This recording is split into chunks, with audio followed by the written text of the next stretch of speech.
skills in the gaming. 1xBet. Respect from 1xBet. Respect from 1xBet. Respect from 1xBet. Respect from 1xBet. Respect. From 1xBet. Respect from 1xBet. Respect. Respect from 1xBet. Respect from 1xBet. Respect from 1xBet. Respect.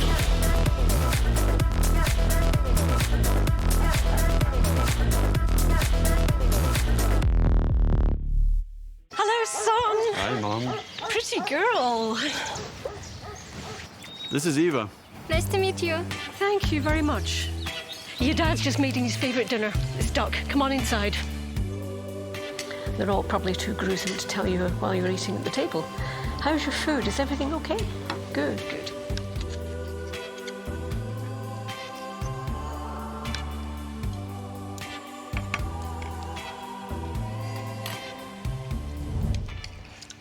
You seem to know each other. Yeah.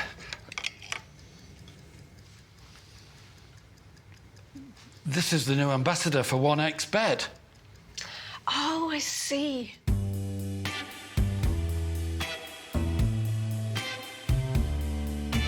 Everyone felt good when Eva Elfie became the new ambassador of 1xBet.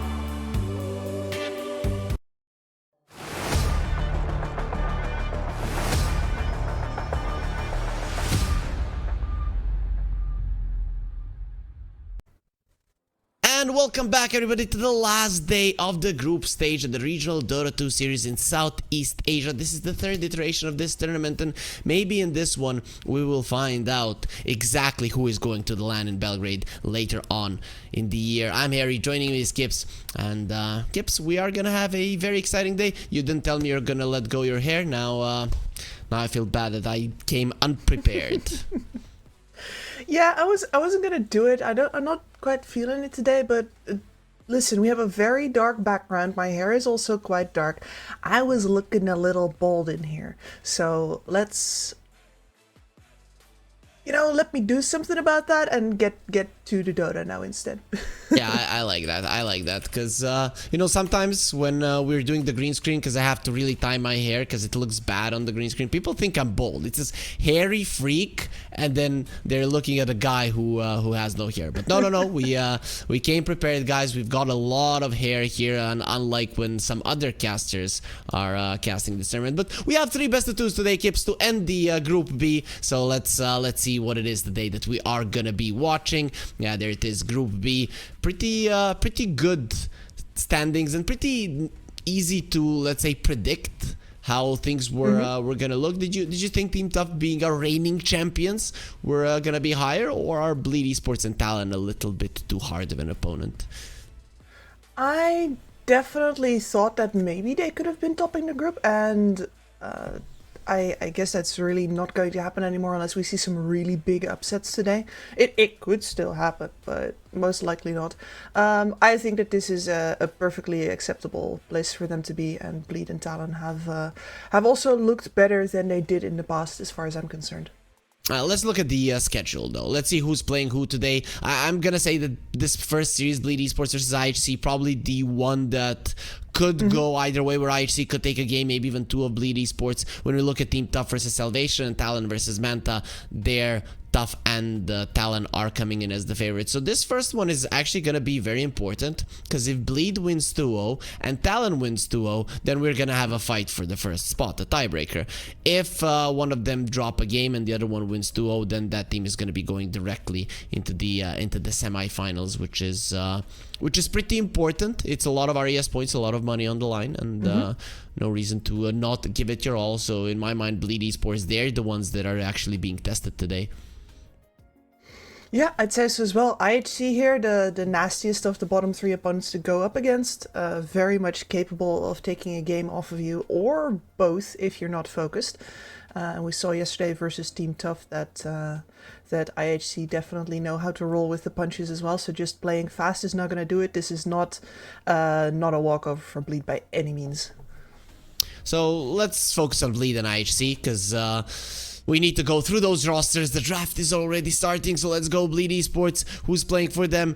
Jackie, Emo, Zeal, Paulson, and Se. Very well-known group of people, right, Kips? Yeah, and especially with Se here as well, we have once again the one Mongolian player that has been poached out of his native habitat already for the crimes of simply playing too darn well. So Bleed will have an edge here in having the former captain of the other Mongolian roster on their side to do the drafting. Or maybe he's just an agent, right? So Fortress Soliki Guy, 11 Kishka, and Ace. They are gonna be playing against their Mongolian buddy. We'll see where his allegiances lie. So of course they're gonna lie with this team, but sometimes you have to feel bad about going up against your guys. But let's go into the draft here and see just how hard these teams are gonna be entering the series. Yep, Bleed yesterday, the drafts looked very, very sharp. Definitely the first game, complete outdraft versus Manta, and I think Manta was not expecting to have that hard of a time, and they sort of crumbled after that, which was kind of sad to see, because I really did think that Manta had a little bit more in their pockets than that. IHC, not gonna do that, you're just going to have to outdraft them twice. Yeah, we'll see how it goes. If IHC win this one 2-0, that's also a situation that could happen. Bleed Esports and IHC are then definitely going to be going into a tiebreaker, which is going to be for going through, right? Unless, of course, Team Tough lose 2-0, which is probably not going to be happening today. But overall, IHC, very important series for them if they want to be going forward. I mean, they're a very strong team. The thing is, only 3 teams are going to be going into the playoffs, and there are three giants of Dota in your group. Very gracious of you to put Team Tough up there. I appreciate that. I mean, I've been casting with you, Kips, quite a lot in this tournament, a little bit more than we got to in the past, and you have me convinced. Appreciate that. And IHC, interesting here. So of the 3, all of the 3 normal first pick cores have been banned out. TA, Storm, and the SF have all bitten the dust. Bleed's gonna go with the DK. Now, this DK hasn't looked good in this tournament so far. Especially the corrosive DK has been winning lanes that he really shouldn't, right? But I have not seen any DKs scale well at all in these games, and a lot of the times they haven't even been winning their lanes that hard. It is what it is, Kips, right? Sometimes heroes just fall off, people get used to them, and Dragonite, I think, when the facets came out, when the patch came out, he was probably the most overused hero of them all, especially the Corrosive Dragon. So I'm gonna assume that a lot of people are already kind of familiar with what the hero does, how he's gonna play the lane, how he attempts to win, and then you can counter it. That's pretty much how Dota works. I definitely also think that his scaling got hit really hard. The fact that you don't get cumulative buffs on yourself anymore, the fact that the big black dragon doesn't really... It's the magic resistance, I believe, that pretty much got nixed. There's a lot of reasons why DK is really not the hero that he was before, so I'm surprised to see him as a first pick here from Bleed. I mean, they're gonna be focusing a lot on the push. When we see the Enchantress, you get like a Troll Summoner, a Dragonite, and towers start get mowed down. Unless we're gonna see something cool like a Fire Dragon who's farming, and which I saw actually work well once. But ever since I saw the meme, you know, the meme with 3 dragons, 2 of them are like roar, and the third one, and the third one was by the Dota community. It was the Fire Dragon, right? So now, whenever I see the Fire Dragon, for me, it's a meme. It's just somebody who's not gonna be strong. But I did see it work once in a game, and it scaled actually quite nicely. Yeah, and I do think that is the one that can keep the farm speed up, which is really very much required for the DK to keep going. Maybe they should start buying shards. What do you think of that?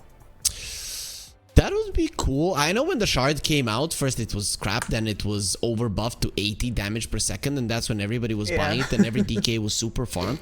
And then they reduced it to like 60, I think it's now. And to be honest, I still think you farm quite fast with it. You can just put it on a lane and be sure to get like 2-3 creeps at least, which, to be honest, I never was quite sure why people stopped going for it. I guess games maybe got a little bit faster, but you can slow it down if you want to. Yeah, and definitely if that means that your DK is actually going to get to have a game for himself, then you should probably do that. This is IHC picking up the Timbersaw here. They saw Bleed struggle, or was it Bleed struggle versus the Timbersaw? Trying to remember. We had a game yesterday. Yesterday it was also IHC, but they played versus Team Tough, so Team Tough lost Yes, to it was a versus Team Timbersaw. Tough. Yep. They did, yeah. And the reason why that mattered as well is because that was a DK draft, I believe. And they also had a CK. Now, Bleed is not going to pick a CK into this, but darn it if Jackie Are you isn't sure? upset that he's not going Are to you get to play it. sure that they're not gonna pick a CK? I believe in my man's common sense. Okay, but IHC could pick a CK, right? Because looking at their lineup, absolutely. you have this Shadow Demon, so Phantasmagoria would work quite well with you as well, sending in those strong illusions. The Enchantress can enchant those illusions, actually. That's what I saw, which is weird. I thought it's not gonna be able to do it, but you actually can steal it. Since it's a strong one, you mean? Yeah. Yeah, that's interesting. I guess I would have thought that she could anyway, but then again, I'm always a little hazy on what exactly constitutes a strong illusion and what doesn't. Hex cannot kill it. I think that's the thing. The things It's that say it's mostly like Lion bothers it a lot less. yeah, pretty much. And you have the I don't know if it's a strong illusion or a special illusion with the Tempest double. That's a different kind that is a different that thing, one yes, you absolutely. cannot steal. I mean, it would be hilarious though. That's pretty similar to the times that you could actually dominate Roshan. Yes, the long time ago. Dark Willow made it super far into the draft. Gyro is here as well, so this is gonna be a core Gyro. Dragonite either mid or off lane. So I have to say I'm loving the Bleed Esports draft. I think they just have everything. Sure, the DK might not be as strong as or as successful at winning as one would expect, but in terms of what they have push, late game farm, team fight, also solid laning stage as well. They're pretty set. But are they going to build early Manta styles and and Lotus orbs? Are they? No, they kind of suck at that. So this Coddle pick, I love it. I actually have been quite impressive with the drafts, understanding exactly what they need. I also think this might push the Dragonite to the offlane and get a mid laner that's going to be hunting the Coddle. Even though Dragonite would crush the Coddle in mid in terms of CS, once the game progresses, you need a lot of catch for the keeper, and I feel like Ember Spirit and heroes like that would do a little bit better than a let's say a Mars in the offlane would.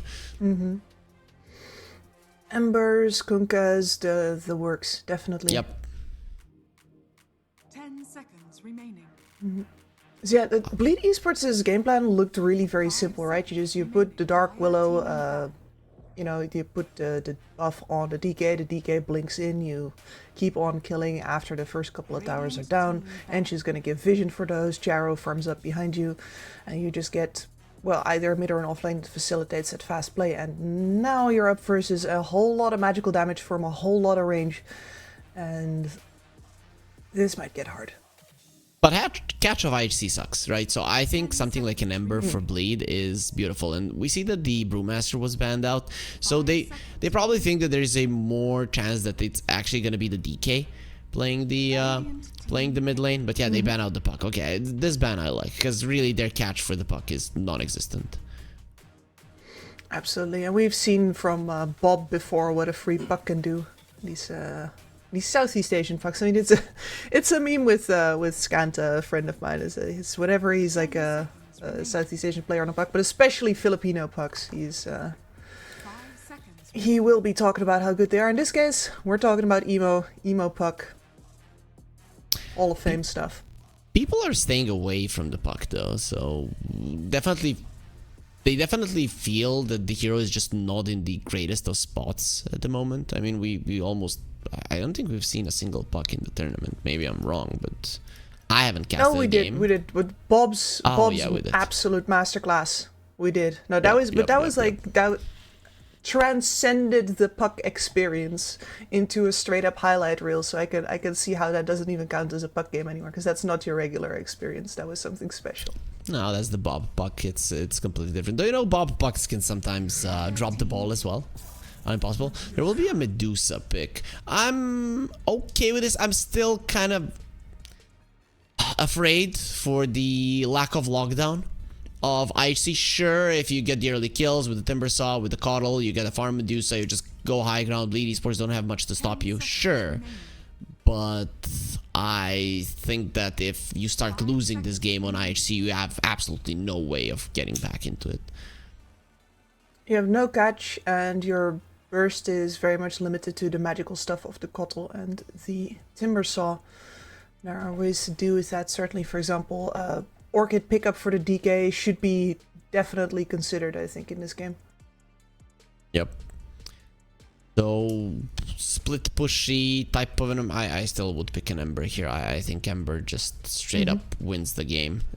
You can maybe be afraid of the Demonic Purge a little, but that's not really gonna stop you from winning, to be honest. No, the game remains extremely free for you. Super free. That's similar. And that is similar, yes. The amount of physical damage that IHC have to throw up against you is quite negligible. And you've got the team control, you've got something who's going to be rolling after that Coddle, not exactly intimidate. And most importantly, the thing I was wondering about is who the hell is going to build a Diffusal Blade over on Bleed? Well, here's your man. Yeah, they're actually going to play an offlane Pango because Zeal picked it up. And, you know, I don't know if you have been paying attention. A lot of the Pangos haven't been going for a Diffusal Blade. They've been going for an Echo Saber, though this game, it looks like it should be different, that it should be a Diffusal Blade game. Exactly.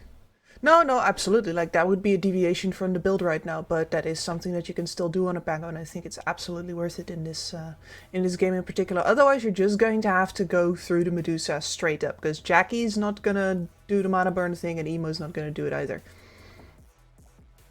How do you feel about the double jump on the Pango? I actually think it's quite strong, though sometimes people still mess it up just because of, well, it being a different ability than what it used to be. Yeah, no, but apart from that, like the user error is of course not something that you should take into account for like how, unless it's like really hard to pull off, right? But yeah, exactly. Pango just looks strong, and I can't believe that they pretty much halved the range of his swashbuckle since his hero was introduced, and he's played more now than ever, basically. Yeah, well, changes do happen in the world of Dota, and Pango has been changed. Doesn't mean that he is worse. He's just different, as we are getting close to the end of the tournament, but this doesn't change the fact that you should scan this QR code, get the 1xBet app. I loved the phone on the side there that would show us just how nice the app looks, but this clarity is kind of, it's soothing. Every time I see it, I'm like, oh yeah, I should hydrate. So, cheers. I have to drink water now. Get some, exactly, get some of that IRL mana into you. Get ready to cast some awesome Dota. This is the one, and we're getting a brawl right off the start. Look at the Illuminate, a good start. The Cogs as well with the expanded armature. He's gonna be kicking Paulson down to the low ground, and you know, with this kind of a start to a battle, it's very unlikely that we are gonna see any kills unless Bleed. It could be in some trouble. Okay, they're running away. Imagine how powerful you feel like this Timber Saw. Like, you're very small, and then you found this robot, you're running into 5 heroes, and they're all super afraid of you. Oh yeah, it's a power fantasy, isn't it? Exactly. Give me a big robot, please. Is that that guy in the USA who built himself a tank out of a bulldozer because the government wanted him to install a septic tank, and he didn't. And anyways, they will bring down Paulson, so that's I guess he didn't have anything to protect himself with, so the poor Dark Willow will die And was it the Clockwork that got the kill? Yep, so not the biggest thing, but a lot of regen in this lane. I'm guessing some mangoes are going to be brought to make sure that you heal the Medusa. And it's time to dodge those cogs. Paulison, very nice movement.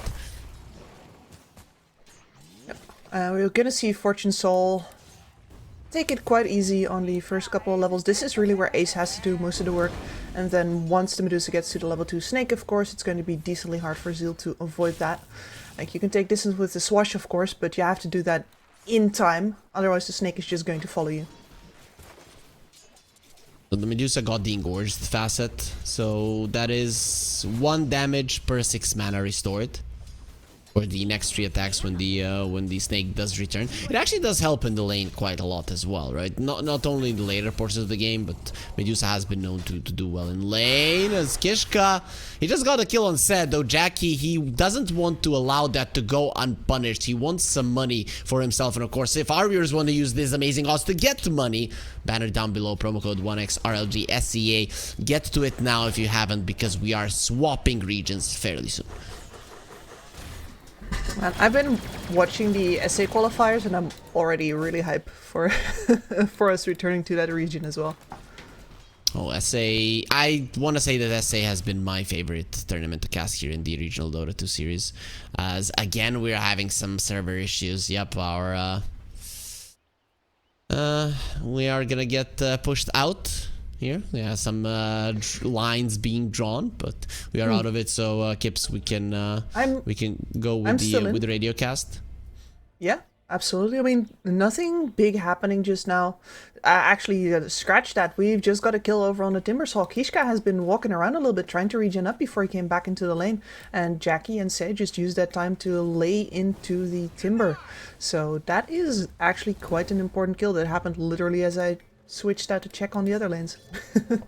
Yep, that is a huge one, and this is the thing. Yesterday, when we saw 11 play the Timbersaw, he wasn't pushed back anyhow in the laning phase, especially because he was versus a CK. Now you're versus a Gyro. That's the worst possible thing for a Timbersaw, and it's showing in his CS. He died once, and he only has 5 CS. He does have 5 denies, which is actually quite impressive.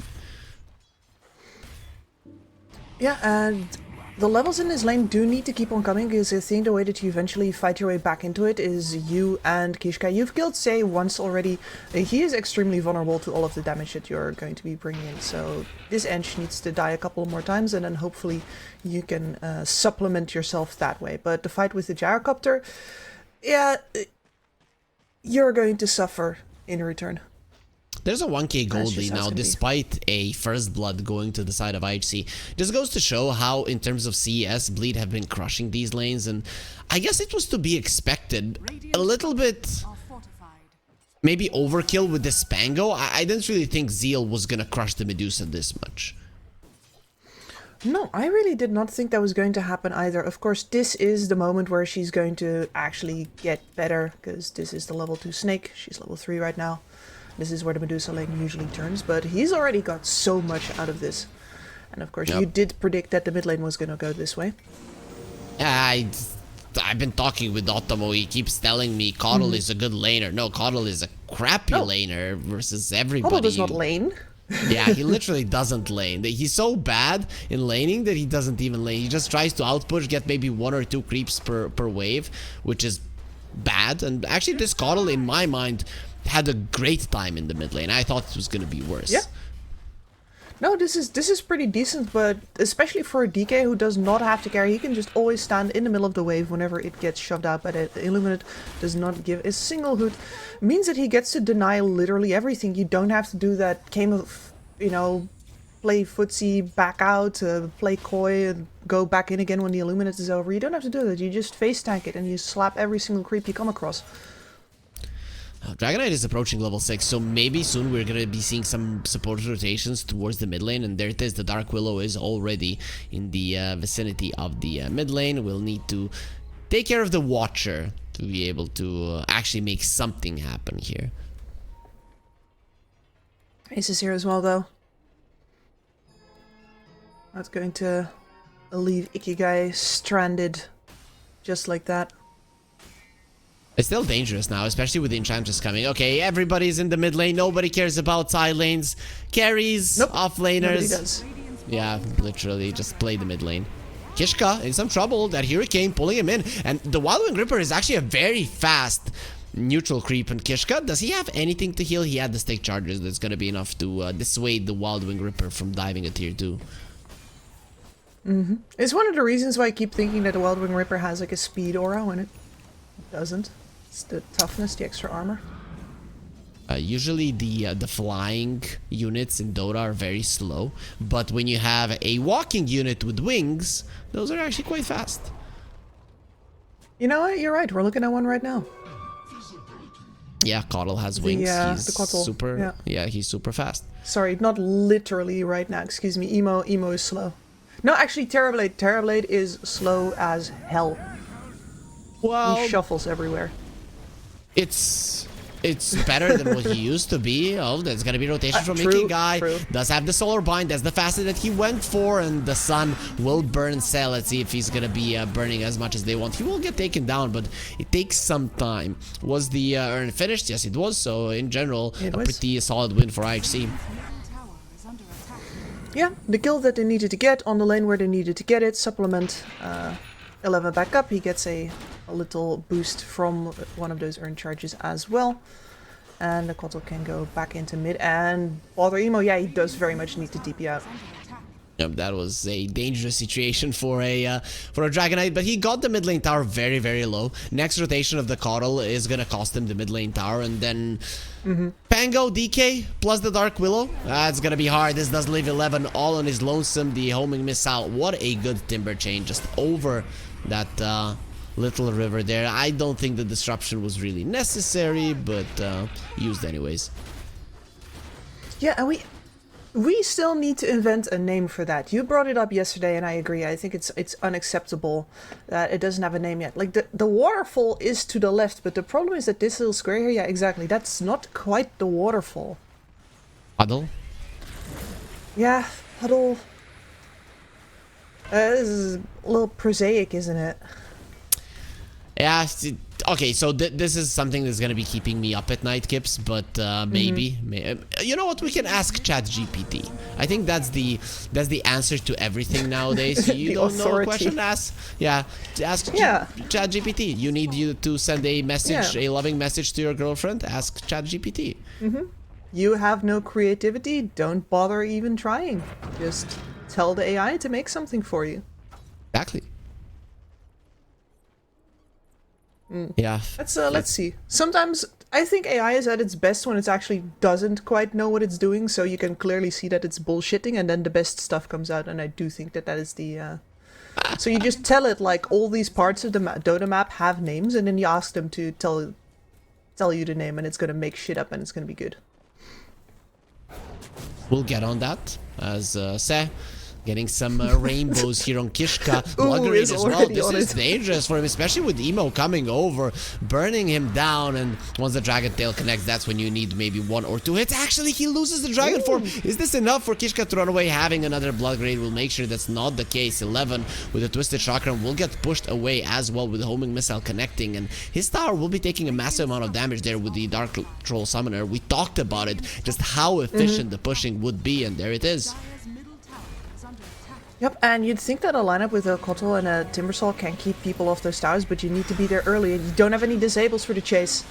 Well, that's gonna be a cog push. He actually pushed that cog twice, Ace. There will be a Timber Chain plus a Chakram at the end. Have the Solar Bind. They will allow the Illuminate to give the kill to Ikigai as he did rotate. Next on the menu could be Se. Pretty speedy on the Enchantress and just prances on away. And now you really do need to take this tower in return, otherwise you're never going to get another attempt at it. Yep. This wave is always going to get shoved out, so... Now we're never Obligated but there's to no stick around siege with creep. 4. And they suck at pushing, Kips, to be honest. Yeah, so it's- this is gonna take a lot of time. It's garbage, but they have to, and that's exactly why Bleed's coming back in. They know. They know that the enemies have to do this. The Curse Crown as well. They have the Dragon Tail. Disruption onto the Dragon Knight himself doesn't save 11 from any of the stuns. And you know what? The Pango isn't even rotating. He's just staying on the bottom lane, winning versus the Medusa on his own. So maybe the Clockwork can do something to him. Rolling Thunder, no. Zeal will be fine. He can actually TP away if he wants to, or just be super annoying to the enemies. The TP in from the Dark Willow, help is coming. They think they can fight it. He enters the cogs. It's expanded armature. Not something that the Pango is really scared of. He actually thrives in that situation, and they finish off the Clockwork themselves. This might be the last tier 1 on the map. IHC is not gonna let him. They can't let him. Zeal going for a TP out, Illuminate. It needs to go through, and it's gonna be late. Bleed. They're just outplaying IHC on every level. They're playing some really cool Dota. Miss Paulson, well, he's gonna be left behind. Somebody has to pay the price inside of the Shadow Realm. Healing up a bit. You're not gonna get healed through all of this AoE damage that's coming your way. Yep. And if this was any other time in the game, say if you still had towers left to push on the top side, the fact that there were 2 TPs coming in from both of the heroes with the damage, with the deep push to that bottom side, Bleed would have just gone ahead and taken more space on the other side of the map still. I don't want to say that IHC is lucky that the entire chain of events is over, but certainly... Oh, that's the Spirit Vessel. They stopped the Timber Chain with a War Stomp. Why are they doing everything perfectly? Sometimes I start feeling bad about the teams when this is how it goes. Yeah, no, you had it a couple of days earlier as well when Team Tough was... it was just yesterday. Team Tough was clowning on IHC in the first map. Oh, let's see, the Coddle could get caught here. This is dangerous. He did TP out, so he's gonna be fine. Onikigai has those boots of travels, but the last tier 1 is gone, and you don't really have much to push with this Medusa. Fortune Soul is gonna have to join in a little bit earlier than you would want to, and I really don't know if he's gonna be able to help all that much. I don't know either, and the fact that he's not going to join in means that, you know what, I was talking about Diffu for this Pangolier, but he can wait if he wants to. The Urn into Spirit Vessel build is what I've been seeing from the offlane Pangos mostly here, and this is really what allows Zeal right now to be a damage threat to the Timbersaw, which is a problem for 11. And Timber is the one who's going to be fighting here. Well, inch bites dust. That's actually a good kill, right? Because if you look at the end, she's quite close to the Timbersaw in terms of net worth. So you are you're getting a solid kill, but nothing. Yeah. Nothing on the map really. No, you know she's overfarmed. You know that 11 is underfarmed. If you're playing the game like this as a team, you've got the feeling that the graph looks like this, but you'd really rather not think about it. Yep, you can ignore your problems, sweep them under the rug. They got Fortune Soul caught on top. That's huge. And the Terrorize connects. He does have 21 charges that he will never get used. 21 charges and 2 mangoes. Could have actually lived for a very long period of time if you use it. That's a nice double jump from Zeal, but Swashbuckle away. As you mentioned, very low range on that one, but more than enough to actually live through the chase of the enemies. And it's kind of odd because I regard positioning and like physical distance between objects and things to be the defining feature of Dota 2 in the end. Like positioning can make or break anything. And I was sure that the distance of Swashbuckle being so low now would finally be the end of Pangolier. I was 100% convinced. The same as that I'm convinced that the full bore on Snapfire is actually ridiculously imba because she's balanced around her short ranges and now she doesn't have a short range anymore. But we're not seeing Pango fall off just yet, and we're not seeing Snapfire run into the meta just yet, so I'm a little confused. Her time will come, right? And I know she's old, and that's not what I meant, Kips. So, anyways, there's gonna be a she's slow moseying on over. Oh, that impetus, if it had connected, that would be that Clockwork, yeah. But he TP's out just in the nick of time. And these are the kinds of little like skirmishes that you'd like to have if you're IHC. Just, yes, contact between the heroes, hopefully information on who's where, but your hero gets out safely, and it is something for the enemy to respond to. That's what you're hoping for. This Clockwork has a day and a night job, I think, doing that. Yeah, the gyro is approaching his axe, so he is farming pretty well, but I mean, I actually have done a good job stopping the bleeding, or stopping Bleed Esports, and they have gotten their cores a little bit higher in the network department. Here's a yeah, bleed. There's some blood. Yeah, I'm gonna disagree with you here. This is simply a consequence of Bleed taking all the tier 1 towers this early. Teams that start running after more kills once they take down the first 3 towers fall on their faces more often than not, because you cannot control all of that territory yet. Bookshot misses. Seal is fine. Oh, is he though? The Rolling Thunder, he can't get it off because of these cogs. Ace doing a really good job now. Emo could be in some trouble as well, not with the rest of his team coming to help. Said this time around his impetuses will get the kill and the connection. No TP's out. Look at the other side. Paulson is waiting for you. A Cursed Crown 11. He doesn't want to be a princess, and he'll be taking out Emo. Finishes him off. Dragon Tail. Nope. Off the not off cooldown, though. Chasing down for Kishka. He gets the hit in. Still with the disruption, it is gonna be creating some space for him. Dark Willow was still losing some HP there. Does survive in the end. Yeah, and this is exactly an illustration of what I mean, right? You can move up into that territory now as the Pangolier, for example, because you have a decent escape. You can put some distance in there.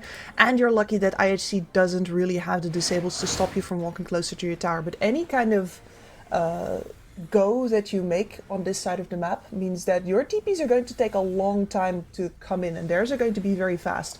Unless, of course, they don't have disables, they chase you all the way to your tower and you just get to put the rainbow out. Well, it's... I mean, you talked about the tier 1s dropping, but when are IHC gonna be able to go for those towers? Is the Medusa Manta maybe a good enough of a item for Fortune Soul to help in that department? Manta? I'm not sure, especially not since you're most likely always going to lose one of your illusions to that Enchantress. So you get one illu. And there's so much AoE damage over on Bleed as well, so maybe like this? Bleed, Oh, no, Bleed are nice for sure dodge. going to respond to this. How did he miss the Timber Chain? There will be a disruption to save him. Zeal goes into the backlines, but there's nowhere that this Timber Saw can go. Dies to the double jump. Emo, a little bit of trouble. Demonic Purge gets him low. Snake as well. He will survive. Terrorize will be perfect there. It will scare them, and it should, because this is a scary situation for IHC. In the moment, Kishka will just be dying to say on the other side. As Zeal still chasing forward. Nice blinding light to keep some distance, allowing the Coddle to survive. His movement speed really is the only reason why he's still breathing. I mean, that's the name of the game for Cottles, I suppose. And yeah, if you're IHC, you kind of know that that was going to happen if you went for the play here. You're hoping to get an opening kill, but you can also see by their positioning that they're really just there to use the Medusa to take the tower down, and the rest of the cores are just to allow her to slap that building around until it's gone, and then they, you know, run for your lives, save yourselves. Medusa's So going for a it's- butterfly. Is this a butterfly kind of game? I mean, she's not wrong that most of the damage that's going to come in is physical, but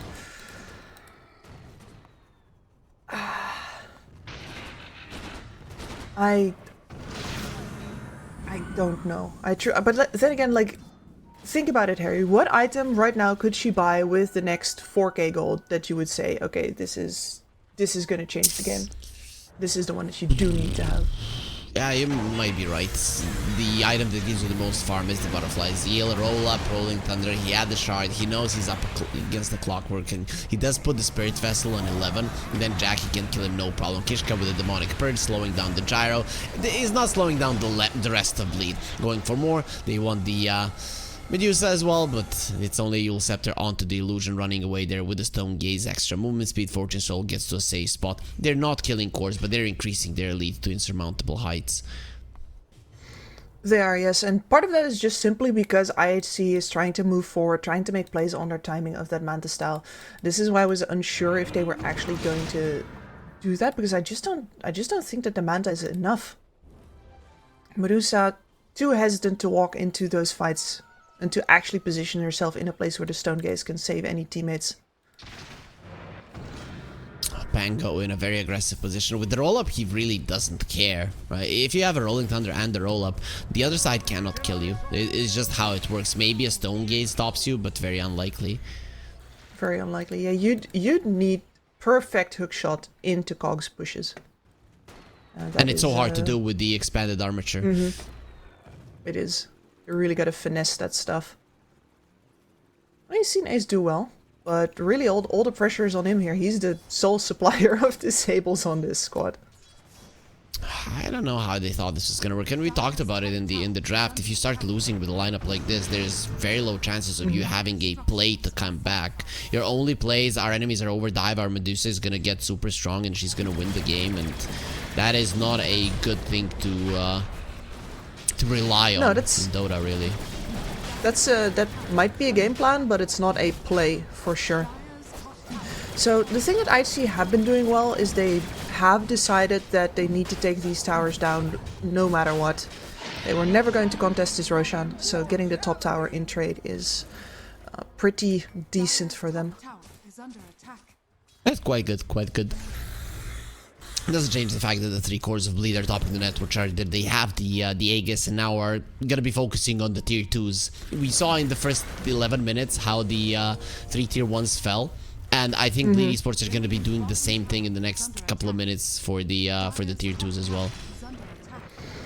They're going to try at the very least. There is a big difference though. There's going to be split pushing from both the Timbersaw with a Blink as well as a Kotl with Boots of Travels and a BKB. So it is possible that this is going to take quite a bit longer as you chase those waves and those heroes down. Unless you... They take down the bottom tier 2 easily, so... It has started. I mean, you can't really cut on bottom with all of the towers still up, and... I was wondering if Bleed was gonna say, nah, we don't actually care, we're gonna ring your doorbell on the bot lane first, so that you have to come home, and then we're gonna start shoving out the rest of these waves. Oh, Kishka is so good. He will dodge the brambles, and I mean his movements there and spell usage, he did as much as he could. It's just not nearly good enough. No, at this stage of the game, you're lost. Resign look yourself. at the Kotl. He is being a bit cheeky and decides it's time to run away. This will save 2 waves on the top lane, so Bleed in a good position. 11 also wants to cut a wave. That's dangerous for him. Okay, decides against it. What? Who stole? Oh, they stole it with the Illuminate. Nice. Okay. Respect. No, and here this is good play from Bleed as well. They know that the play that IHC has right now is to actually cut these waves, so they did send the Dark Willow with that wave, making sure that the Kotl would not be taking any out behind their backs. I think that's in general one of the big differences I've seen between the top 2 teams here. Team Tough does it from time to time as well, but like this anticipation play where, you know, okay, we squeeze the map so much that the enemy only has one play and we anticipate that one play. As opposed to pulling a surprise Pikachu face when the enemy does the one thing that they can do. This is a surprise for sure as Dark Willow goes into the Shadow Realm. Actually, Gyro is taking a lot of damage, but he does have an Aegis still, so that's going to be the problem. 11 has been isolated and will be the first one to fall in this engagement. It is a 3 versus 5 where you kill an enemy core and just move away. Plus, you force out the BKB on the Kotl. Good enough if you're Bleed and you still maintain that Aegis for the eventual push on the mid tier 2.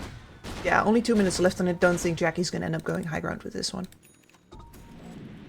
Yeah, probably not. You are probably looking to get the last outer tower, the one in the mid lane.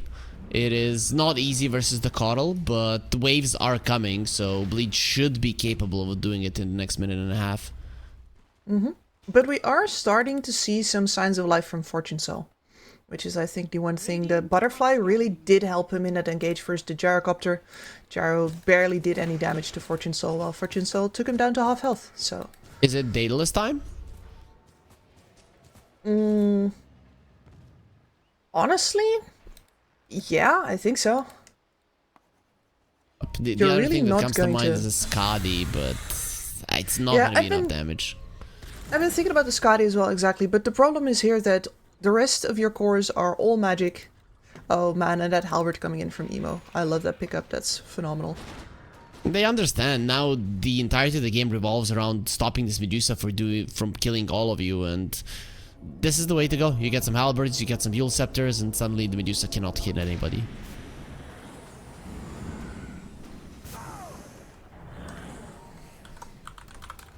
Oh,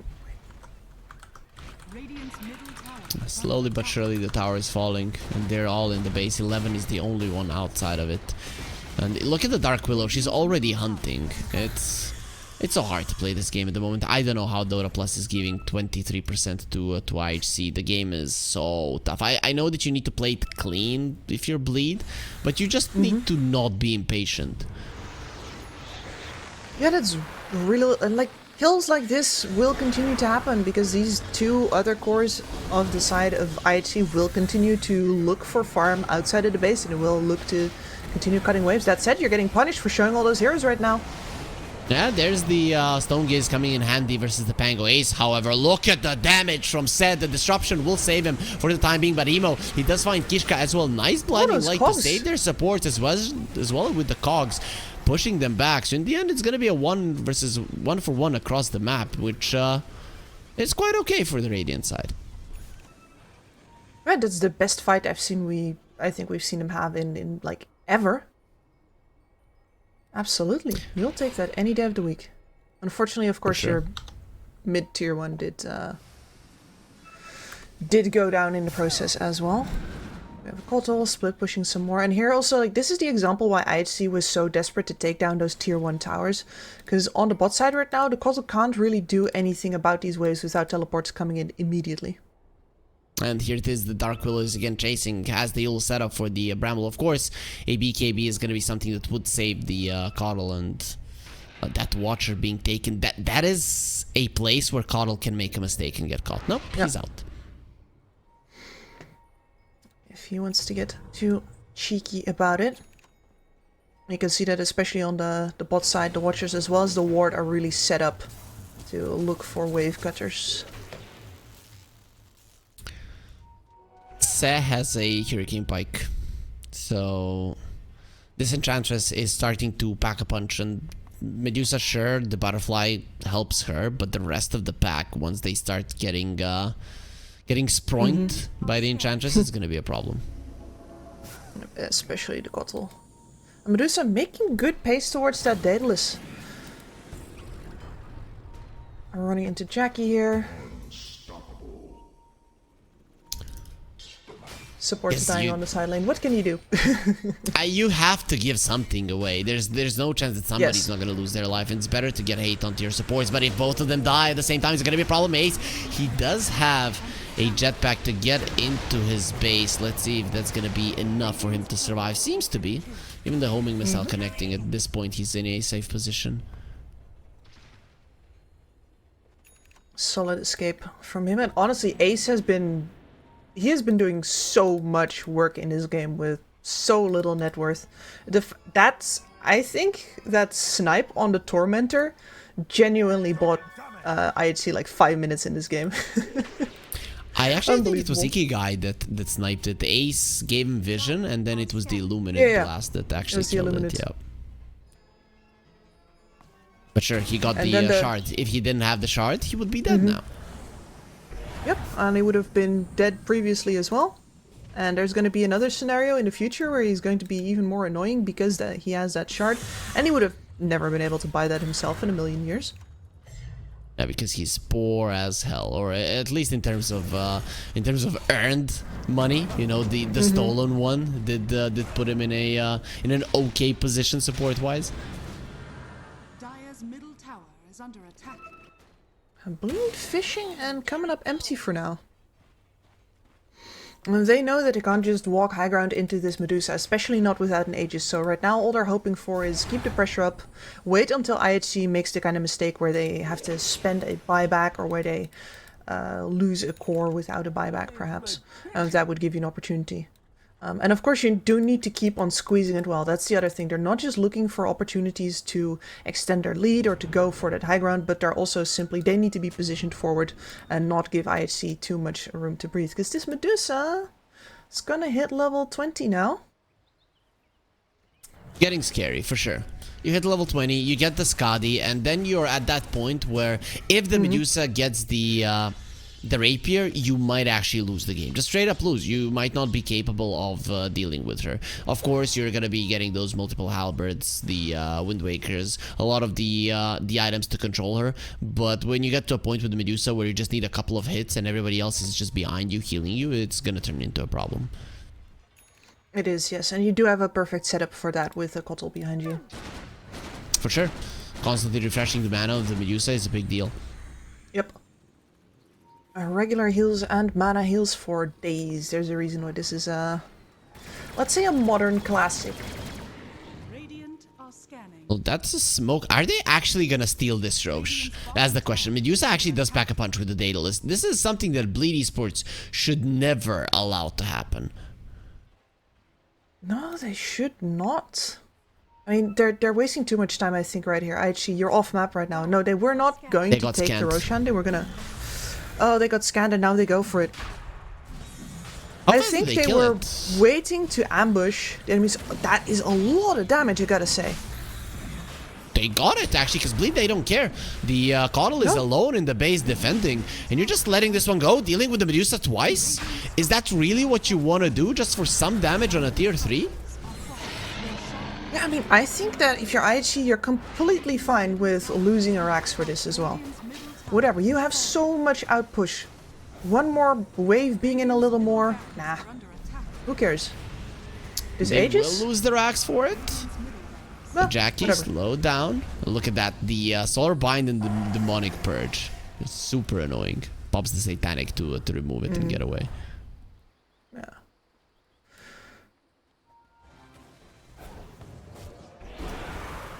The Dark Willow is going for a Midas, Skips. Yeah, they know they missed a window here. Very, very businesslike. It's like, okay, fine. We're gonna need more damage later on. And to be fair, like a Willow, depending on what you want to do with this money, you can turn yourself into a right-click core. That is something you can do. You can also save up for some really high-tier int items. We're thinking about the Wind Waker and the Hex here, of course. There's a lot of different ways that you can go with this Midas, but what's for sure is that Bleed has realized that they're gonna need a bit more scaling now. The thing with the Dark Willow, though, she doesn't have the level 25 talent with the attack speed any longer. I mean, the Midas does give you a lot of attack speed, but it's not nearly as much as 150 that the Dark Willow used to have. No, it really is not. Which makes me wonder if we're going to be seeing mostly that Midas investment go into the int items instead. That would be cool to see a Hex, Wind Waker, you know, something along those lines. That's probably a pretty decent one. I mean, if you...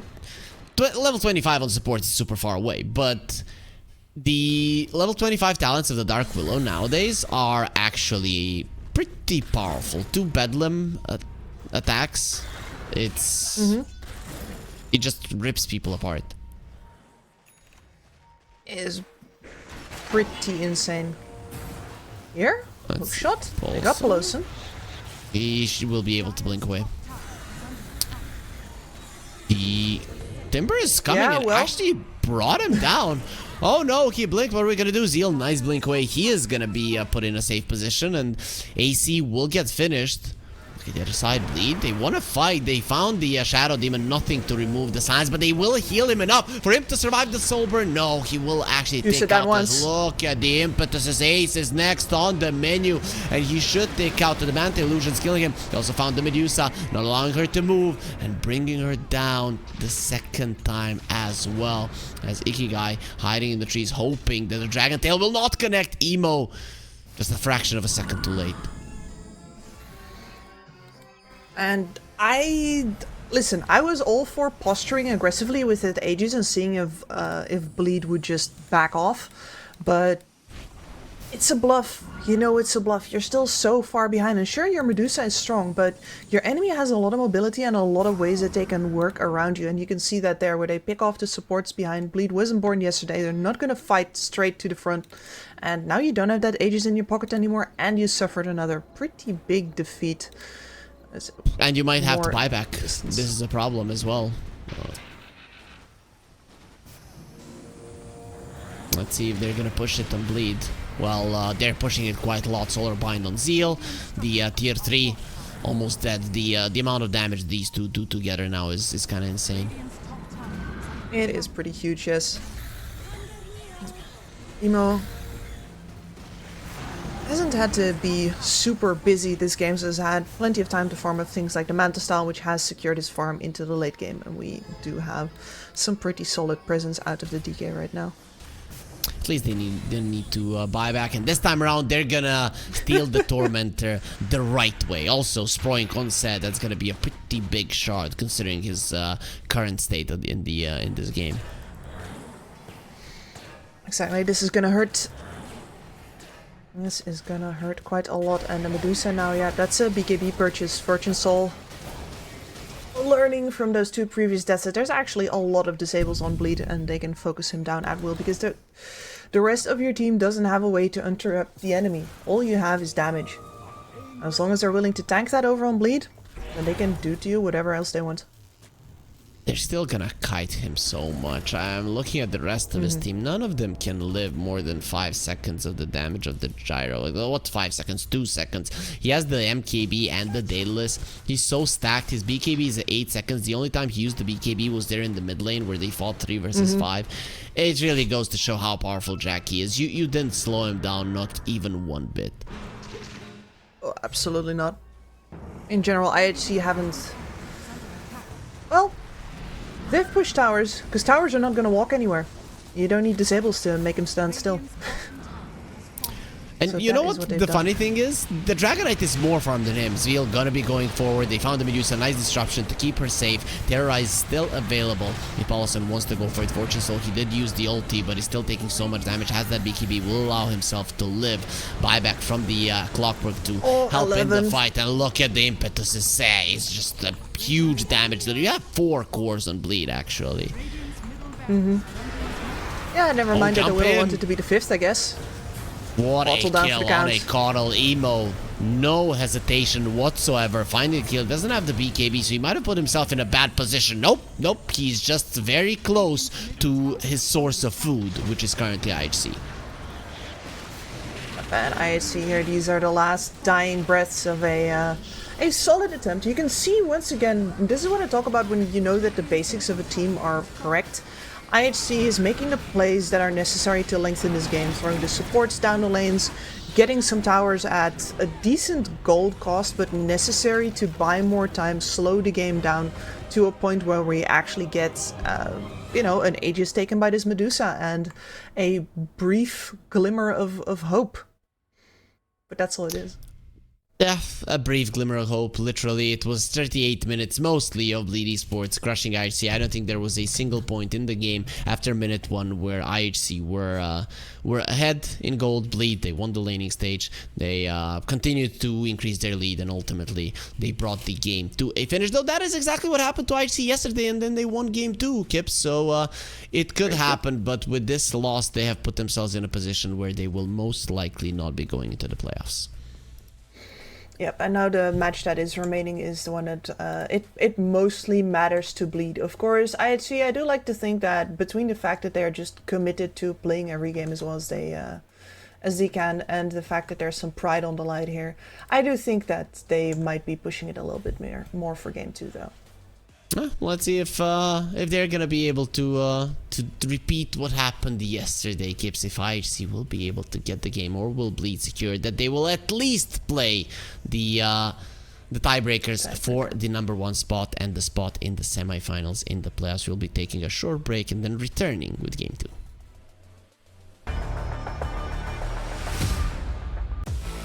OneXBet and Eva Alfie present betting on all esports events on the website and in the OneXBet app.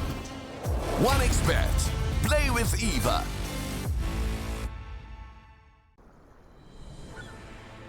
What if Kunka knew that he could not only play Dota but also place bets? Better the best black hole.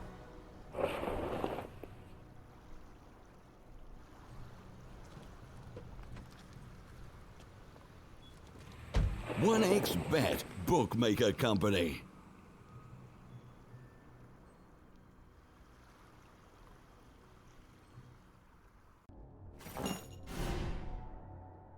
Chances of breaking items in a tournament match are non-existent.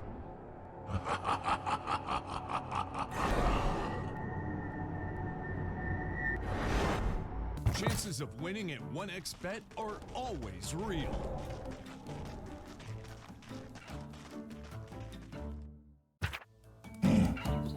Join with me. At your service. Stealing Aegis from Roshan is very difficult.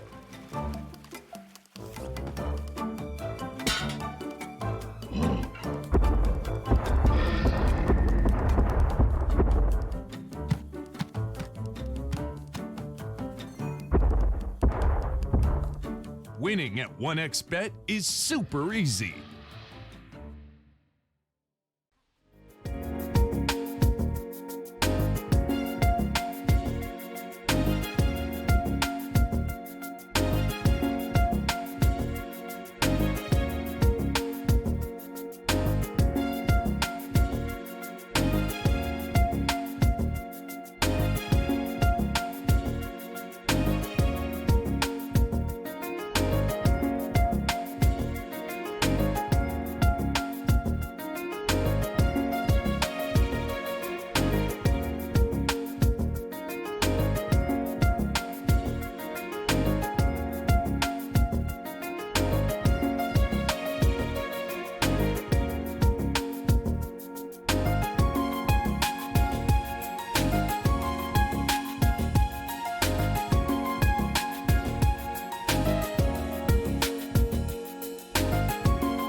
your skills into gaming. 1xBet. Respect from 1xBet. Respect from 1xBet. Respect from 1xBet. Respect from 1xBet. Respect from 1xBet. Respect from 1xBet. Respect.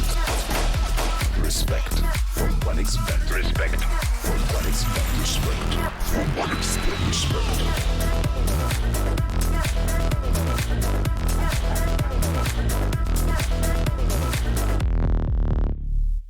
Hello, son. Hi, Mom. Pretty girl. This is Eva. Nice to meet you. Thank you very much. Your dad's just making his favourite dinner. It's duck. Come on inside.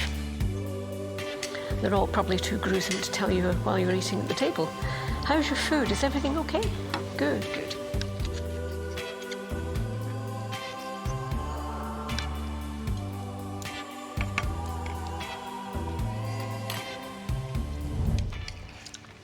You seem to know each other.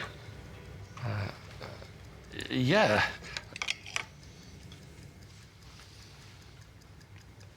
This is the new ambassador for 1xBet. Oh, I see.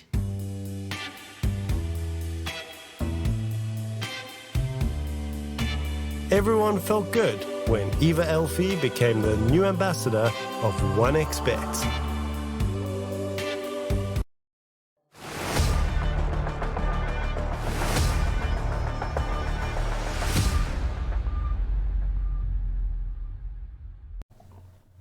Game 1 looked easy for Bleed Esports, but are IHC just gonna roll over and allow that to happen again? We're gonna find out in Game 2 here, the Regional Dota 2 series with Harry and Kips.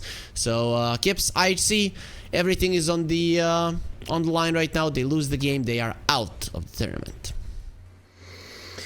They are indeed out of the tournament if they lose this one. Well, and Bleed might be feeling a little bit of a false sense of security here. The worst part of it is certainly over for them. So who knows if they drop the ball a little bit. But I gotta say, what I've seen from this Bleed lineup, they look very businesslike. They have not actually made any sloppy mistakes, no overplays that were unnecessary. They look very ready to take this one as well, as seriously as you'd take any game with money on the line. So I'm hoping that IHC, if they fix their draft, like we saw some good initiatives from them, even if they absolutely did not have the tools to make those plays with. So perhaps if they actually get themselves, you know, some disables, maybe that would be nice. Maybe another hero that can hit the tower than just their carry, that sort of thing. A little bit more of a well-rounded draft. We could be seeing a little bit more of a contest still, I think, but yeah. I'm not favoring them. Hopefully they are not Cloud9 at TI5. You know that's not good. You know that one. You know that their last game in TI5 when they drafted, they had 0 stuns and then they lost obviously and got out of TI. Still is remembered as one of the worst approaches to drafting at a pretty crucial moment, you know. Recently. Hopefully that doesn't happen here to IHC, as the lobby has started. Gibbs, any heroes in particular that you think were an issue for IHC, or did they put themselves in a trench with the way that they drafted? I definitely think that was mostly themselves, gotta say. The DK first pick, not that scary, but you gotta understand the matchup with the Kotl better, I think. And there's a bunch of other issues there where I'm like, I think they were anticipating a lot of things, especially between the Shadow Demon and the Timber Saw, maybe hoping to get another CK out of Jackie, that sort of thing.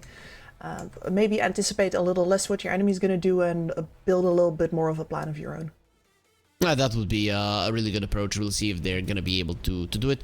So far, no heroes getting banned. This okay, we are in the game. Sometimes when I see people not banning out a hero in the first 20 seconds, 30 seconds of the draft, I start to wonder if they've maybe disconnected from the lobby or something. Yeah, and normally, like, it was Bleed this time to make the first ban. Normally I would also see it as a bad sign. Every single time that I've been in a lobby, whether it was for a scrim or for an official where you get to stay for the draft as a coach, and we didn't have the bans at the ready, the rest of the draft was just catching up to the fact that we hadn't even decided how we wanted to start things off to begin with. So in this case, you know, it can just also be we're making the most out of every single second that we've got. We've had this Phoenix bound lineup the entire time, but you know, maybe somebody is improvising, throwing things off the schedule, etc. You never know. I'm so sad that we're not getting to see the Witch Doctor any longer. Just, do you think that the hero is gonna get tweaked? Oh, you don't like it? I mean, it's ridiculous right now. It's actually illegal. So no, it should not be appearing until it gets tweaked. And I don't actually think that, you know, I think every once in a while team's gonna make the mistake of, okay, we haven't let this through in a while and we've been really annoyed by these other heroes, so we're gonna do it, and then everybody's going to be immediately reminded why this hero does not get let through, and then we're just gonna do that for as long as it takes for the hero to get nerfed. Really, let me check how much do you do the Restoration? So you heal 30. Okay, so you deal 30 damage and you heal by 15. That's a 55 damage difference. That's literally like having a Radiance level 1. Level 1, Kips, with the Voodoo Restoration. Yeah, it is kind of ridiculous. I mean, the only other hero that does that has been rightfully banned out first, which is the Phoenix with the Dying Light. Yeah, but he needs to be dying to do it, not be a full HP. So it's healing while he trades with you. Yep. Enchantress used to be good at that, and she still is, but they nerfed it to hell as much as possible on level 1 especially, and she doesn't do damage to you with the Nature's Attendants. But anyways, Bleed are gonna get a Dragonite again. They seem to think that this hero just allows them to draft a lot more freely, and I think so as well. You get a flexible hero that has push potential, that has a blink stun potential. I mean, what else would you want? Yeah, scaling potential, which is as long as your early game goes decently well. And I do think that DK is in a good position again because of that. Like, the game can go wrong for you, and then you really do struggle to catch up. And I think that is that means he is decently balanced. And I mean, this did not work out that well for you last time around, but if you're ready to put this on the mid lane versus the Timber, or versus the DK, I think you would be doing better. That said, I think DK might just win this one now as well. It's close. It's definitely close. You know what? If you first pick the Timbersaw, I'm okay with it because you can now actually draft around it. Last time they were like, okay, this is a good Timbersaw pick, and then they pick the Coddle afterwards, and then they pick the Medusa afterwards. If even one of those picks after the Timbersaw was actually a stun, then the hero itself would have worked out a lot better. Yeah, I think so as well. Like, as much as Timbersaw is good at creating pressure solo, right, in the end you are going to need him to not, you know, have, let's say, half a minute to chase down a target, sipping here, sipping there, them sidestepping. Like, in these fights, heroes need to die right now. So you need to make him stand still so that Timbersaw can smash him. So let's see. Bleed Esports, they have one more ban in this phase. IHC as well. What will it be? I'm guessing IHC, if they want to play an offlane Timbersaw, they might decide to get rid of the Gyro, because it was definitely a problem. With this Razor ban, it might be a no-brainer. Oh, they get rid of the Enchantress. Okay. Okay. Interesting. Did not think that the Ench was the biggest problem about that lane, gotta say. It was a problem, but definitely not the biggest problem. I mean, you can still get Gyro plus something else that's gonna work for him quite well. It's the Clockwork is actually in the pool, so I wouldn't mind a Clockwork Gyro for Bleed Esports. That would actually be a pretty good response to what IHC have currently. Yeah, it would be pretty good. On the defensive side, we have seen the Gyrocopter plus the Warlock also get some play by now, but I do think that would give the Timbersaw too free of a time in the top. That said, I'm still anticipating that this Timber goes mid. And, well, bringing in an SB is the right kind of reaction if you're I don't like this. You're gonna get a Dark Willow on the side of IHC, and the Spirit Breaker is not gonna be that great. No, they go for the Gyro. Sniping the Gyro, interesting, and that leaves the Weaver in an interesting position where this is either offlane or support. It could be a support Gyrocopter as well, of course. A lot of flexibility. I still think it's carry Gyro and the position 4 Weaver. That's the most natural thing to me for how it feels, and especially with the Clockwork, the Gyro is going to do much better in lane than the Weaver. Plus, if you look at the Spirit Breaker, Weaver hates playing versus the Spirit Breaker. Gyro can sometimes stand his ground. You have the side gunner, so you're going to be fine. Yeah, exactly. But that definitely does make you don't get to wait on the Satanic in this game. You know what I would Absolutely not. like for Bleed? An offlane Venge. Just pick an offlane Venge, get the extra pushback on the Nether Strike, and you're gonna put IHC in a position where they can never win if this Gyro is a carry. That'd be a pretty cool approach. True, though we have had trouble with those offlane Venges and our win rate, and I'm thinking that they should be building like a Drow Ranger when I think they should be building like an Enigma. So there's a Luna, not something we see too often. So it's the second best thing versus the Timbersaw because it is a mixture of magical and physical damage in the lane, something similar to what the Gyro does. Yeah, but that is assuming, or well, like that is insurance, let's say, for the possibility of that Timbersaw still going to the side lane. Not necessarily mean that Bleed Esports is convinced that the Timbersaw is going to end up there. It's just that they're ready for the scenario where it does. Dire team ban. And they ban out the Coddle. Coddle here would be much better for IHC than the previous game, but still I think they would need more lockdown. I would really want a mid laner or an off laner that are gonna provide this Gyro and the Timbersaw a little bit more of lockdown so they can actually get the damage in. Yeah, listen guys, what's wrong with Centaur, okay? He's perfectly fine horse guy. It's okay. Just let him back in. Let's see if that's the route that they're going to be taking.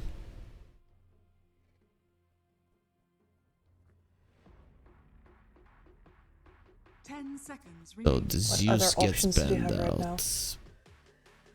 That would be a good one. So they definitely think that this DK is going to be in the off lane, which doesn't have to be the case, to be honest. No, it really doesn't. Like, I mean, for the game plan of Bleed, though, like, getting to put in burst magical damage of the Zeus or the Puck variety would make for a better all-round lineup. That is true, but they're not changing a winning plan. No reason to, really. If you look at the other side, you don't have any hard lockdowns for the Pango. Again, the roll up into Rolling Thunder will allow you to live through pretty much anything. Yeah, I guess I favor something like a Slardar a little more now over the Centaur, but this is, like, I bring him up, AoE stunned, you know, a lot of damage, whether physical or magical, out of either one of them, initiation, movement speed, etc. But you are up versus a Spirit Breaker lineup, and this lane is also not going to be the easiest. Like, neither one of them feels like a slam dunk. Not really. And if I actually wanted to play a mid laner, what would it be? Would they go for like an Ember that lose too much versus a DK? Storm is banned. I think if you're not putting this Timbersaw mid, then you gotta actually dunk on the DK and, I don't know, pick Huskar? It's banned. I have Viper. Oh yeah, it actually did get banned. Oh well. Yeah. I'm not sure if the Viper wins. Like, the break is very nice though, and you can use it to sort of stand in the way, because as long as the DK is broken, the aspect will not actually trigger. So you won't have, for example, the corrosion onto you. But that leaves you once again so short. Yeah. So short on the Razor is out as well. OD doesn't win the lane, really. Whoop. I don't know. It's hard. I can understand why they're having a hard time actually deciding what to do. Monkey King mid.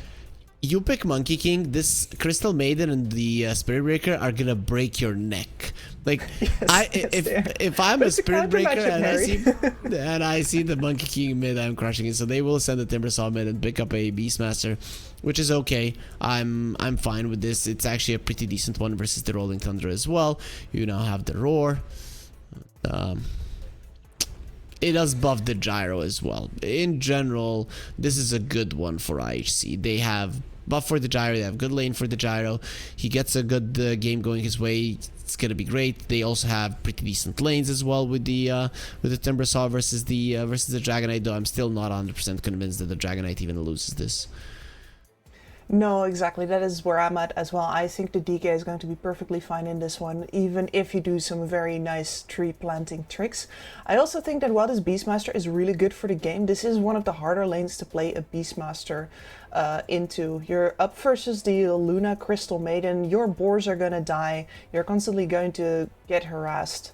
It's going to be a day job for you to keep the harass up to the point where you're not the one getting shoved out of the lane. Because that, like, they are fragile, it's true, and you do have the axe spam, but it better be on point. And I think the fact that you have a Weaver in this lane here is absolutely huge. I think a lot of other supports you would not be too happy to play a Beastmaster here. Yeah, it's gonna help, right? But still, the Luna and the Crystal Maiden, not to be underestimated. One wrong move and you can very easily die on that level 2. In general, Kips, how do you feel about it? Can IHC actually take a game, or is this a 2-0 for Bleed? It's a better draft than the previous one. We're gonna get a closer game for sure, and I do see win conditions here. Like, this Gyrocopter can get big and too big to deal with. The pick of the Pango over something like a Vengeful Spirit does mean that once you have a BKB on the Gyro, he can stand in the middle of this game and out DPS the Luna if he is ahead. So there's a clear win condition, and if this one ends up going ultra late, I don't see a clear winner here either. So who knows? IHC, best position that they could have put themselves into, I think, on that last pick.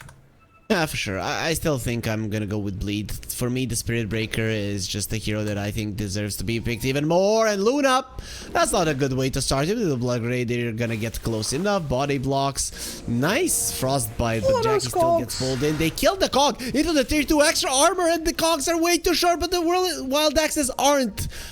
They're still not sharp enough. Kishka actually dropping low. He's going for a kill. Kishka, don't do it. You're gonna die.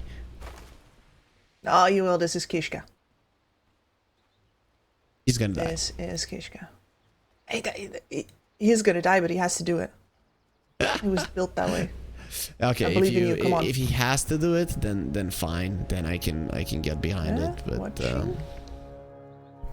and he's gonna be harassing this Luna right now.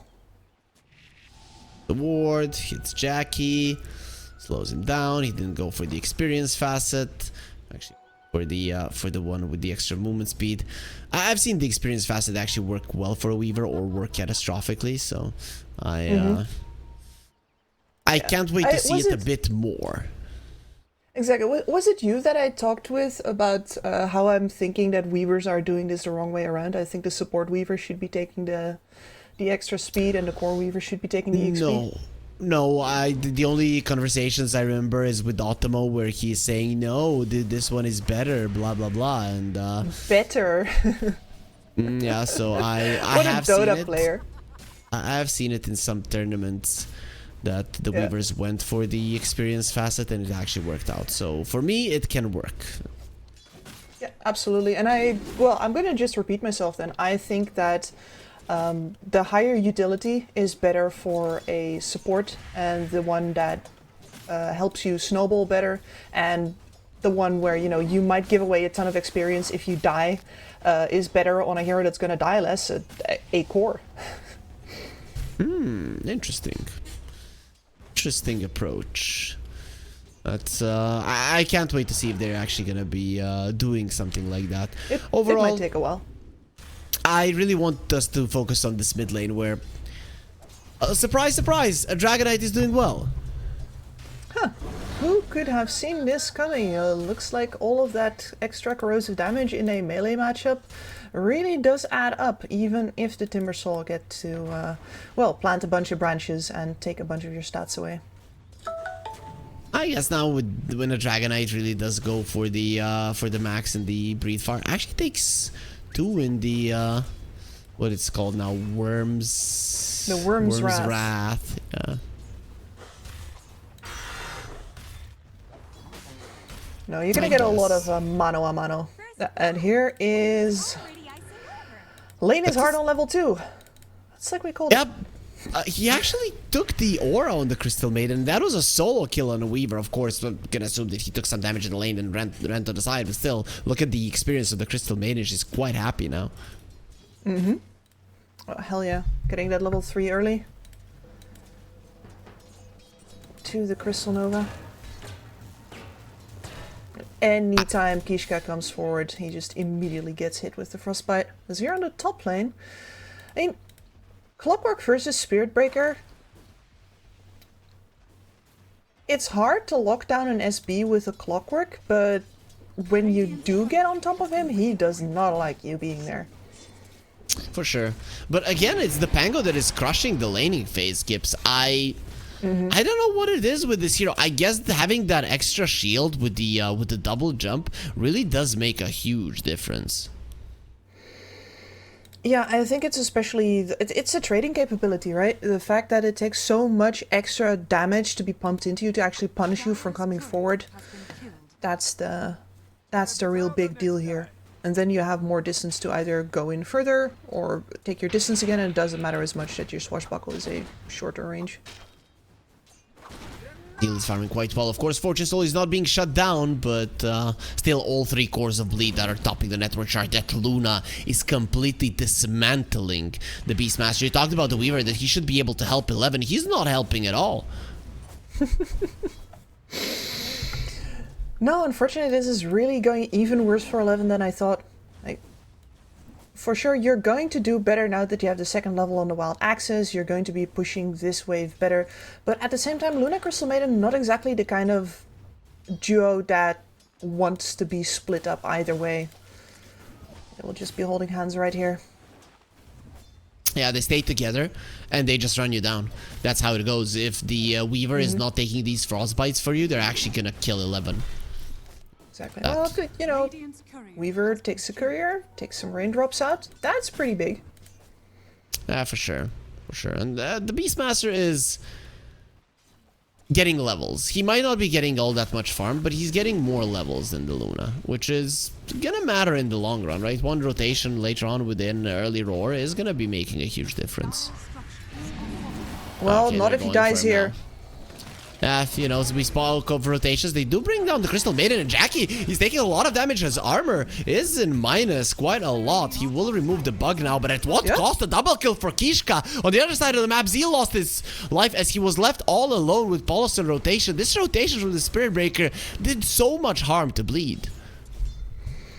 That is incredible. That reminds me of that you know, the operation with the 300% mortality rate? It's like the surgeon killed the patient himself and the bystander died of shock. That's kind of what happened to Pelosin here. Boy, yeah, really. Though he actually ended up being the witness that survived. Yeah, right, somehow. True. Okay, they're gonna try again. So if they kill him now, it's actually gonna be quite good. Kishka. There's the TP from the Clockwork as well. 11 will survive. This is bad for Jackie, especially if they can close the distance. Jackie should be fine still. Removing the swarm, him and his teammates as well having the healing salve. He'll be able to continue laning. Yep. Not even the worst for Ace though. Going to grab the bounty rune here. Is going to be mid just in time to help with controlling the first power rune. That's What's 80. with this hero? How is he crushing the Timbersaw this much? The tower is gone. It's even worse than versus a Coddle. Yeah, nope, that's... I didn't want to expect it, but I kind of expected it. This Corrosive DK just wins everything, man. Look at top lane also. Zeal was diving Fortune Soul, and now he's gonna go forward with a double jump shield crash, and it's so hard to go through that shield. Okay, they did go through it in the end. The Weaver will lose his life charge only onto the creeps after the Weaver dies, so Fortune Stone should be fine with the rotation. Ikigai finally gets something done on the map. Yep. And at the very least, yes, he's been shut down and he's lost his tower, but you gotta also just think about the fact that the Timbersaw needs an economy of his own, and he hasn't actually been shut down himself. He's not doing great, but he's doing a lot better than he was the previous match. The question is really, what is Emo gonna do with this vast expanse of space that he's bought himself? He buy Blink here. Last game he bought the Mage Slayer, but the Blink would actually... I guess you don't really have all that much damage. He's gonna be going on Ikigai and... No way. I mean, if Timbersaw dies, I'm gonna be baffled, but he'll be okay. This 3 points in the Worm's Wrath, it's making the Dragonite very scary. It's kind of insane. So the game plan to take him down here is really that you have to hard commit for him. And you're going to need either your Clockwork or your Beastmaster here to lock him down for as long as possible. Otherwise, he's like a Viper. He's just going to take somebody with him. Kishka is dead. Very nice rotation from Paulson there. Placed the sentry when they got both of their stuns, and that's why the last attack from the Dragonite connected and got the kill. And that means that they smooth as butter move on into the bot side where the hero is that has been really suffering. There's the roar. But he was high level. Yep. The Spirit Breaker did go for the imbalanced facet. I like this. In this situation, though, if he had the other one, he would have lived. Yeah, but the forced repositioning later on in the game. Ace is going deep, and they've got eyes on Jackie now. The TP in from the Pango. Rolling Thunder is definitely the strongest spell, but here they're here with 5 heroes. Jackie's trying to fight Kishka, dropping low. They're gonna be killing Jackie first. Azil, he is low as well. Minus armor from the Swarm. It's gonna be a problem for him, so he needs to get out in a second. He's at -4. He just gets eaten by a bug. Kishka is being charged. You're gonna stop that even if you do get the kill. You're gonna be losing your life. Whoa, what a nice rotation. I see they bring 5 heroes, and this time around they're the only ones getting kills. Absolutely beautiful. And I guess that is the way that you deal with the Dragon Knight. You treat him like a Timbersaw who's out of control. It's like, no, you go do something elsewhere. We will fight literally anybody else than you, and that's huge. Fortune Souls showing up at the angle that he did was really very crisp. And this is also really important. Last game, you lost your tier 1 on the bottom lane. You couldn't push the enemies. Now you're going to be able to open up the map. Very important for a Beastmaster to be able to do that. And now control the big area on the bottom side. And actually be able to farm the Ancients with the Wild Axes as well. Yep. Very huge. No, like the difference is night and day, right? Because they needed to bring 5 heroes to push those tier 1s and get some more space on the map last time. As here, that guy... No tower near, no help coming, but... No Nether Blast though. Spirit Breaker is still level 5, so that will actually spare his life. Without the Freezing Field, without the Nether Blast, they don't have enough in the tank. Yeah, and you know what? Was there an earn charge on that, on the Timbersaw? I think that was the last earn charge. And it was just simply not enough, which really slows down Zeal's game here. Yep, for sure. If he had the Spirit Vessel, maybe they even commit harder on that, but in general, you need your supports to get a little bit stronger. And Zeal, he had a great start, but look at his net worth now. He was farming awesome in the lane, and just one fight where he dies and everything goes to hell. Yep, well, he's not about to let that deter him, and this is exactly how you should be playing off that offlane Pangolier, right? Your biggest strength is that Rolling Thunder. You're gonna want to use that off cooldown. It's off cooldown, here we go. They're going for a Beastmaster. He does have the Roar, and Kishka will find the smoke, but with the Nether Strike, and this time around, Freezing Field, they get the kill. Kishka turns back time. He's keeping the enemies in place, reducing their armor. They're going to be dealing with that Rolling Thunder from Zeal. They actually found Fortune Soul. He doesn't want to be here, but you are already there, and already that Demo is standing his ground. Rolling Thunder stops Ikigai, and those Missiles still raining down even after the gyro is dead, but this time around it will be Bleed Esports that are gonna be overtaking this fight. Ikigai could be in trouble as well. No, he came for that kill. That's not worth it, my friend. You just gave your life for a support. 4 heroes are dead. Kishka is the only one left standing, and nobody cares about the bug. We can squash that later. That was... there's no way he gets out after he does that. I actually think that he was free before that, and here's the big difference between the previous fight and this one. Emo was here, and they can absolutely not fight Emo no matter what. It actually started off badly for Bleed. If you look at it at this point, you're like, okay, they're screwed. But now with Emo coming from the side and even Jackie joining in on the fray in the end, they just overwhelmed them.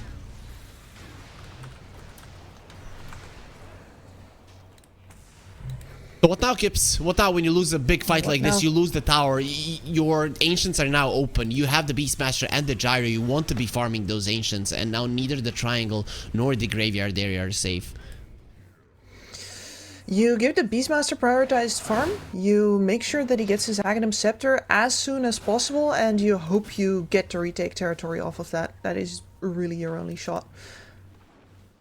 Is he gonna be strong enough? We're gonna be finding out. He does have the Inner Beast facet, so he is gonna be attacking super fast, banging those drums super fast as well. And look at the aggression from Bleed. You can't give anybody priority when you just cannot control your Ancients. And no, he lost the courier. Tell me he didn't buy it. Okay, he didn't buy the point boost. No, maybe he can get it somewhere else. Yeah, because there's no way in hell he's going to get it from his own secret shop, so now he has to sneak to the opposing side, I think. He's in a decent position to do that, but if you get, if you accidentally run into Jackie, you're most likely just going to get an Eclipse dumped on your head. He hasn't skilled it yet, but... They're looking to steal this Wisdom Rune. That cannot be allowed. The enemies have to respond, and there it is. The smoke with the Clockwork and the Beastmaster is coming. You can buy it now. Oh, there it is, Ags. Okay. That was so close. Zeal was right there. And now they've got him instead. That's a great start. Chakram. They lost Kishka on the other side. Bango, unfortunately, will die as well. Wisdom Rune. In 5 seconds, they have decided to let it go. Okay, this is fine for IHC. This is huge. No loss on the Wisdom Rune. Get control of your Ancients back for now. But look at Paulson. He's just going to push out the mid, and then you have to deal with that. You have to deal with the top lane. You have no capability of making a move in the next minute and a half.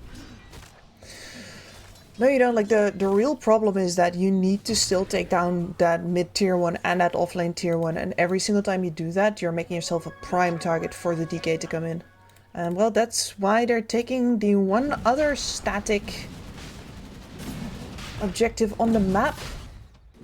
This is actually very smart. This Inner Beast facet allows you to do it. Dragonite has the blink, and well, he's not going to be able to use it that effectively. They give it to 11. I'm liking that they're giving him priority. As you mentioned, he needs it. He needs it. Now, he's the one that's going to be buying the space by moving forward with his body, making these plays happen. And that is exactly the kind of guy that you wanted Aegis on. Even the CM gets caught. Nicely done by Ace. Beautiful hook shot. Secures a kill. IHC have been, their response has been beautiful. Yule's there onto the Dragonite. Emo, instant TP out. Will be successfully doing so. Hookshot not available. Yes, and now you can sweep through this jungle. I don't think they had any wards to leave. Actually, they did. So yeah, here comes the one for mid. Ace is setting up for the assault on the mid tower. That is, I'm not sure if IHC can force it necessarily, but they're going to be looking for opportunities that allow them to go in for that tower next year. And you can see that Bleed knows. They're bringing the Crystal Maiden in. They're moving Emo forward. They want to head this one off before it even gets started. Yeah, you have to be in a good position. If you get attacked from 2 angles, let's say from the lane itself, and then Beastmaster comes from the side there, from the jungle, it can be very, very dangerous. So you need to be ready for it. Zeal immediately gets punished for clearing that mid-wave. And they actually backed very far off towards the left, Bleed. They did not want to have to fight this. Understandable. There's an Aegis plus this Beastmaster is super tanky anyway, so it's maybe better to just let it go. Your Luna is getting huge. She is, but the Gyrocopter is really rather close for a hero that's died several times more. Fortune Soul's actually only died once. Oh, only once. I thought he had twice, but no. It's just the bot. Well, good for him. Now, and the reason why I like the Aegis on a Beastmaster so much as well is I want the heroes, as we watch Peloson, that is going to be your den, I'm afraid. You're very dead. Yeah, you want heroes that don't just do something with all of the HP that they have, so right-clicking all the while that, you know, their HP is going down twice, but you also want heroes that ideally empty out as much of that mana pool as possible and turn that into damage, which is why Storm Spirit and Leshrac are such phenomenal Aegis carriers, right?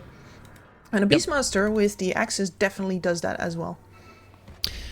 Bleed Esports have slowed down quite a lot. I always look at the CM lineups as you want to run forward more and more, and it is nighttime with the Luna being relatively farmed, so I thought they were going to be doing a lot more on the map. Kishka's got them again. Yeah, he always finds them. He has been ultra annoying in the game. Kishka loves getting face-to-face with his enemies. This is a little bit different style than the brawlers that he usually picks up, but he's got a really good instinct for where he can find his guy. His guy has been Zeal so far, and Zeal really... Oh, that tree's been cut. Sorry, Icky guy. Sorry, your timber chain doesn't work like the Pudge's hook, and Zeal very lucky that the tree wasn't there. I thought he cut it himself, but actually no Quelling Blade, so it was just cut beforehand. Bot tower is getting annihilated. It's so much attack speed with this facet. It's actually not fair sometimes. It's really quite huge. No, it really is not. And now once the BKB is up for the Beastmaster, you're going to be in a position as Bleed where he's going to be standing in the middle of the team fight, damaging, healing, buffing everybody else up as well. Do not underestimate the amount of extra damage that comes out of a Gyrocopter from extra attack speed as well. No, it's this game definitely a problem. Is even. I would even say that IHC are in control. Sure, Bleed Esports, they are delaying things in a smart way, and this could be a great kill if they can get it. No mana on the Spirit Breaker. It's gonna be a problem, especially with it coming, and there it is. He pushes the Timber Saw. Jackie's not getting out of this alive. 11 running forward. Jackie, he wants to survive, not gonna be allowed, and they bring down this Beastmaster, but only once. He still has one more life to play with. The rest of his team is coming. He's gonna continue banging those drums of war and taking his team into victory. Zeal, he doesn't want to be banged on by 11, so Ikigai comes over to take care of him super fast. 2 cores are dead on Bleed, plus the Spirit Breaker, and all of that because a little bit of mana was lacking on the position for Spirit Breaker. That cannot be allowed next time. No, their margins were really quite slim there. But the fact that they don't get to kill Ikigai there, absolutely ruinous, because now their entire lineup is stretched out in this big tall ribbon, and 11 was in a beautiful position to just run down Jackie here. Yeah, imagine if the Spirit Breaker gets that kill. Then he can charge back. He doesn't die back there. Yes. He gets 11 off of Jackie. Completely different fight. But that 1 second that he didn't use his wand instantly and then got hookshotted changed the entire trajectory of the fight. Well, at the very least you didn't lose your tier 2 mid off of it, I suppose. And the Aegis for IHC is now down, but the BKB is up. And I want to say that is just as much of a problem for the survivability of the Beastmaster versus all the damage that you have on Bleed. Yes, Luna will have her BKB as well. Let's see, they're gonna try and kill this Tormentor without any casualties. We'll be able to do so. The other side as well. Kishka gets his. I guess Paulson is gonna be slightly happier than Kishka, but even that Weaver getting some AoE damage in could pose a threat. He has an 8-toss, could get a Gleipnir, and at that point the shard is going to be much more valuable. Very much a case of a hero that can scale into a very decent damage dealer from the position 4. Supports are looking to overtake Zeal. A night and day difference in the farm of the Pango in this and the previous game. Dire's top tower is under attack. And it hasn't even... I think they've only interrupted him. Have they interrupted him with the roar once? Maybe not I even. don't It has even just think so. mostly been... No, it's mostly just been physical damage. And specifically it's been attack speed as this. Clockwork, man. Ace. Sometimes when you're playing versus a player, you think that he's everywhere. He's just everywhere doing whatever the hell he wants. No, this is much like the previous game. This man has no money, nothing to his name, and apparently also nothing to lose. And he keeps on hitting game-changing hook shots. And that one was just smooth as butter. See, they are here in their statue area waiting for a potential invasion, but their enemies are not crazy. They know exactly which parts of the map they can and can't control, and are just gonna make sure that the tier 1 drops first, and then they're gonna be invading the statue with 11 leading on the charge. Wild Axe is being used, rolling thunder forward. Okay, this is really big. If they can kill, he got the BKB off. There's the roar onto the Pango. Now they're gonna try to kill him. He's living through it, rolling thunder through. Fortress Soul, the charge is gonna be amazing. 11, the glaze bouncing, and Jackie, he gets super deep in, ready to just murder everybody, doing way too much damage. Ace could be next to the menu, but Ike guy, a much better kill. There's the Dragon Tail, won't be able to heal himself up to survive as Emo gets himself a double, and Weaver Kishka, his annoyance days are over as they do exterminate the bug as well. Bleed Esports, they get their lead back. IHC, just pop your BKBs. Goodness sake. A 9-second BKB. A 9-second BKB. He has it and he doesn't pop it walking up the high ground. It's incredible. And then, but he's not the only one. He's not the only one, because look at this gyrocopter here, waltzing in, thinking he's completely free, and then Emo just blinks on him. He loses 2/3 of his health before he gets to pop his own BKB. That is night and day if you just walk in there, pop it, and start flacking away. I guess, though, maybe they thought, if we pop these BKBs, they're just gonna bail. And probably would have happened anyways, but, I mean, much better than the alternative here. Yes. You pop the BKBs anyways. You pop the BKBs anyways, but you also die. You lose the momentum that you had in the game. Now you need to mop up the waves again. Shadow Blade on the Spirit Breaker. Dire's top tower is under attack. That's annoying. 3 money balls. Let's see if we can kill the Spirit Breaker. 3 whole money balls over on the Dire. Well, that, I guess the passive gold is always going to go in the way of IHC. Passive Another experience hook. always on the other side. Herd mentality. Well, one guy from the herd will be taken out. We'll see if there's going to be any retaliation from Bleed. Doesn't look so at the moment. And this does open up the row. Should be a pretty freebie for IHC. Dire's top tower. Should be pretty easy again, yeah. And I mean, you know, I love Beastmaster, but he's getting to the point now where the amount of damage that he deals is pretty unignorable, but you also really want to take him down because of the control that he provides and the fact that there's going to be auras coming out from him now. And this is really all now about, do I take down the Beastmaster first, or do I focus on the Gyrocopter, which is the hero that he's buffing? And you're not going to get both, for sure. You don't have that amount of concentrated burst damage. Thing with the Aegis on the Gyro, though, is that he's now gonna stand in front. You cannot go for him first, and the Beastmaster is gonna be taking the backseat a bit with his Blink Dagger. And I think with this second Aegis, it actually has become so easy for IHC to position themselves. It is the clearest way of... Like it plays itself, right? It really does. I just hope they're not going to be making the mistake of going super aggressive. Now your lineup has a pretty clear goal. Stand behind the gyro and he takes objectives. That's it. Radiant's middle tower has fallen. You stand, he delivers, and they have so much mobility, so many ways to adjust the fight after Bleed takes that engagement onto the Gyrocopter. And Bleed actually have very limited ways to get vision on anybody else if you don't give it to them. Dire's top The Spirit Breaker wants to actually see you before he charges this. DK would really love to use the stun on anybody else than Fortune Soul. That's why it's unfortunate that that IHC got this Aegis during nighttime, because nighttime does actually give the Luna the vision necessary to be able to start those fights if you're especially going for the high ground. The Spirit Breaker didn't get the 500 night vision talent, but considering that you do have a Luna on your side, it's not really a necessity. And he could still take it just in case that point has not been spent. I think he should, to be honest. 4 armor. Yeah, he's especially been caught off a couple of times. Yep.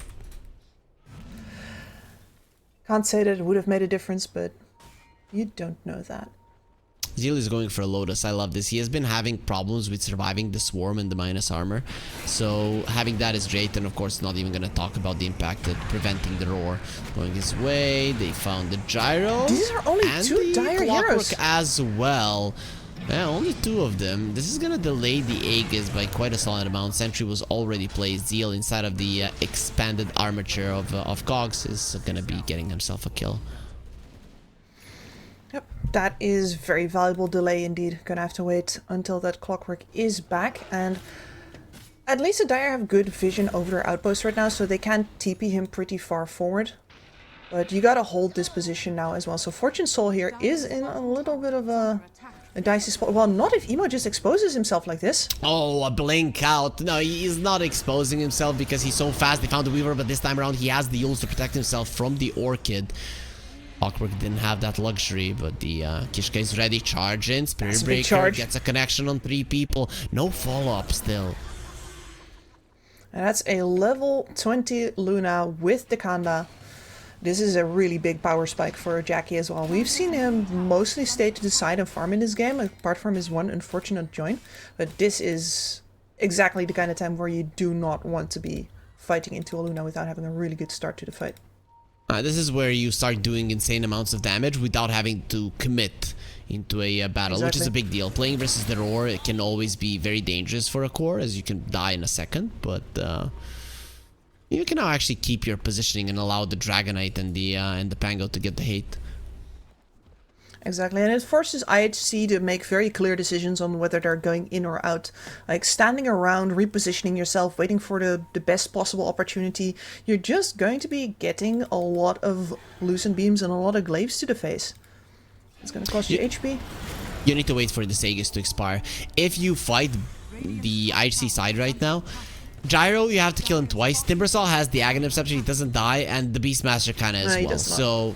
So you have 3 cores on the other side that are just gonna refuse to go down, and you have no ways of making it work. So just wait for the Aegis to go down, and then Fortune Soul is a pretty clear target. Oh, they actually wanna go. No, Paulson stops the charge. This game is incredibly even right now. Not just in terms of the gold differential, also the position that both of the carries find themselves in item-wise. Luna and Gyrocopter, of course, very similar as carries. The only benefit that IHC has is that they have 1 outer tower left. Bleed has none. That's it. Those are the differences.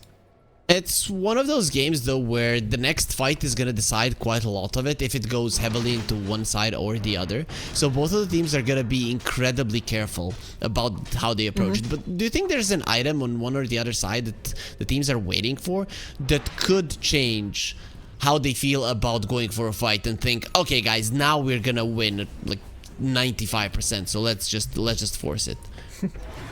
95% not sure, but the Lincolns on the Luna is definitely going to be a big deal. Between that Lotus Orb that's going to be finished up pretty much right now, as well as the Lincoln Sphere, it's going to be very hard for the Roar to be used to take down a core immediately. And over on the other side, sure, you're going to get the Satanic on Fortune Soul in that amount of time, but that doesn't necessarily mean that he's immortal now. It just means that you have to either make sure that he doesn't get it off or to play an in-out in fight. That Satanic will really make a difference. Jackie is, as you mentioned, going to be going for Lincolns. The Dragonite, once he gets the Bloodthorn, that's the burst potential that you're looking for, right? So the save on the other side really isn't there until this Weaver gets an Aghanim Scepter. He started on it, but still ways away. quite a ways away indeed. I mean, there's... Listen, there's Ace, so not necessarily a save, but there are BKB piercing interrupts between him as well as the Beastmaster Roar. So they do have some forms of peel as, well, I was mentioning Ace. He looks... No, they got Kishka first, okay. That loosened beam. Oh.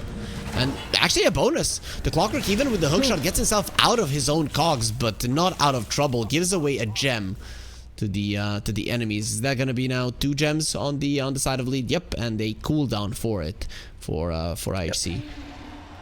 No, that's why they got him. That's why they got him. He was TPing out under the cover of his Glimmer Cape. Not fast enough. So now I like to see these kind of openings or used to shove out all three of the waves, and I think they've done a good job. Top lane is shoved in, mid lane shoved in, bottom lane is even, but either way IHC are not capable of making the play in the next couple of minutes. Nope. Look at the position that the waves are in right now as well. Yep. Can't do anything. You need to deal with all 3 of them, and yep. And getting out of the base is going to be obvious. So far forward. Yeah, you placed all of the vision in anticipation of you getting to control the map, mostly for the next couple of minutes. Instead, you let yourself get shoved out of that positioning, and now those wards are absolutely useless. Yeah, these are cutting waves, stopping wards, literally. Oh, guys, they went through the bottom lane. They're somewhere around here. Let's not allow them to cut the way. Well, that's not what they were gunning for. And I think Bleed Esports, right, what they're doing right now with the aggressive posturing is, sure, they want to catch somebody. But if they don't, keeping the enemies in the base until nighttime is the goal. Exactly. That's not a play. That's really not. They only went for it because the Arcane Rune Dragonite wanted to pop the form. Yeah, it feels like such a waste in general if you're walking around with a dragon form in your pocket, right? Burning a hole. For sure. Especially when you have the Arcane Rune, so the downtime is gonna be non-existent, really. Yeah, I agree. We're just going to be sitting here as Bleed, making sure these 2 waves are in, trying to make sure that IHC absolutely does not leave their base, does not get new vision, does not get the opportunity to make plays, do unpredictable stuff in the darkness where you can't follow them. They're all nice and cooped up, and you wait for nighttime, you wait for Roshan. Paulson is posturing aggressively. Yeah, I like that he plays down the sentry there just to be able to play around it and not get caught. And there's the smoke out of the base. Should be quite obvious, but they probably think that they can take a fight. They're actually quite strong. That was real fast though. Onto Paulson, has the BKB to run away, gets roared through the bulldoze, so that doesn't do anything. And Zeal gets stuck. It's a really bad situation to happen for a Pango Fortune Soul. He's taking some damage, and there he is pushed into the enemies. He's gonna be popping the Satanic, and the BKB living through it all. Luna is standing her ground and being able to do so versus a Gyrocopter. The charge is there, plus the follow-up stun. He's not gonna have the Satanic any longer. His life taken as well. Ikigai, a bit too deep, is gonna be frozen. We'll see if his little robot can take the low amount of temperature that the Crystal Maiden is bringing in with the buyback of 11. They might be able to bring down Jaggy. He's trying to lifesteal through the Spirit Vessel. In the end, won't be capable of doing so. In the end, with this one buyback, IHC will be able to do well in the fight. Hookshot off the mark, wasn't even a gunning for the right side. So it is gonna be a 3-4-3 in the end, actually. Which is really quite surprising, see as how badly IHC truly did start off that fight. Going on the Spirit Breaker there, sure, it's the guy you found, and they are very clearly have said, okay, we're just killing the very first man we get our eyes on. But yeah, through the bulldoze, I don't think so. And 11 being alone in that choke point meant that he absolutely melted, and that is supposed to be the heart of your team fight, you know, the guy that you rally around. Did he again not pop the BKB? Yeah. No, he did not.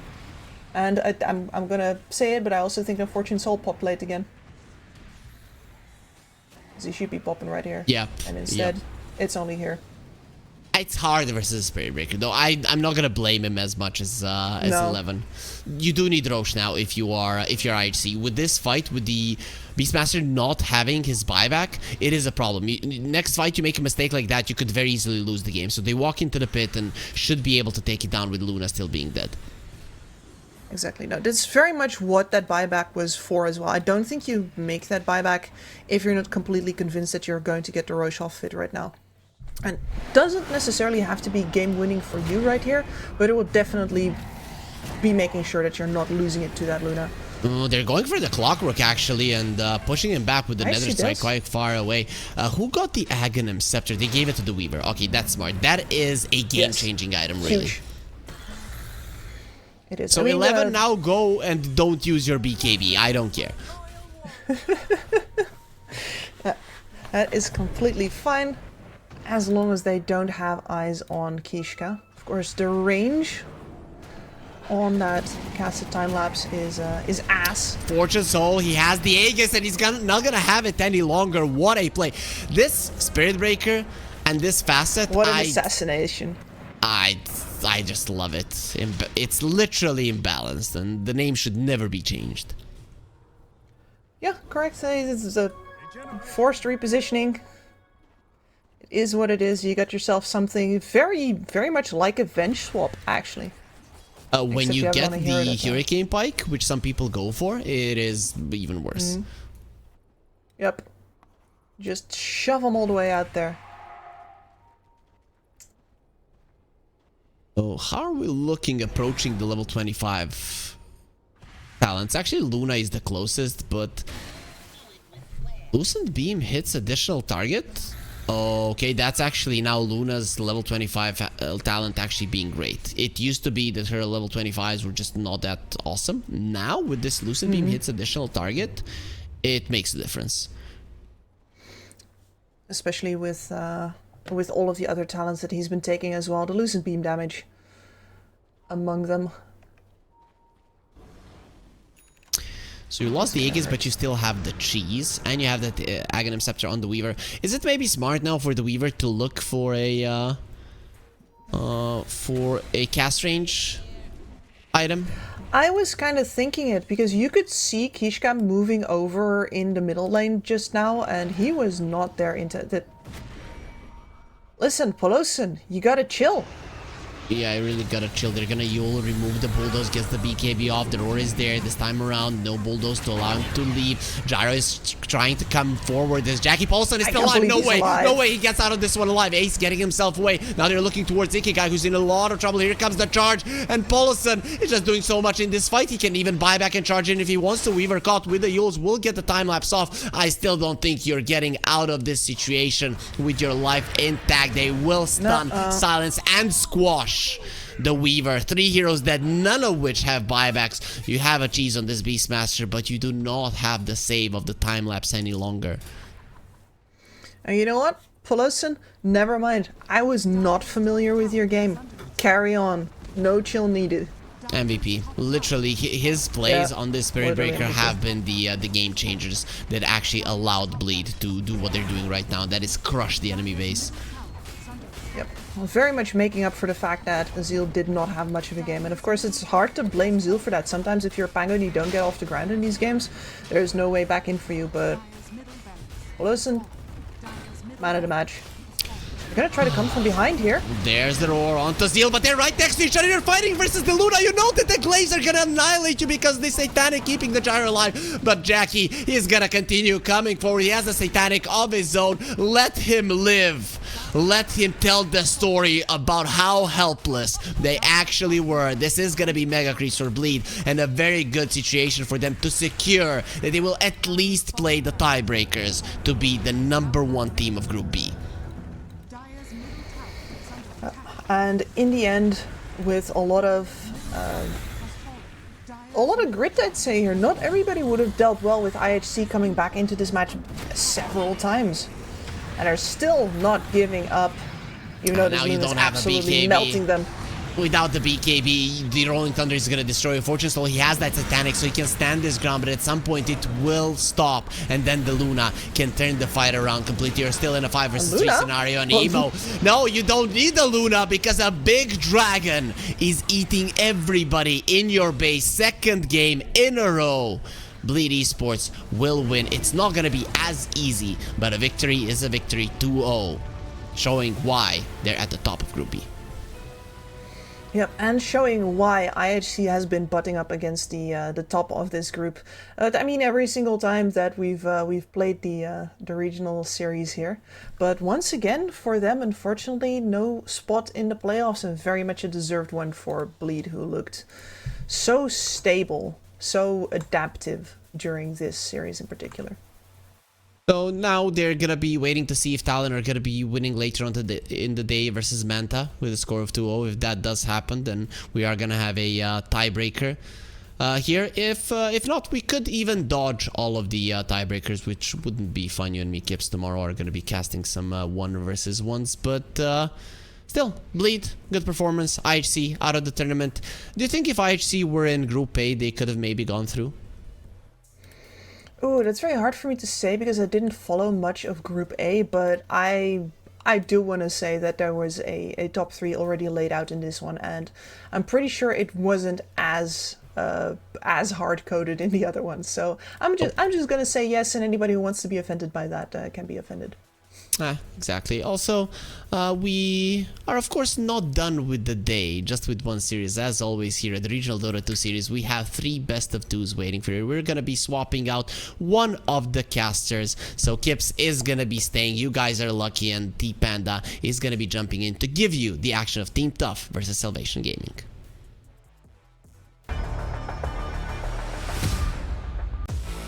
OneXBet and Eva Alfie present betting on all esports events on the website and in the OneXBet app. OneXBet. Play with Eva.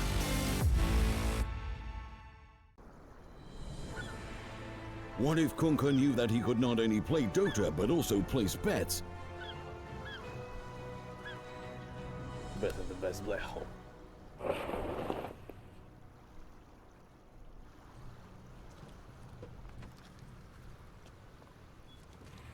1xBet Bookmaker Company.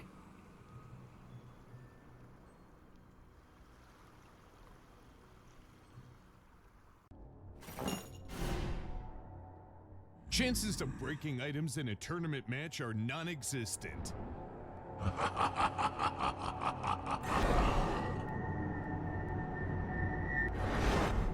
Chances of winning at 1xBet are always real.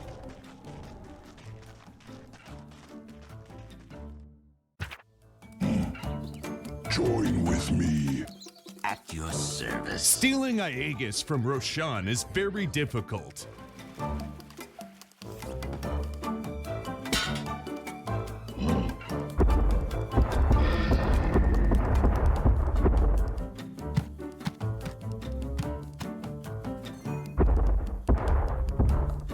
Winning at 1xBet is super easy.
skills in the gaming. 1xBet. Respect from 1xBet. Respect from 1xBet. Respect from 1xBet. Respect from 1xBet. Respect from 1xBet. Respect from 1xBet. Respect. Respect from 1xBet. Respect from 1xBet. Respect from 1xBet. Respect.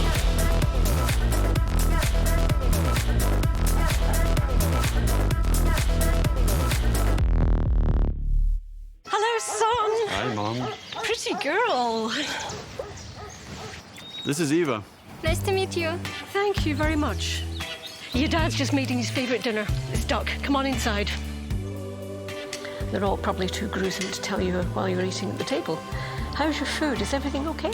Good, good.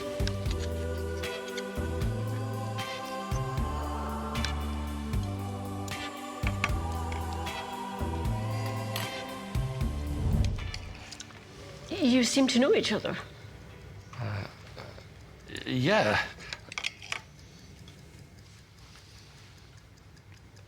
This is the new ambassador for 1xBet.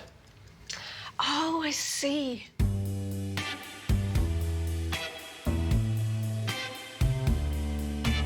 Everyone felt good when Eva Elfie became the new ambassador of 1xBet.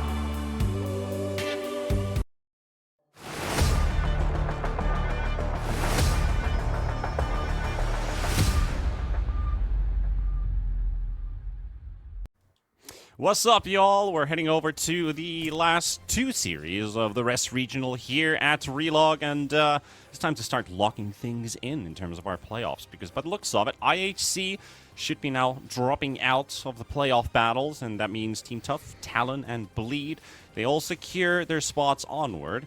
What I think is still up for grabs is actually the top half, because Bleed and Talon, they played a tie, so Talon need a win to still fight for that instant semi-final spot, which is up for grabs for them. Bleed, they just gotta hope that Salvation Gaming could maybe take some points off of Tough, but Manta at least gets a map away from Talon later on today, which I think it's a pretty long shot, but as long as the games haven't been played out, there's a possibility. So you're telling me there's a chance, Gibbs? Sure, I will tell you there's a chance, especially for Manta Esports, who I think have shown at the start of the group stage a decent amount of spine and a decent amount of learning versus teams that were definitely counted as favorites against them. Salvation Gaming, though, has looked both like they were getting outskilled a little bit and like they were getting outdone in terms of the attitude a little bit, and that is why I'm expecting, if any surprises come up, for them to perhaps be in the last series. Then again, that's Talon. The skill gap's most likely even bigger than this one. So Team Tough for Salvation here. You know, Team Tough has a bunch of very clear playstyle decisions that if you're Salvation Gaming, you can have prepared for it. You are up versus Seimei. This man wants to play Wind Ranger or Razor. That's just how the cookie crumbles. You can be ready for that. You've got Tsukimoto, who wants Brawly Pos 4s. You got 423, who will rotate on level 5 if you give him the opportunity with a Weaver or with a Gyrocopter. So there's a lot of things to be expected from them here, and you know, if anything else fails, maybe Bob just has an off day and he goes full Rambo in a position where he can't afford to. There are predictabilities and weaknesses here. Yes. Oh yeah, definitely. Team Tough, they when you bring out Bob, it can always be a tier 1 or a tier 4 player. You can never know what's in stock, but that's what makes Bob so entertaining as a player. Team Tough, though, quickly also bringing out their situation in the group. A 1-1 or a 2-0 can give them chances for a second place tiebreaker as well, with Talon dependent on what happens in the last series of the day. Of course, Team Tough, if they get a 2-0 victory, then it's really down to Talon. What can they bring up on the table? Salvation Gaming, they're going to try and tear down these hopes of a better seeding. Obviously, the seeding doesn't really change that much for Team Tough. For Talon, it could still be the top of the group. And really to decide between Execration and Yangon from Group A, what's going to happen between their tiebreaker, going to be played out tomorrow, if I understood correctly, with the tiebreaker schedule, which is at least guaranteed. Do we get more? We'll find out as the draft is live. And looking at some of these heroes out here, I'm glad the TA's first phase there. The Storm Spirit still up for grabs. I still think either team should be looking at that hero. There's no Witch Doctor ban. Bob has been the one who has been playing the Storm twice. I don't see Salvation Gaming's mid actually picking it up so far. So if they don't ban it now, that could be even a first phaser here for Team Tough. Yeah, I'd say so, unless for some reason they leave that Witch Doctor in. Like, yeah, they do, and they pick it up themselves. Okay, sure. All right. Let's go. I mean, I haven't seen this hero lose a lane yet. It is impossible to trade versus him, not just because he gets a free Radiance as long as he leaves the Festration ticking, but he's healing all the while, so he's going to be dealing that much damage to you, and you're still going to be fighting uphill at the same time. That's nutty. The only thing that does happen with this hero is that you... well, no, because you don't take the coconut. That's not the build, Tipan. I know. You take it later on. But it lives up to the story of the hero, at least. The Restoration turned into Festoration. And of course, a pretty solid pickup here with the Weaver, which has also been making waves in both the support position and core position. I've really liked the Weaver 5s so far, but I think the majority have been 4s, at least, in this tournament. And if I'm looking at this correctly for Team Tough, they've only played this twice so far. So we had 4-2-3, and then we had Tsukimoto. Yep, exactly. So this one is flexible for them between the carry position and either of the supports. But why don't they play it as a 5? Has Carlo not been practicing his Weaver 5 in his pubs? Honestly, can't tell you. Maybe it's simply that it hasn't happened yet. Radiant team ban. Because I do like the trading potential on the hero. The Shikuchi is really good for your carry to catch up. You can make, like, tiny Weaver lanes work out really nice. Of course, Tiny banned this game, but a hero that really just needs that little bit to go in. And of course, Tiny, who has, like, a lot of right-click damage. You still got plenty of those options. You have a really high physical damage output. You can take CK, for example. Can also make CK Weaver work out nicely. But we'll see what the options are going to be for them. They still don't know anything about their laning matchup yet, considering this Witch Doctor 5 or even 3, which is the meta right now. It's possible. Certainly one of the things that I do want with the Witch Doctor is I want to stun on whoever's laning with him. That's just to deal with it. You are on the off lane, or if you're a safe lane support, you want the other hero to stun so you can walk up and deal all of that damage. Otherwise, you're going to mostly spending a lot of time walking after people. Witch Doctor, okay on the speed, but nothing to write home about.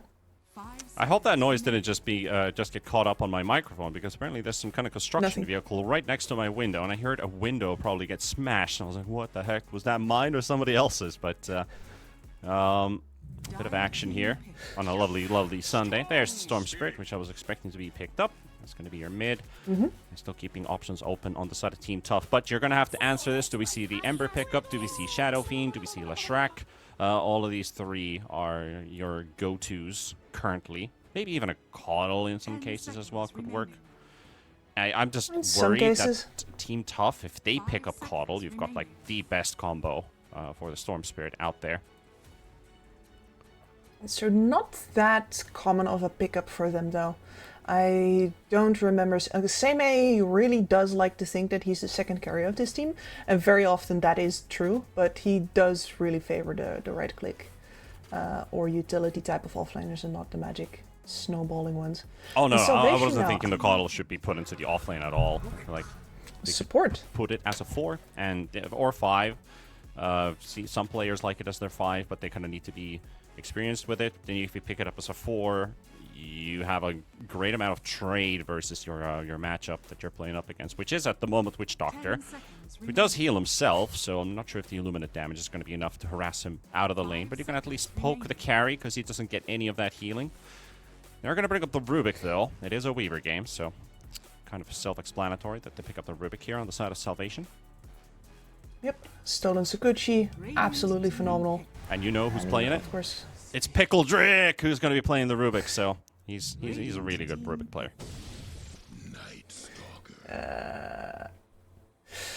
Okay, I hope you got it out of your system now. Nope, I'm not done yet. All right, so they brought a Vengeful Spirit, which I feel like I'm not sure if I like this pick with the heroes that it's paired up with, because you're either looking at a 3 Venge, which has been looking a bit rough and rocky. It can work if you get your Aghanim's build up. Sure, you're gonna have presence in team fight, but I don't feel like it ticks enough boxes right now. Your wave clear is a bit meh. Like, the Vengeful Spirit, of course, amps up somebody to do it for you, so you're going to probably like to pick yourself up a range core, or maybe even a melee core that just hits buildings, like not your Ursa types. Something to go up against a Night Stalker. You could pick up Troll, you can consider Sven, which is also pretty decent here. Night Stalker is very annoying to the supports. Yep, absolutely. And on one hand, you're going to have an extra option of dealing with that Night Stalker because you have the Venge. You can swap that Night Stalker off your supports, but that means that you're not going to do anything offensively with that swap, which is what most people have been picking the Venge for.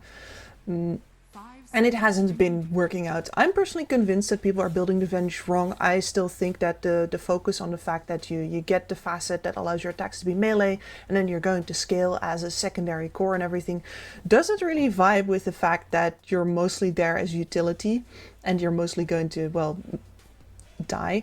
I think that Venges should be focusing on building some more auras, especially Vlad's is criminally overlooked. I think you should be building Vlad's into Ags. Just has to be with the right lineup, and there's the CK as expected. So everything is going according to plan for Salvation Gaming. Very much so. This lane with a Witch Doctor, CK Witch Doctor, murderous. It's incredibly hard to play into. But they brought up the Tusk on the side of Team Tough, meaning we do have a carry Weaver. Now we're going to start banning out. 5 seconds remaining. You're not really banning out supports in the final phase, are you? I hope they're not doing that here. Because why not? That's a pick you're convinced. I mean, does Carlo play the 5 Tusk then? Because Tsukimoto is the one who's been playing both the Weaver and the Tusk, and then 423 is the other Weaver player. So do they just end up putting Night Stalker? They very much. They are banning just support. because Carlo hasn't. Yeah, just because Carlo hasn't done it yet, doesn't mean that he can't. Though both Carlo as well, and this is the style of the team once again. Carlo and Tsukimoto will both play pos 4 type heroes, and this is one of the reasons why they snowball out of the lanes so well. They will definitely run like a Dark Willow and a Bat Rider. They will be running well. A Weaver and a Tusk is not an impossibility here, but to be fair, 423 is a very eager Weaver player, so I see why Salvation Gaming is pretty convinced that he's going to be taking that. Yeah, because the thing is, like, Salvation Gaming's draft is completely fine. Like, I was against the Venge idea here. Like, I still felt like if it's going to be played as a carry, I'm not going to like it, even though I personally like playing Venge carry. But since they picked up the CK, it rounded up this draft a lot. It looks a lot better. And now for Team Tough, this whole discussion about, like, where's this Tusk going? Where are they putting this Weaver? And you're last picking yourself a support. What's a support that's going to change you this entire game? It has to be something like a Meepo support at this point, which can work. I've seen some teams do it, but I just don't think it's going to solve enough problems for them just to pick up that hero that does the same thing as what the Tusk is doing right now. So we'll just have to wait and see. The Grimstruck would have been absolutely perfect here. You get yourself a really good tool versus that CK, both in terms of the Dark Portrait later on, but early on, just the fact that you get to latch him to his teammates, really limit that mobility of the Reality Rift. And Meepo ban, that's, I mean, I'm gonna give you full points for that in spite of it only being a ban, but that's like, no way in hell did I see that particular ban coming. Like, yep. Well, Meepo. Let's see what else is going to be on their minds here. Gonna need a mid-pick versus the Storm. And since they don't get the Shadow Fiend, I think you're really down to either, do you want to play an Ember in this matchup? Well, I think this makes a bit more sense. I prefer the Death Prophet maybe in this case. Like, Ember can work, sure, but Night Stalker is very annoying to play into, especially pre-BKB. Death Prophet doesn't mind the Night Stalker too much. She doesn't also die to the Storm Spirit right away. You have a decent matchup. You have a lot of good targets to soak up with your Siphons. Also, the Fear is pretty nice. Later on, that is. Yep, absolutely. And with this, you get yourself a hero that can stand in the center of the team fight and for these supports to huddle around while the Night Stalker tries to hunt them, right? You're going to have steady damage going into that NS as he tries to do that, and there we have the troll. So, okay, they're swapping out the Weaver and the Tusk then. Yep. So, Carlo with the Tusk, bringing out Tsukimoto for the support Weaver, and bringing up 4-2-3 on the Troll. The Troll's a good idea here. I was a bit afraid about this Weaver, like how good of an impact does he have versus all this burst damage. He's a squishy damage dealer. He doesn't get into range to attack because that's when Salvation instantly jump on the Weaver. They have short cooldowns. They have good range on their abilities. The moment the Weaver shows, he just gets blown up. So I think this is I honestly think this is a good adjustment. Dropping the Weaver into the support, getting yourself a carry that can actually soak up a bit more damage, has a lot of inbuilt dispels through items, and, you know, fighting versus Death Prophet. Death Prophet's not going to kill you during Exorcism. Your lifesteal is going to overdo that. There's no Doom in this game either, so this is a really good pickup for 4-2-3. I think this made this draft look so much better than what it was before. So a lot of bouncing back and forth with Salvation having a weak draft. Okay, CK rounds things up and now up around nicely. Then you have the DP followed up. So, okay, this looks good. And now the core swap up for this Troll. So I think I favor Team Tough here. I can't go up against the Storm Spirit. The hero's been looking way too good. And the adjustments, I'll give them the points. This is like a 60-40 or maybe 55-45 for Team Tough. No, I'll go with the 60-40 as well. This is Team Tough with the kind of lineup that they excel with. They barely have any cooldowns to speak of. They're running 2 basic +4s that are going to be running at the enemy as well. You got Bob on a playmaker, 423 on something that can get involved very early if he reads the game correctly. And that doesn't mean that he doesn't have the capability to scale in a very good matchup versus Young God later on, because most likely we're going to see a Battle Fury here from this Troll, right? And he's going to be chopping those illusions to bits. So I do agree that Salvation Gaming has probably the best possible draft that they can put up against it. It looks very solid, looks hard to take down.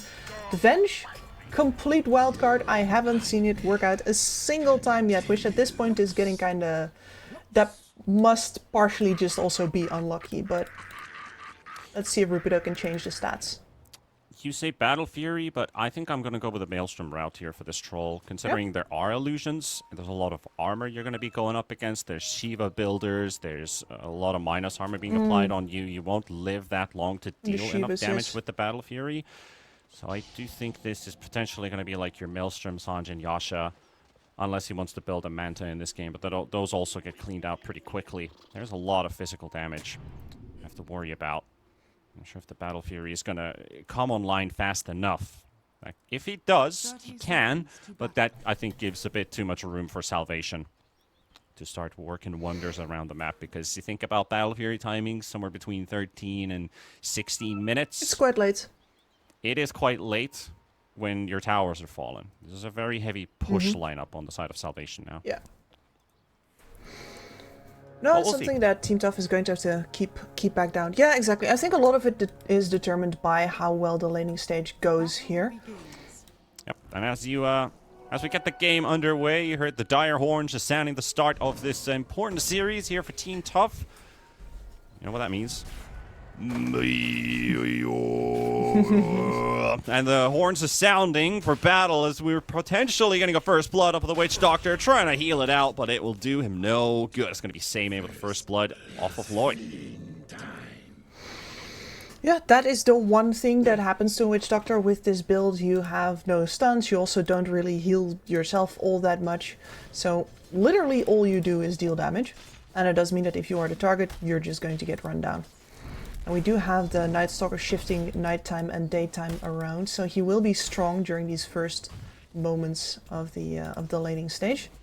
Yep, this is the way to play the Night Stalker now. It's like you're going to be strong in the lane. You can even look for some early kills, and by the time it hits 5 minutes, you're closing up on your ulti, and you can follow it up with a Dark Ascension threat instantly, instead of the other way around, where you're kind of useless in the early minutes, trying to survive and struggle in the lane. So it makes... This facet has upgraded Night Stalker a lot. Oh yes, significantly. And the fun fact is that you can still afford to play him as the other one if you think that your lane is going to go better, and then you're going to have yourself a facet with a very nice boost. But so far, safe laners, we don't see a lot of weak safe laners these days.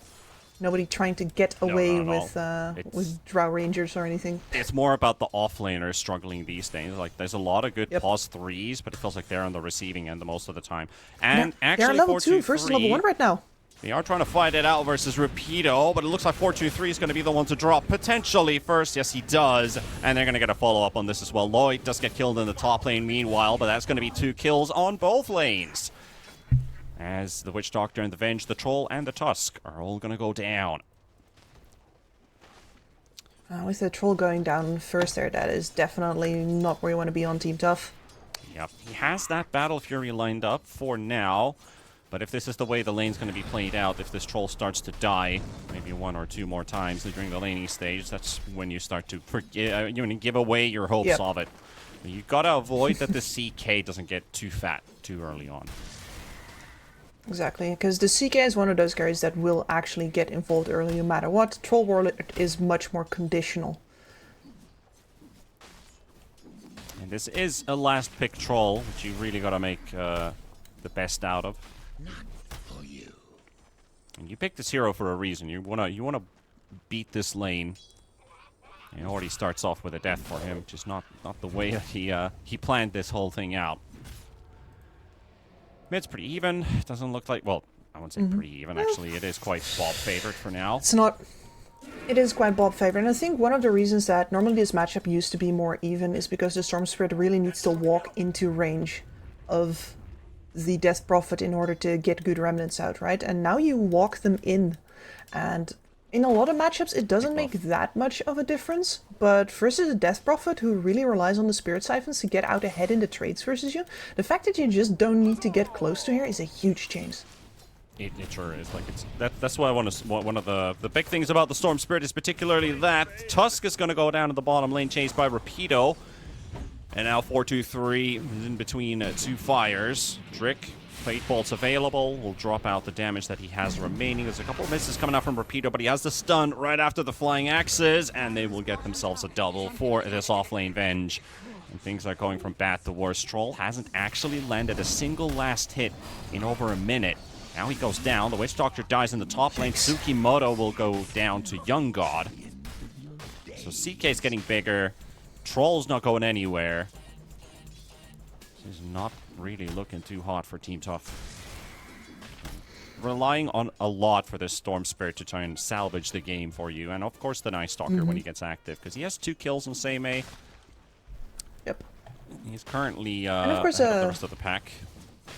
Yeah, and what you want in order to enable a Storm Spirit is a Night Stalker who's doing well, right? Because he's providing 2 things. He's going to be silencing up the support, and he's going to be providing vision for the Storm to pick and choose whichever candy he likes best. Daddy will let you choose. So they do very much have the engine of the mid game ready to go. Seimei is not quitting anytime soon. Yep. Now Witch Doctor's made to look he looks a bit silly here, you know. The Brutus Restoration, you'd think that he'd be capable of poking back, but no. It is the Radiant side that's pulling ahead. He is so underleveled by now as well. The start of the game where the level 2 kicks in earlier for the Radiant lane, they immediately capitalize with kills. There has never been a time where this Witch Doctor has been ahead. And that really means that the pressure has he has only been reactive so far. There's a really good timing there for the daytime gank, but because he's only level 3, that's a 2-point maledict. That's not going to be enough to drive Seimei out of the lane, and might actually have pushed his boundaries a bit too far. This Witch Doctor should be dead here. He's got the bug chewing away. Seimei still needs a couple more seconds, and here comes Bob for the rotation. And there goes Young God as well. So these are the 2 heroes that still have a good game in their hands, which is Seimei and Bob. Very important to make that level 6 rotation happen. 6 minutes as well. So he might even just get back to the top rune, which is about to spawn in a couple seconds. He'll get a nice stack going there with the sliding remnant too. And it's an illusion, and Wonder Boy's just got the faster movement speed. You got 2 heroes without boots. Yeah, and it doesn't even matter because Bob gets a refill. Oh no, wait, Tsukimoto did grab his bottle, but he wasn't in time to get the refill out. That's sad. Yeah, it's a bit sad. I was like, oh well, at least you get a refill, but guess the next move is just going bottom for the bounty rune. Yeah, I'll lean on those galvanize stacks a little bit. Yeah, already 6.5, almost doubling the final region of the Death Prophet for now. Level 1 Exorcism ain't the biggest threat for that tower too. Dark Ascension is now up for Seimei. See if Bob has to make another rotation to top. Seimei is going to start taking... Well, he's going to drop to like 200 HP by the looks of it with this Maledict here. Does have decent regen going his way. It's up to 300. Yeah, but less decrease by 20%. 1/5 is nothing to sneeze at. So he is going to be suitably annoyed. Carlos spotted by the wards though, so this rotation will not work out. It's a bit of a bummer for them.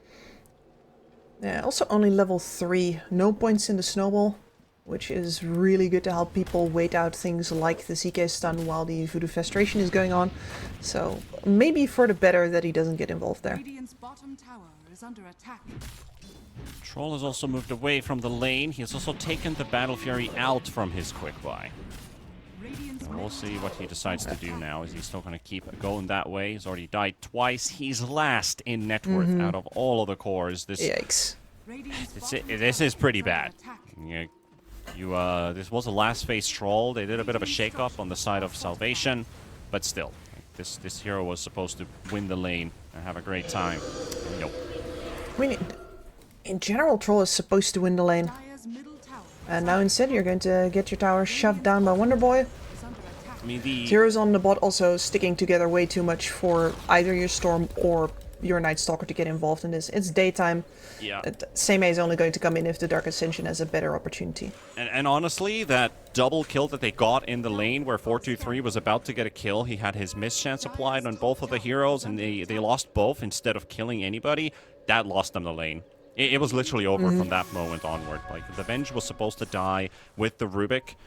Maybe the Troll would have died in the process, but him dying first and them losing both heroes was really a disaster. Because now the tower's gone at under 8 minutes. But he has a dream. He's re-queued up the Battle Fury. He believes in his team. Wonder Boy. All of his siphons are used up. Still has a big stick heal. The Maledict misses, but there's a regen rune still on the Storm Spirit. However, he's not going to get much out of it, though. Wonder Boy gonna get isolated and removed from the fight. Bob is the one to drop first, though, and Wonder Boy still surviving with another Siphon cast on Carlo. They're gonna stack around Rubik, but Rubik TP's out. And they've just killed 2 heroes. Now Seimei and Tsukimoto, they'll get what they can. Fortunately, the Night Stalker couldn't get here early enough. With another stun. Lloyd throws out the Maledict. That's another one going for Tsukimoto and Seimei. They'll use the time lapse too. And this is going to be the end for the Vengeful Spirit as well. And make that a 5th kill for Rupido. Sorry, for Seimei. Off of Rupido. If only the Night Stalker got there a bit earlier, that would have been game-changing. Yeah. It would have been. I mean, he's still in a phenomenal position, right? He is. Next time nighttime comes around. Well, okay, maybe not. It's actually earlier than I thought. Sorry, but you will be finishing off the BKB really early. Yeah, he's off to a good start. It's just that you're playing with a Galvanized Storm Spirit. Every time he dies, he loses stacks. It's not a very good thing for the Storm Spirit to start losing him. But he is still big. He is still big on this Night Stalker, and kind of has to be too. Team Tough are the ones who need to stop Salvation Gaming as soon as possible to start turning the game into their advantage.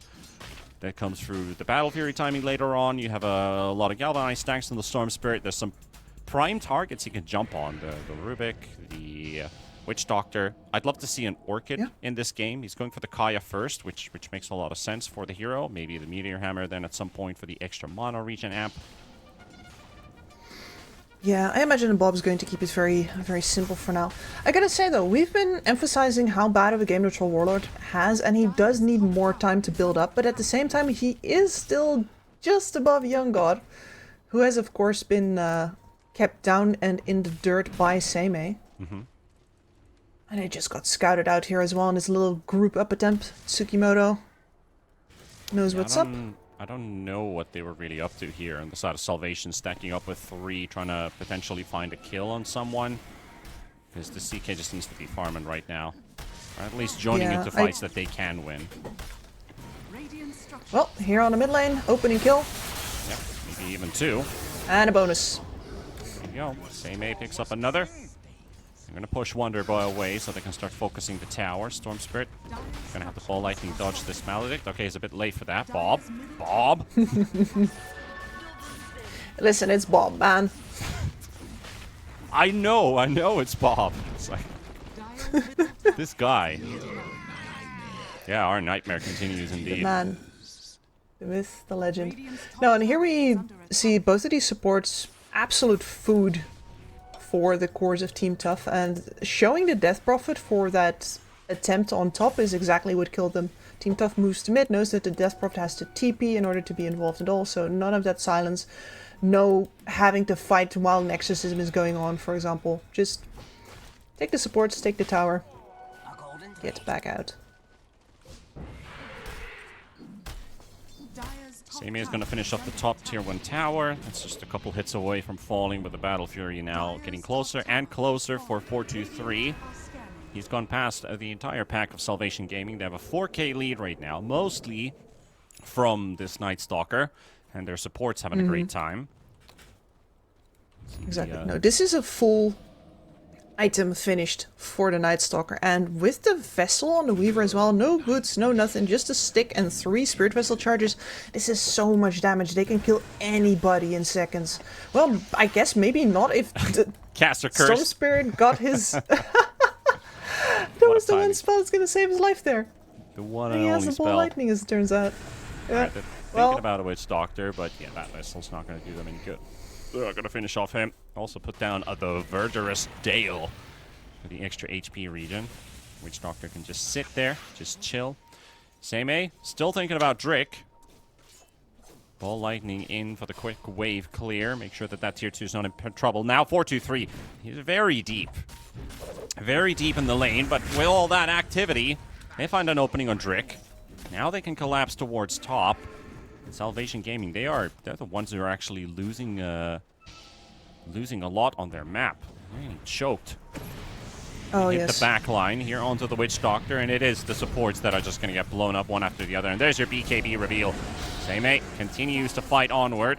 Going to get hit by another stun. Still forced away. Carlo's right nearby. 4-2-3 is just hitting the tower, forcing out the glyph. He's not interested in battling it out. Meanwhile, Bob, you've got some activity on your way. Can he take this one? No, he can't. But he could maybe get a kill and maybe get out with it. Have to be worried about Young God, though. All right, so yeah, Team Tough galvanized stacks not quite enough. They're kind of like 3 situations at the same time, which I'm really liking about Team Tough.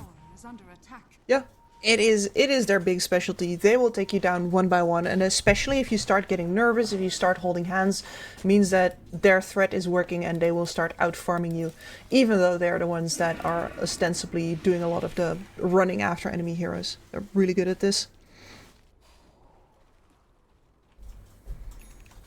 Gonna try and have to answer the pace somehow. 4-2-3 is picking up his Battle Fury, also has a Wisdom Rune that he can grab for himself. Right at the Ancient Stacks. I just think that for Salvation Gaming, it's going to have to wait until you pick up the Orchid on the CK. You want a threat to stop off the Storm Spirit in this case. And the extra attack speed is also going to do a lot for you. Because the Night Stalker, he might be hard to lock down right now, but not necessarily that tanky just yet. Young God is also very cautious about if somebody's going to suddenly show up. Considering how active Team Tough have already been on the map, he's just pulling the wave out as much as possible. Sorry, the camp. Opening his armlets. At least he has a way to go out, because nobody is showing on the map. They only see the Storm Spirit in bottom. And, oh my god, Tusk already has a blink. Like, this is how good things are for Team Tough right now, is they have Night Stalker's blink soon ready. He's already shown his 9-second BKB. You have the blink on the Tusk, you've got your next item of the Storm. He's actually ignoring the Orchid for now, so just maxing out the damage output. I do like the Switchblade pickup. It's a good idea. And Weaver going for Yules right after. Anticipation of that Orchid on the CK, as well as there being a bunch of silences and disables that you can dodge. Arlo, though? Yeah, he tried to... Yeah, he took the rune away from the Death Prophet. See if that's a good death. Very unfortunate that he doesn't get to snowball drag a little bit more time there, but it is what it is. And now that the Blink Dagger on that NS is flying in, there are 3 more minutes until night, so we're most likely going to see one more attempt at a Dark Ascension gank during this time, since it would be a waste to have that Blink Dagger sitting in your pocket. Alright, well, stacking up with the boys. Everybody just a swap. Rotation coming out. See if they can connect. Bob gets his refill this time. They are drawing out a line right to the top half of the map. They're going to cross through the triangle into the jungle. Or maybe just to stand behind. No, they're not. Okay, sure. They changed their plan For completely. 23. Like Tsukimoto, he drew this long line on a circle. And they just feel like, guys, let's do Roshan. Yeah, okay, sure. For 23 shows up is like, actually guys, I have Battle Fury, I'm feeling good. They're currently holding hands, being scared. We have time enough to take this down. That said, it is kind of close. Close it is. Tsukimoto's already in the front, ready to find his opponents. And smokes are popping. Got him. Quick time lapse out. He will not give his life away. That's actually a good idea to time lapse away. If he got caught, suddenly it's a 5v4. Very much so. He's just there to give the information. The information that he got was not enough, and the amount of stuns, especially the ability to get instantly silenced or lifted out of the trees, is a little bit too big of a risk to take. Bob grabs the haste. The Storm Bob Spirit gets silenced. here. Age is just gone. They're late for the party here. Salvation just pulling out. Same doesn't have the blink ready, and they're going to find Lloyd with it. Onto Drick they go as well. And The Vortex Drick. into another silence from Seimei. Only level 1 though, so very long cooldown there with a crippling fear. Drick gets to jump out with the stolen ball lightning once again. To finish up Rapido, bit of an unfortunate Rapido. force staff there. Vic was trying to save him. It's not the case this time. Well, at the very least, that haste rune that Bob died for the first time did give them the opportunity to then continue off the fight, but that was a little sloppy. It was a bit unfortunate for the Storm to lose his Aegis just like that. You know, he was going for the rune, ended up getting silenced, and Witch Doctor ulted and rooted on the spot. That was the fresh rod on this DP. Radiant's middle tower Completely backfired on an easy rune steal into actually losing something. The first Aegis, I mean, in importance, it's not the hugest item, really. No, it's not, but especially versus a tool like a swap, which can put you in really very awkward positions, and the fact that there's now a Rod of Atos up, he does not have a BKB or anything even close to it, is going to necessitate him slowing down a little bit. And we do have ourselves a near nighttime, so Seimei will be able to pick up some of the slack there. Yeah, 9:05, picking up slack. And been on a roll. Unstoppable so far. And he also knows his limits. Like, he can't overextend too far out. With that BKB usage we saw in the top fight. Started soaking up a lot of damage between 3, so he knows he can go for a quick support kill, and he just has to back out. Lacks the armor to stay there forever. It is a full-on physical damage lineup, pretty much, that they're going up against. Exactly. Very much Almost. respecting the damage potential. And Young God will join any good fight that he sees right now.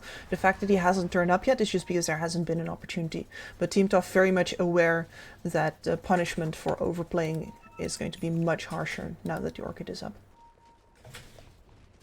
Bit of a gank setup there in the bottom lane, but quickly returning back to position. They're going to go for the Tormentor into the 21-minute Wisdom Rune.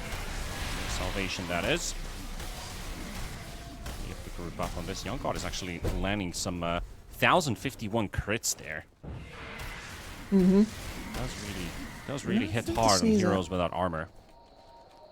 Downside is everyone has armor on the side of Team Tough. Tusk's at 10, Storm's at 17, Trolls at 26, Night Stalker's at 14, Weaver's at 12. It's like there aren't these, you know, I would say Witch Doctors, like currently 6 plus 3, and that 3 is also coming from the towers. It's got like 6 armor. It doesn't really stand much of a chance. Now Weaver gonna get pulled in with the Orchid. They will get themselves a kill. Seimei has to pop his BKB. The team's not ready for this fight, so Seimei is running away. He's not willing to stay. That Venge stun. Also just a bit too early cast by Rapido, so will not stop this Night Stalker in his tracks. So important kills, also a BKB forced out. These are the things you can do. Unfortunately, you are up versus Team Tough, so they will still have been applying pressure on the other side of the map, but might have overstayed their welcome on 423 here. We'll see. Snowball save comes out, trying to turn things around, but the Orchid comes out as well, and Troll in trouble. Lotus heal, ulti's in 6, he won't get it.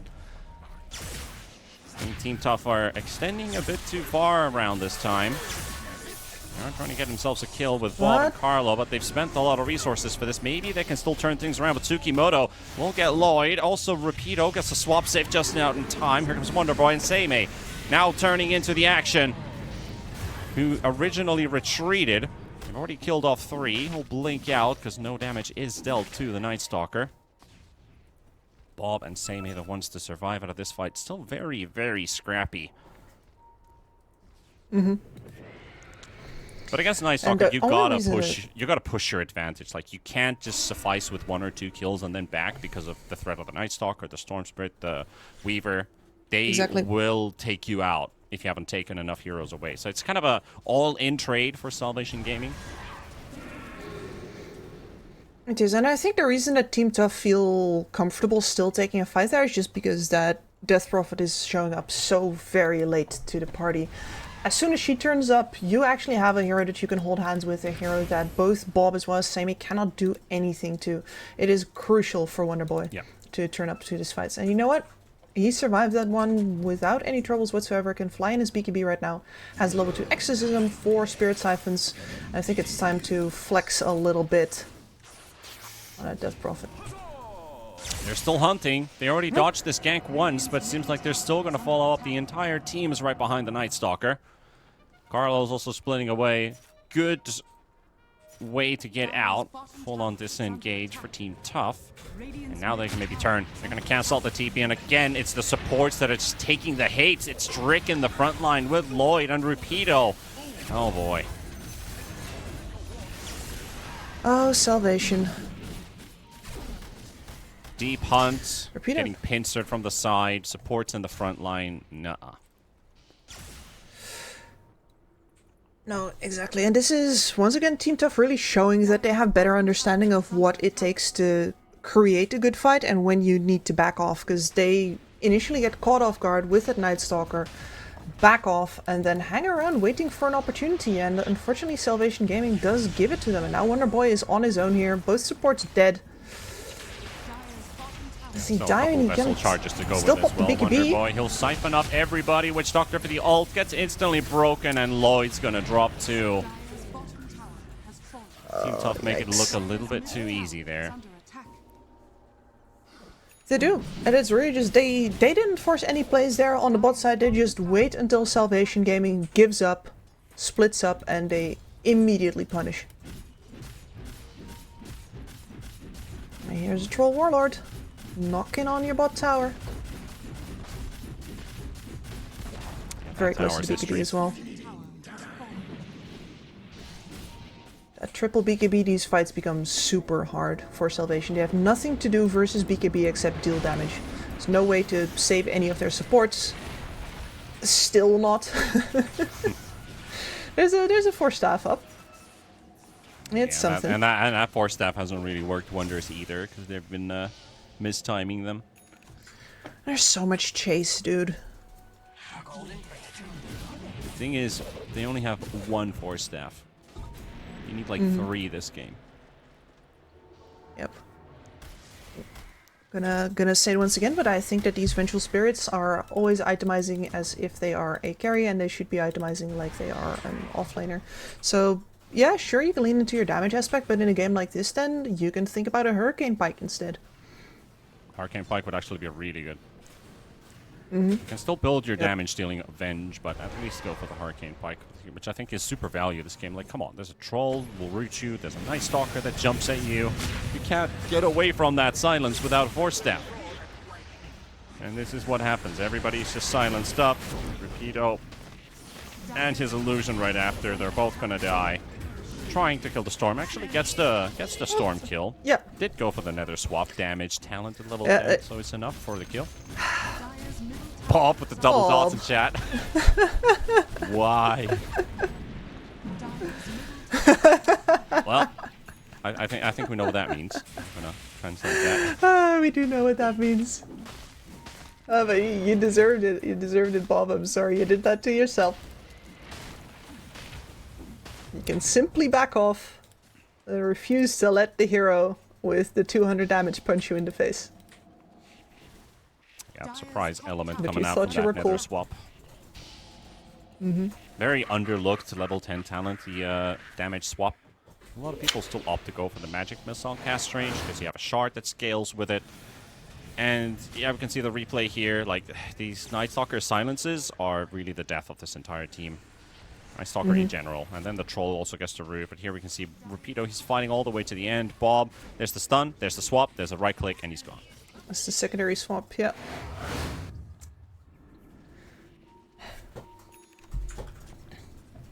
And it does buy a little bit more space to breathe for Salvation. Even after losing a couple of heroes there, Bob does need to get back out on the map. Means the rest of them are also backed off a little bit. And that gives the opportunity for the smoke here for Salvation. So, unfortunately for them, nothing to find here. Except for Roche. Radiant are scanning. Roche, which they can do. Not gonna get a lot of benefit out of I the was saying standard, unfortunate. But if this simply, Team Tough wasn't even thinking about this. That's a freebie. That is a good pickup. That is the Aegis taken away from Team Tough, allowing the CK to still have a chance to stand his ground in these fights. Still racking 14k net worth. Has damage. Good damage output. Bob. Team Deep Tough wants diving to right punish. in the middle of everybody with his BKB. Trying to get a kill. He almost dies himself. Has the zap away. They're going to get the follow-up from the team, though. They are going to lose Carlo potentially here, but how many heroes do they actually take away? They still have that Aegis to fight against them. They're backing out. Seimei and Bob both pretty low. They're dropping as well with Tsukimoto. That swarm was chewing away everybody's armor, and now they get to turn things around, get themselves the Aegis out of the way. Another Crab Orchestra thrown in onto the bench. Illusion. They'll push around Young God, make themselves a full-on team wipe. Take everybody away from Salvation. There was a moment that looked good, but nobody was hitting the bugs. And you could really see them start to hit super, super hard with that Battle Fury, and the target had like minus armor on him. Yeah, the damage ramping up from the troll in this fight is insane. And the fact that they're all so close together is just an unmitigated disaster. And this is where, you know, if you're Wonder Boy and you would have still had your ultimate, this is the kind of situation that Team Tough can't really afford to jump into anymore, just because you would have too much damage. But instead, Seimei gets to disengage here, Bob gets to step out as well while 423 does the damage. And after the supports die, it's just mopping up. Yeah, I mean, the troll was hitting for like 15% of DP's HP every hit with max fervor stacks pretty much, and that bug had been hitting for at least 15 seconds by then. So you got like no armor on these heroes left. Pretty easy cleanup there for 423, even though he only got 2 kills in the end, which was Rapido and Young God. But he's up to 20k. Pulled it far, far away from the rest of the pack. He's got his BKB in 3 seconds. He has his ulti too. He just needs to pop it. Just needs to pop it, but he can't. Stone locked. They even dropped the Witch Doctor ulti for for good measure. Oh, look at that kill streak. Man's worth 1500 gold all by his lonesome. Yep. Yep, even without an actual streak. It's just a kill. 1500, 3k XP. Tasty. The thing is, if you look at the graph, they are 22 levels behind. Which is actually pretty sick. The highest level hero is 17 on the Venge. And all the other cores are 22, 21, 20, 18. Even Tusk is 16. The Tusk is even 4 levels higher than the Witch Doctor. And he's about to hit his level 3 ulti. No, this is very much built into Team Tough's playstyle, right? The thing that they thrive on is the kills. They are not very objective focused. They're not even particularly farm focused. Farm is something that they get as a result of them applying kill pressure, but they scale because of the kills. This time Rubik does not have the ball lightning to jump away. Doesn't even get to cast the swarm. Quick zaps out there from Bob with the arcane rune. He's got 35 mono regen, so it will not take too long until he's ready to jump back in. And this is so beautiful, because they do this before the Troll Warlord is back, so Salvation Gaming does not expect to lose a hero in the base right now.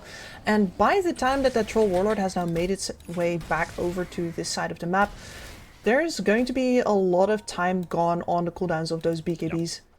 Yep. And that really just comes off of like how good of a start Bob and Samey both had this game, because now they can just run them down, force out the buyback off of Lloyd. Here goes 4-2-3 hacking away, and look at the damage he's doing. He's just cleaving everybody to death, going for the triple kill onto the DP as well. Trying to finish up Wonder Boy. Lloyd does drop out the big death ward there. 4-2-3. He's stopped in his tracks for a moment. Harlow also had to reset for a bit. Bob has already fallen earlier on. Also get 4-2-3 out of the way, but that does come at a very high cost. Obviously, it's only just the offlane and the support buying back, and they will not get objectives out of the base. Decent amount of experience also gained. And you can see here that if you wait roughly 20 seconds more before you charge in with that Troll Warlord, the BKBs are going to come back up in the fight, and it's wonderful, but instead they think they're strong enough to go ham, and that's not quite the case. Biggest problem there, I think, is the Witch Doctor getting to channel most of that ult without being cancelled out at all, because the Night Stalker, for example, gets lifted away when he attempts to stop that Witch Doctor. No BKBs will do that for you. Also a bit sad for the Witch Doctor is the fact that he sold his Gree and he still got no money. He's died 15 times this game. You'd think he'd get a big payday out of it. Well, it turns out he didn't have any money to lose anyway. Unfortunate for him. Poor man. Last time I played Witch Doctor, I got like 3,000 gold for selling a Gree. Felt pretty good. That's quite the cool amount of money. What did you buy with it? I actually bought a Radiance because I was playing the offlane Witch Doctor. That's the build is Radiance Bloodstone. No. Because you're a baller. That's the answer. It's just the general build. Everybody on Witch Doctor likes to build the Bloodstones and the Radiances. Thank you, production, for that. Well, we're just gonna have to wait and see what Team Tough does with these next few fights. Salvation been holding. Very much up to them still. But the level gap closed just a little bit by Team Tough mucking up that previous fight. That was unreal. We might see some level 20s coming out for the side of Salvation Gaming pretty soon if Team Tough messes this one up again. They'd love to finish the Satanic on the Troll. That is a huge game changer for him, because then he can fight through most of the stuff that Salvation is throwing at him. That extra life steal, the quick dispel. They've been waiting with their Orchid timings. I've especially been thinking about the dispel for the silences. Will be super important for him. He's most likely going to get himself to the Reality Rift Pierce's spell immunity talent as well. Soon, TM? Soon, TM. Well, if he comes back into the game, and then Team Tough do not deal an absolutely devastating blow in the upcoming fight that they're posturing for. So I did like the nullifier option there, the Night Stalker, which does take away a bit. There are no particular items he's built it against. So we get a little replay of the unfortunately overzealous fight that Team Tough took here. Look, this cask bouncing, Witch Doctor letting it go, and then nope, no interruptions allowed. Yeah, it was a really, really good cask setup there. And they did all of this without the Storm Spirit, which I think was, you know, a bit overzealous. Diving under tier 4 towers. Not the place to be in. That's great. I suppose you gotta push the envelope in order to find out where it actually is. But that one, I think most people could have seen that the envelope was somewhere before that point. Yeah, it's like, you can come back into those fights with a buyback on a Witch Doctor, but the next time he dies, he will not return. So you can't wait for the BKBs to run out to get a good coconut off. If you just get killed right away at the start, then you're just out. You got nothing out during those BKBs of Team Tough. That literally was I won't say game-changing, but a defense held with a good coconut set up there onto you. He's only got a level 2, so it doesn't really bounce for that long either. He had more points in it, if he had more points in it. He needs someone to die before he dies, so he can max it out, and then he gets to cast a 8-bounce Paralyzing Cask. Now it's 4. He's been dreaming of that, but I think this game has had only nightmares in store for him instead. Yeah, not such a strong first pick Witch Doctor as we'd suspect. Like, the hero is broken and busted, but apparently still can have bad games. Radiant are scanning. Honestly, makes me glad to see. Now, I don't necessarily want people to stop banning it just because, oh, I see Team Tough got a great kill on getting level 2 earlier because of the way that the early game worked out, and that's how they beat it in the lane. That means we can do it as well. That would be a little much, but I mean, yeah, I'm looking at some of these win rates for Witch Doctor, like who's been playing it the most, who's been picking it the most. Salvation Gaming has, I think they have the most picks on the hero. Wait, actually, no, they've only banned the hero. They never played it before. And no, looks like they're not going to win with it either. Majority has been with Magaruda, with Execration. Everybody else has played it once, and it has won a game. There was a massive stomp. Did Bleed get their hands on a Witch Doctor? Yes, they have 1 game and 1 win. Yeah. Neon Talon, IHC. That was an insane one too. Their opponents literally did not get to play the game. Yeah. Salvation trying to catch somebody outside of the mid lane, but Tsukimoto's already moved out. He actually leaves the Arcane back, and Drick's just going to pick it up. Storm's late for this one. Well, they've been here. Oh, Bob.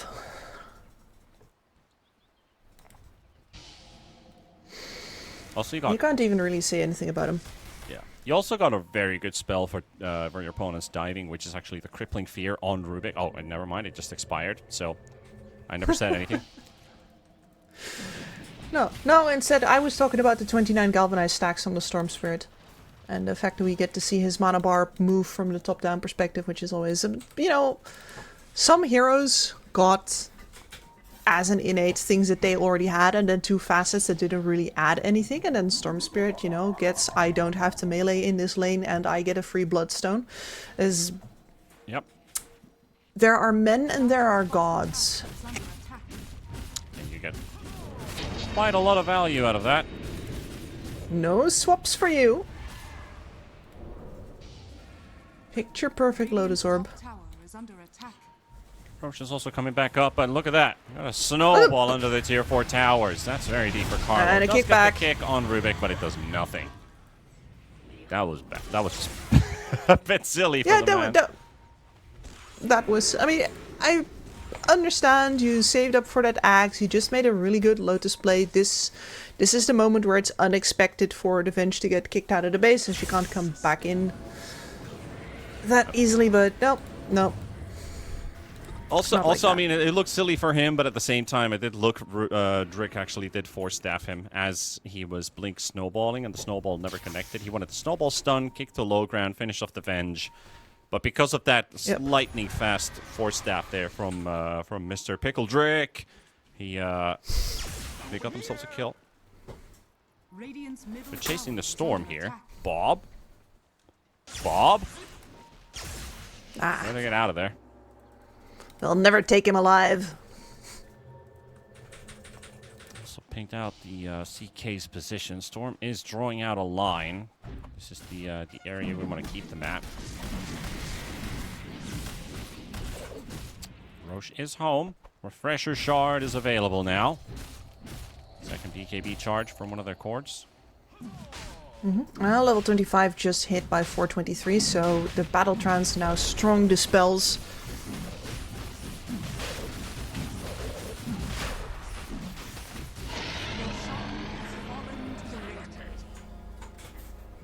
Incredible amount of single target damage. Huge.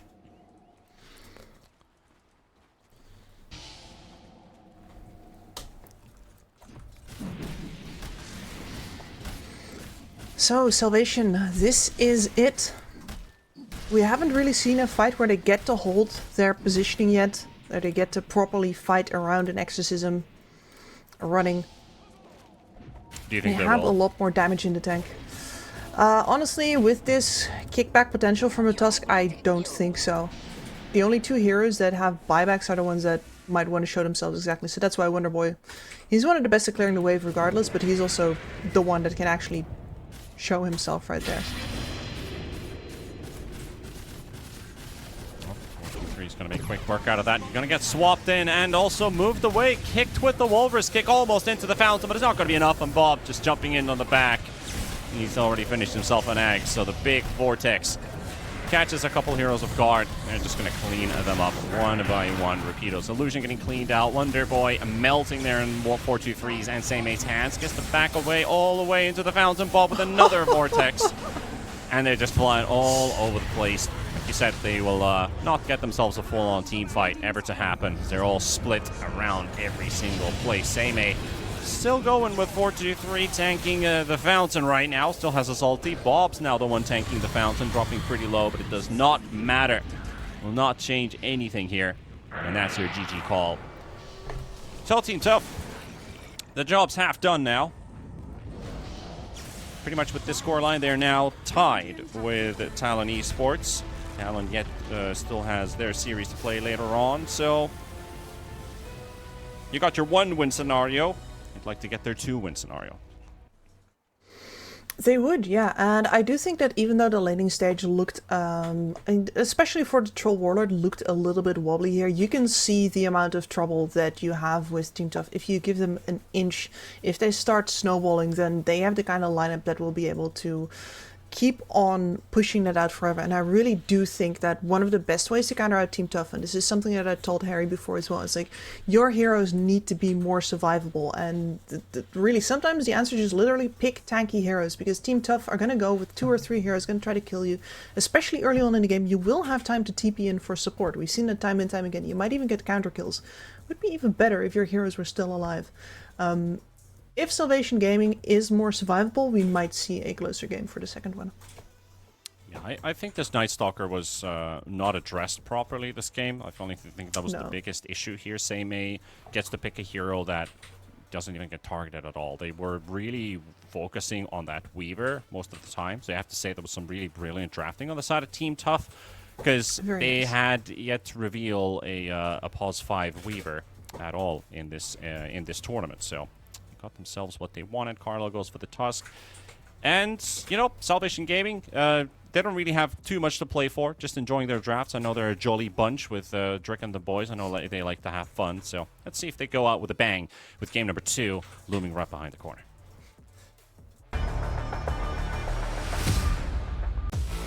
OneXBet and Eva Alfie present betting on all esports events on the website and in the OneXBet app. OneXBet. Play with Eva.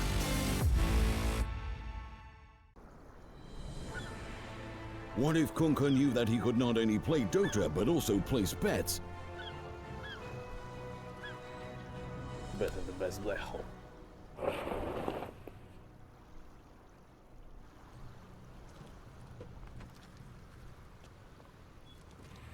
OneXBet, bookmaker company.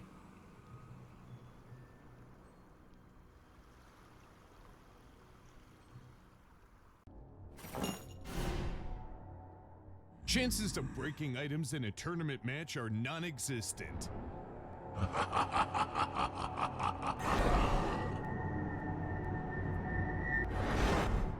chances of winning at 1xBet are always real.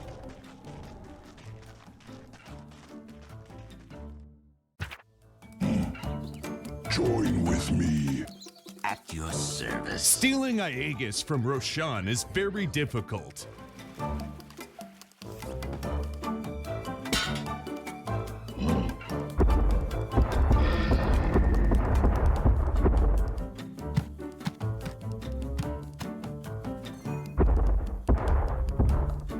Winning at 1xBet is super easy.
skills in the gaming. 1xBet.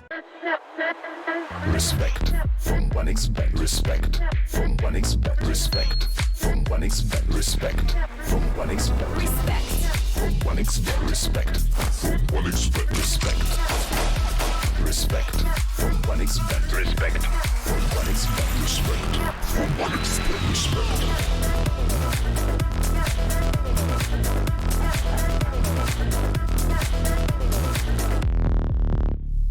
Hello, son. Hi, Mom.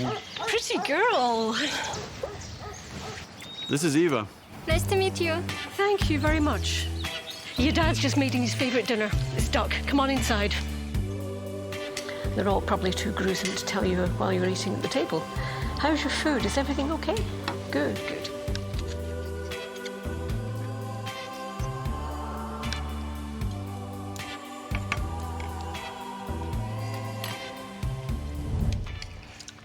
You seem to know each other. Yeah.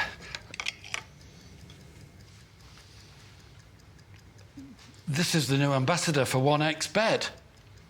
Oh, I see.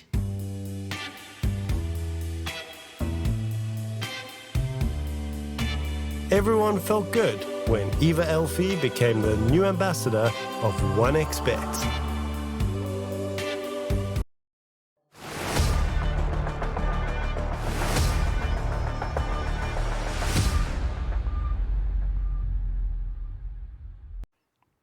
All right, time to head over for the second game of Team Tough versus Salvation Gaming. Team Tough really made themselves live up to their names versus Salvation. We had a nice 38 KDA with a 0 deaths on this Night Stalker for Seimei. Completely unanswered for. Nice shuffling around with the draft for the boys. So Salvation Gaming gonna have to piece up the puzzle. Where do you start though, Kips? Because it felt like it was really hard for them to read what Team Tough was doing, bringing out some I wouldn't say new heroes, but some new roles at least for the heroes that they've played. Going for the last big troll. They started the laning stage off pretty well with Avenge, and the lane was pretty much over. But what happened after was an unanswered Night Stalker and then pretty much unanswered Storm Spirit. Yep, and I'm thinking that the lesson that you can take from this is just you gotta be more survivable. It's gotta take longer for Team Tough to kill you so that you can actually bring in support troops without constantly nervously having to sit around, group up, wait for Team Tough to come running at you, because they will. It just means that Team Tough is going to outfarm you in the moments that they are not coming to run after you and you don't have enough information to decide when you should hold hands and when not. Just err on the side of survivability and you're going to stand a better chance against them. Well, let's see how they shake things up here for our second game. The first pick is for Salvation Gaming again. Do they opt to go for the Witch Doctor a second time? Change things up in the lane a little bit. I mean, CK Witch Doctor is completely fine. The lane was alright. The hero picks were alright. It's just the way that they played it was the bigger issue. Yeah, the execution and the fact that, of course, Team Tough is absolutely merciless. They get that opening to go in hitting level 2 first, and from that everything snowballs down the hill. Yeah, Night Stalker is such a good answer to the Witch Doctor in general because of the silence early on. If you can get a point in Crippling Fear, even without it, the Witch Doctor's damage output with Festeration is just not high enough. You need to apply it the whole time, and whenever you're slightly out of position, you just get ran over right away. And he was level 2 when the others were hitting level 4. So that kind of put him on the back foot very early on. Just a little bit. Just a little bit. We'll see if they've left the Storm open again. Honestly, I think you should ban it away from Bob. Either this or the second phase. I think so as well. Yep. That does mean letting the Witch Doctor through again. I think they should pick. They should pick it themselves. Yeah, I think it's the exact same opportunity that they got before. Just do it again. Slardar, and they take the Weaver themselves. So, alright, Team Tough. This Witch Doctor, not quite their speed, I don't think so. No? Not exactly. DK into the Weaver is good. It's just curious about why are they banning Slardar here in the first phase. Not really picking the usual suspects out there that Slardar is usually good with or against. There are too many heroes in the pool. I think they should have maybe left that Slardar for later. I think when you see a ban like that, it's usually an indication that they're trying to get several heroes through at the same time. They don't want to take away any of the ones that they want to get their pick of. So in this case, it might have, for example, been the Weaver and the Witch Doctor as well. And Salvation Gaming have learned that the Weaver beats the Witch Doctor, therefore they take the Weaver, and they're like, if you leave the Witch Doctor, we're gonna take that too potentially, or we're, you know, you're gonna be left with the lesser choice of the two, and we got our pick of it. All right, so Team Tough, they ban out the Caudal, take away the combination. Even if they do pick up the Storm Spirit, they could again just go for the Night Stalker, put this DK into either the carry position or mid. Want to throw the curveball towards Salvation Gaming's direction. What do they want to do with this draft now, as they see pretty much nothing? They're going to have to start piling up their ideas, what they want to do on their own, because you can't really counter a DK Rubik with a Weaver opener. No, not really, but you do have yourself a very flexible pickup for the very first one that you got, right? This might be a core, this might be a support, could go literally anywhere on the map. So exactly, yeah. So really it has to be Salvation building up their idea instead of trying to counter Team Tough at this point. Well, you can always use an SD versus a DK, sure. Honestly, I would have liked them to build their own idea here, but we'll see what they end up doing here with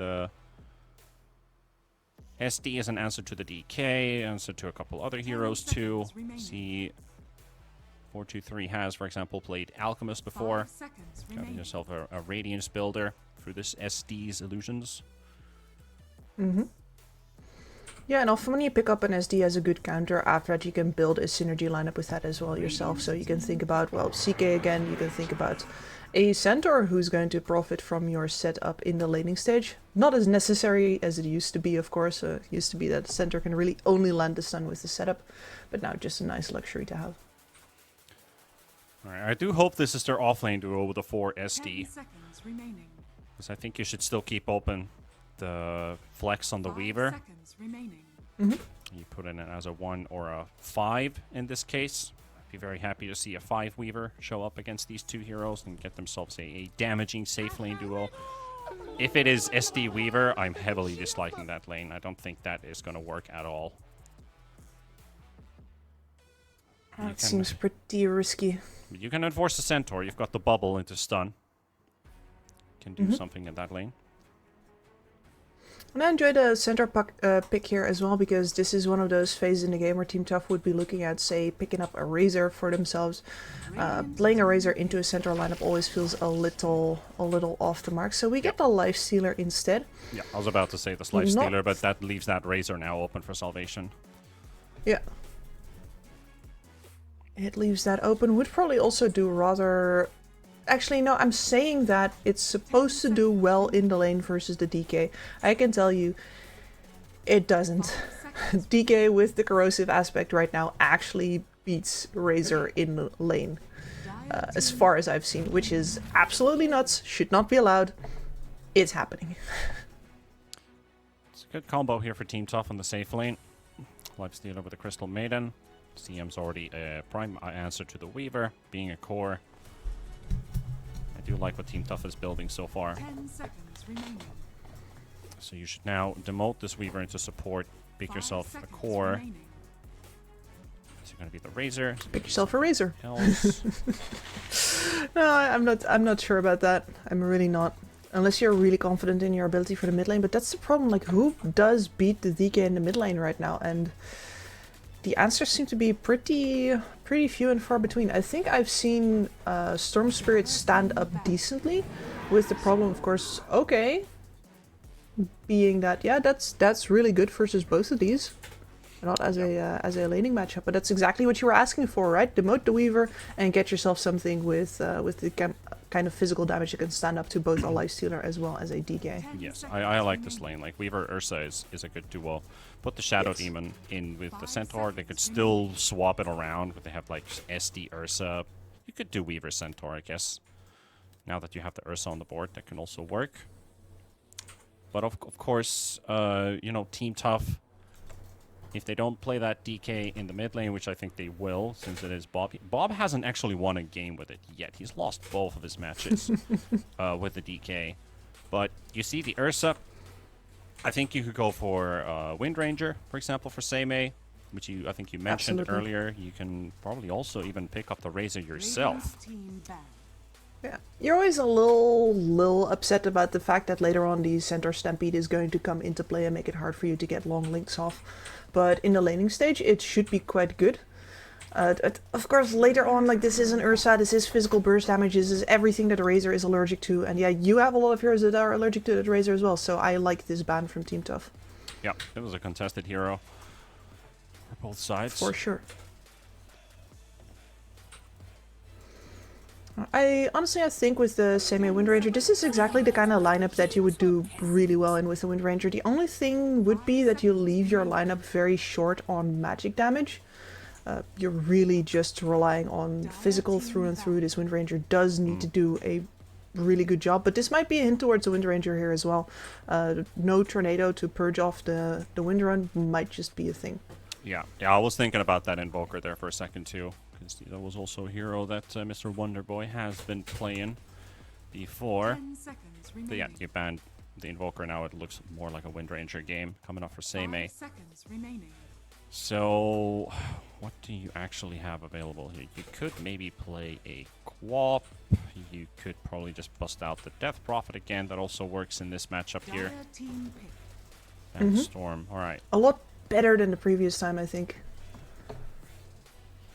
A Death Prophet here. Team Tough, last time around, every single one of their heroes apart from the Troll had a way to work around your Death Prophet, pick off your supports behind you, make it very hard to stay in formation. Here, these heroes walk in and then they are where they are. And you're going to get a lot more out of a big damage dealing core in the middle like that. Also, if they pick the DP now, they go for the Quap. Alright, so that was the one I was calling out. Probably the better option. Now, you could pick Zeus. You could actually bring out the Zeus here for Mr. Bob. He's gonna go for the Puck after all. You know, Puck versus the Quap. Pretty classic. Coil to prevent this hero from escaping. Ursa also doesn't like the silence too much that the Puck has to offer. You got nice burst damage on this lineup. Seimei to play the DK. Yeah, I'm still going to give Team Tough the edge here on this draft. Like, I like Salvation, how they set this up. Drake for the Shadow Demon. Lloyd with the Weaver. But I still think I favor Team Tough a bit more with their wholesome draft, like Lifestealer, CM, really good lane duo. You have the DK Rubik with the Corrosive Dragon, and of course Rubik's burst damage versus the Ursa. You can try to zone him out. Puck can also rotate there pretty quickly, get a kill or two. Quap's probably going to do the same thing, try to respond on that. Both mid laners are going to have a pretty decent time this game. I think DK might struggle slightly. And I think Centaur is also going to have a good time versus this Lifestealer up to a point. Yes. Up to a point where 4-2-3, either if he's forced out of the lane and gets to farm a bit in the jungle, or he gets to push back the Centaur and then Quap's like, oh, I actually need to rotate to my top lane, to my off lane, and then the Puck can also make a side rotation to the Ursa, and then both carries end up suffering. Yep. I'm a little worried for Team Tough's draft here. I think most of their lanes look not like winning ones. Centaur usually does do better against Lifestealer than we like to give him credit for, though I do think that returning the open wounds to the Lifestealer makes a big difference in this matchup. It might be more a Lifestealer favorite now. Seimei definitely in for a tough time. Bob definitely not going to exactly win this lane here either. And a lot of these cores are really good counters for their opposing side as well, especially thinking about Young God versus both Seimei as well as 423 here. Team Tough has got to get through this lanes a little bit better than the matchups would make you believe. I really do feel like that. Otherwise, their mid game is in trouble.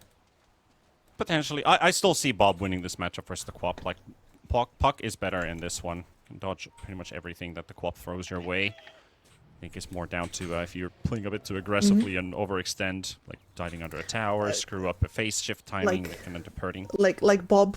Like might Bob. do, you mean? Yeah. So you're talking about more the player versus the hero. No, I mean, the thing about the hero matchup is with a Puck matchup, the Quaps sometimes skip the dagger and invest more points into the Scream of Pain, and that usually allows them to farm way more than they normally do. Yep. That's the way you do it. You don't actually need the dagger to win the lane with at all, and that often puts Pucks on the back foot in the mid game. can do. It's possible. We're gonna have to see how it works out. We'll see. Salvation Gaming going for a bit of a wraparound smoke here. Taking the high ground position. 4-2-3 is walking away. Bob is also nearby. They've got the bubble coming out first from Drick, and looks like they should be able to get this one. Even with the rage out, he is body blocked and completely without an escape route. So 4-2-3 will be the first blood, and if it's given to Wonder Boy, yes it is. That'll be a prime start for the co-op here in the mid lane. So Salvation on the board first. Yeah, and that is immediate bottle purchase for that co-op as well. No need to last hit anything here. Being able to spam out more than the enemy picks certainly has a lot of benefits for you here.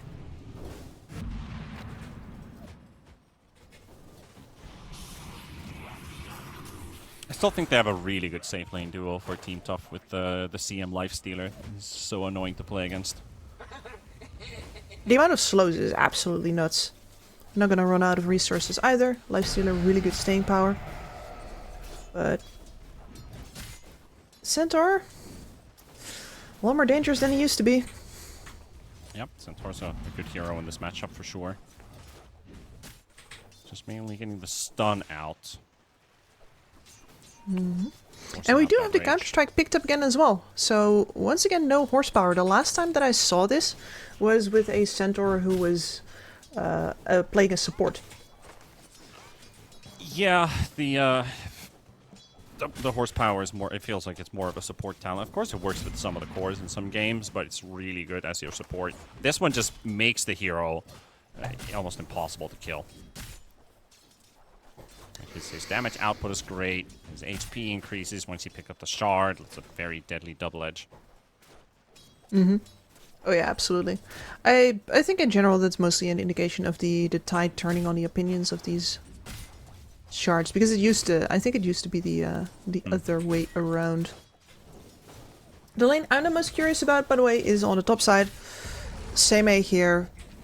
Melee DK up versus an Ursa, who's, you know, not that much of a threat on the first two levels, but once the second level and the Fury Swipes comes in, that's where it really starts hurting, and there will be Swarm coming in from the Weaver at some point as well. This DK can die. Oh, he certainly can. It's a big job for the Rubik to keep Ursa at bay with lift.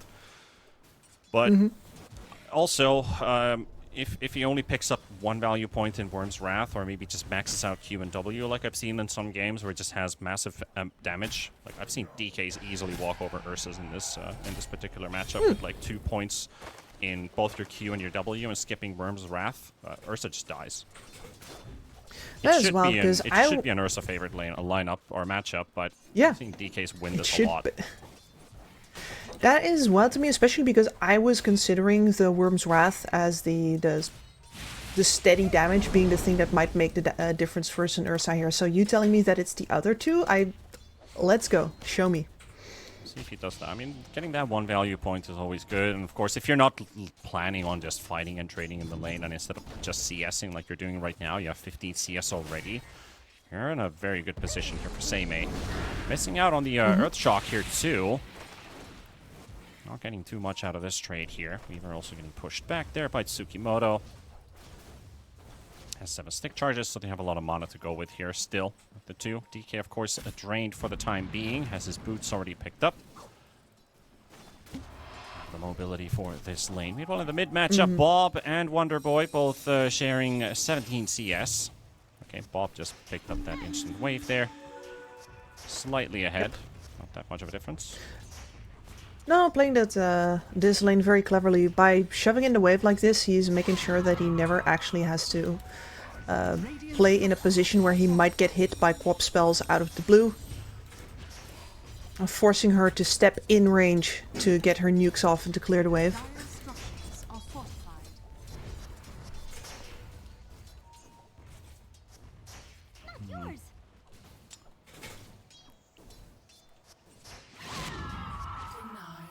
Bob is such a menace on puck.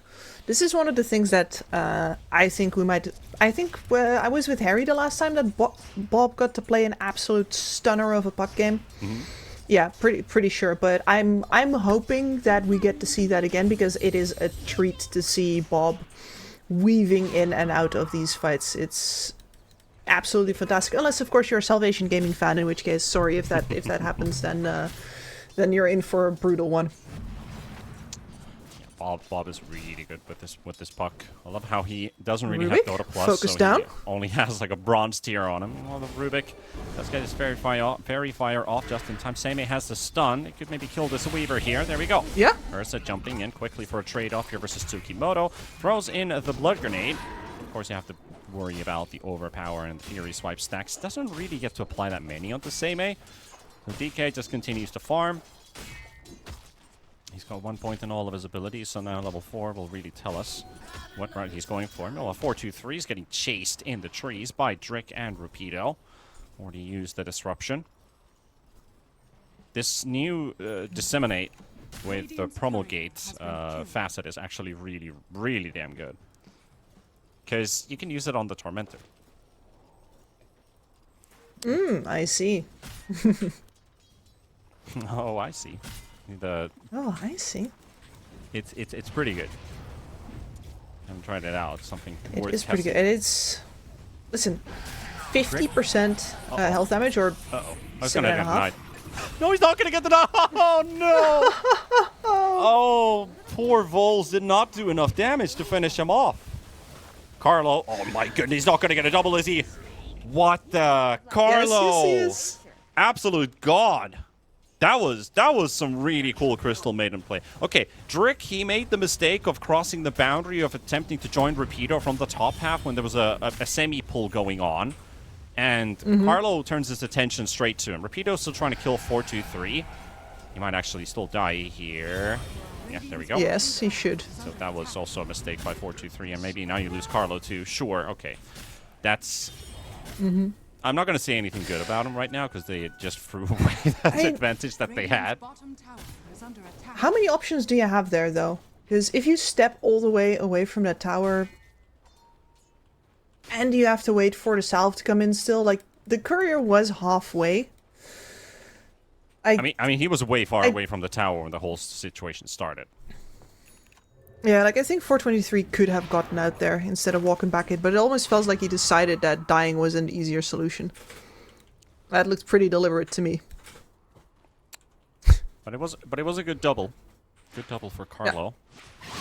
He shut down both of those sports. That was a Weaver rotation. So while that was happening, the Ursa was a bit busy in his own lane.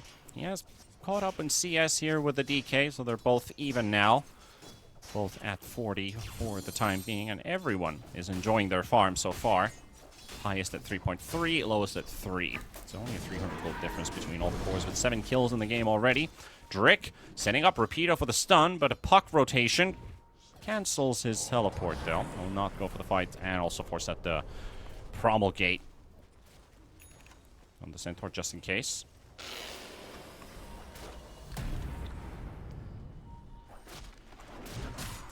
Rapido faking a couple of times. I'm sure it's hard for 423 to pop the rage at the correct time. Bob is more interested in a kill than the regen rune because there was no rune spawning in the top half and Drick's already there to secure the bottom half. So he's rotating top. Ursa's left alone. This is a really good move here. Bob is here. The coil is planted. Ursa does get his ulti off. Gets lifted back. Bob's still waiting for his spells. And of course that enrage to run out. So with all the movements in mid, they were worried about Bob, and they just left their Ursa completely defenseless.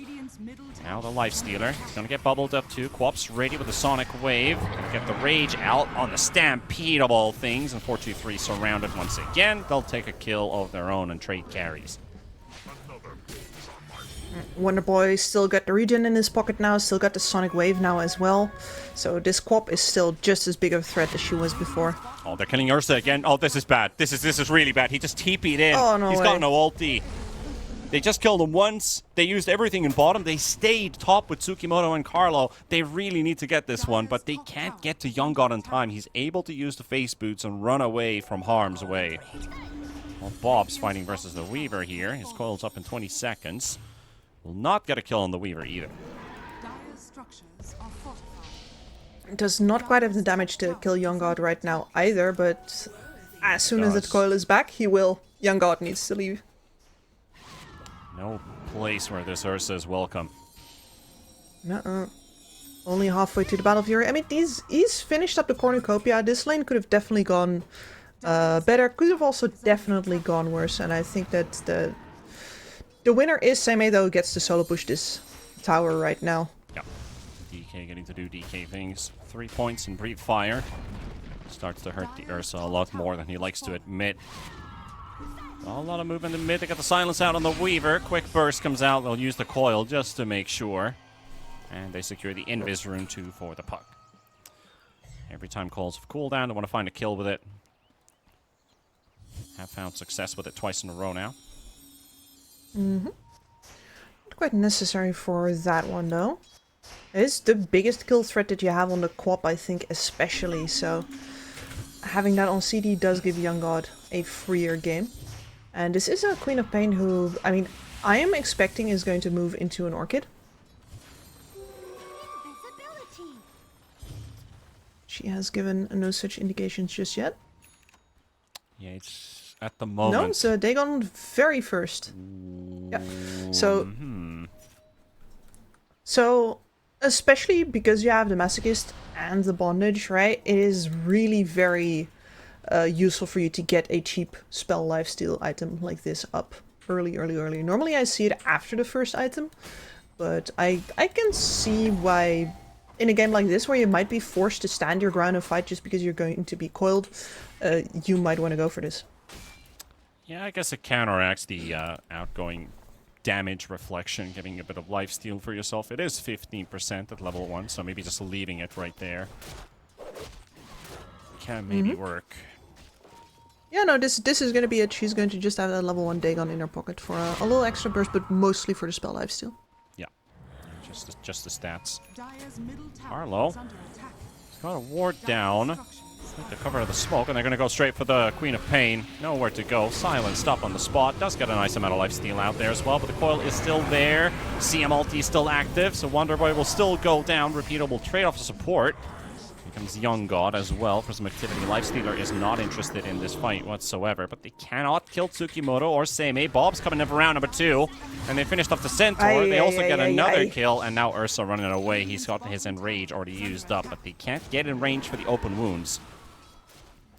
So nicely kited out. Just like that, Team Tough is playing Team Tough's game again, and they are faster than their enemies. They are more ready to dive, and that beautiful ultimate from Carlo right there. And it's in good position. What can they do to interrupt it? Yeah. It's really either bubble or the stun from Centaur. And he tried to get in range and there. Bubble's not in range. Yeah, he got lifted mid cast. And then very unfortunate. The kite and chase really here was the good play here. They waited for the blink on Seimei. Bob coming in for round number 2. He has that high burst damage, which you want to use. It's not like he's 200 HP and he's afraid to go in anymore because he's too low. You gotta capitalize on moments like that to go back in again. You do have blink stun on the DK, so perfect play. Oh, blink in here. Oh, get themselves Seimei. This is their second kill after losing the tier 1 tower. They did finish off Tsukimoto moments before while we were watching the replay. Blink reveal on the Centaur, pretty good there, but you're not getting the mid tower off of that, and that means that Team Tough will have access to really fast teleports for, well, however much longer this tower is still up. It works like this. You TP Bob into the mid lane, the supporter was already there, smokes him, and now you're already on the enemy side of the map if you want to be, or you're cutting off this Centaur. Oh, watch out, bottom. He's going to get...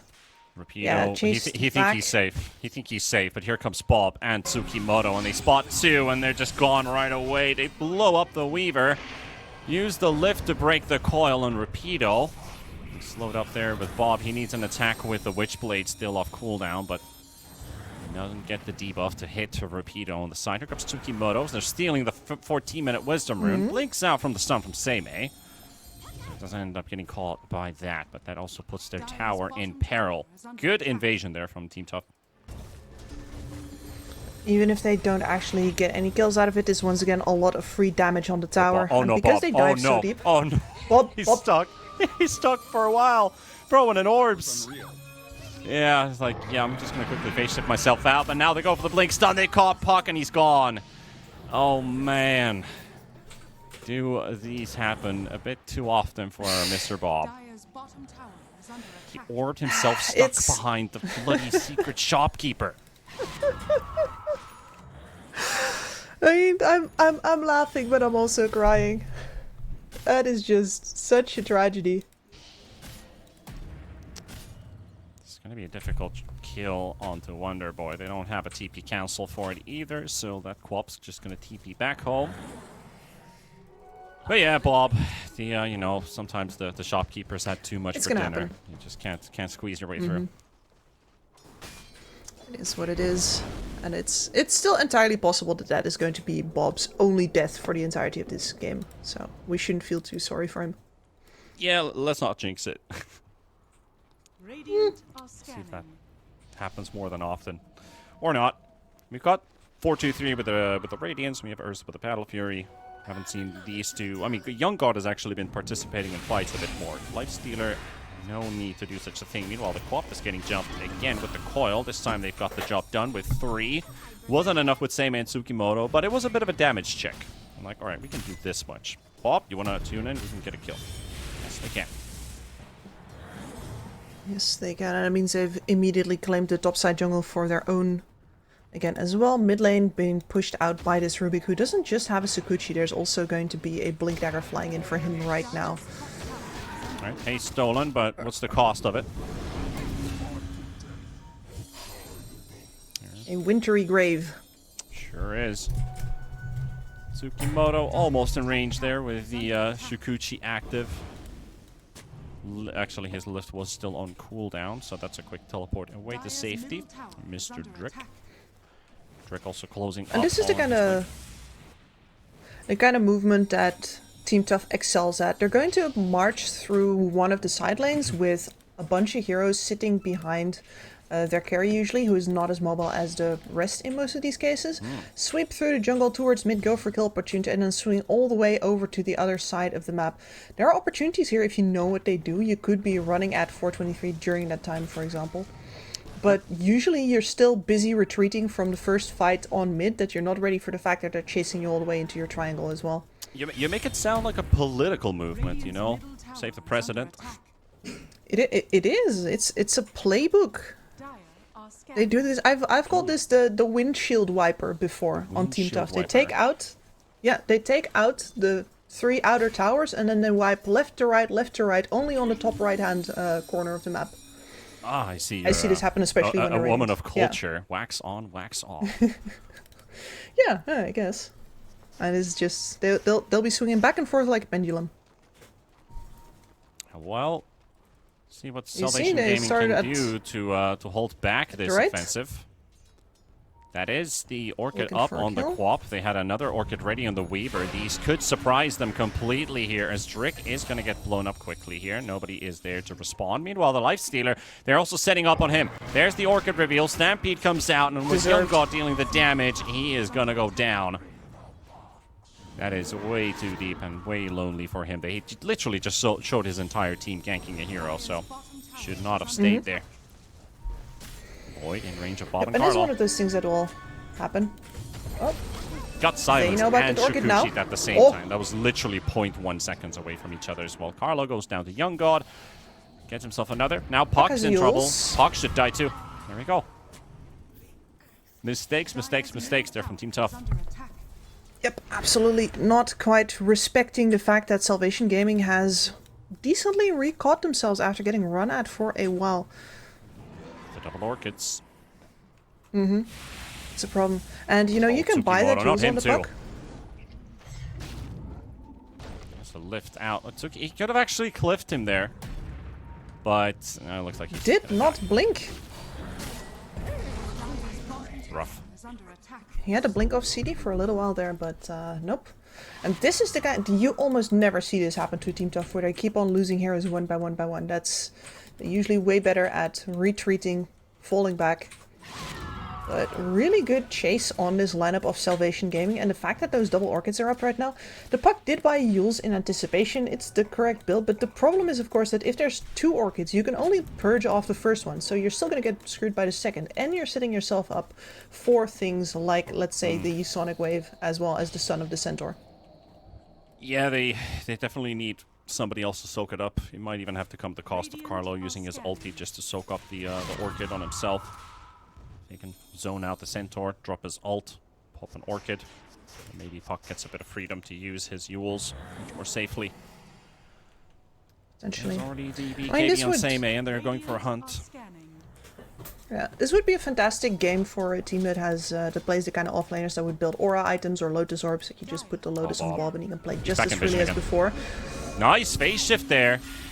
And still, that phase shift duration is quite short for him. He gets the Yules to save himself for a bit, but he cannot jaunt away. That orb had already expired. And here comes the vengeance. It is 4-2-3, jumping straight on top of Rapido. They will look for the kill on Drick. Not the biggest kill. They might need something else. Infest on the Berserker, going straight under the Ursa. They've already lost their movement speed, basically, from the Stampede. Oh, the quick Dagon play onto the Rubik. Another Orchid silenced there with the Sonic Wave. He's going to get the kill on Rubik, and also Young God falling. Still a fight for Team Tough with their 2 damage dealers, but they can't see where Wonder Boy went. Also Rapido. And even the Weaver. Still sitting in the trees, just chilling there. They're getting peeled apart right now. Lloyd has had a couple of these moments where he's just sitting still.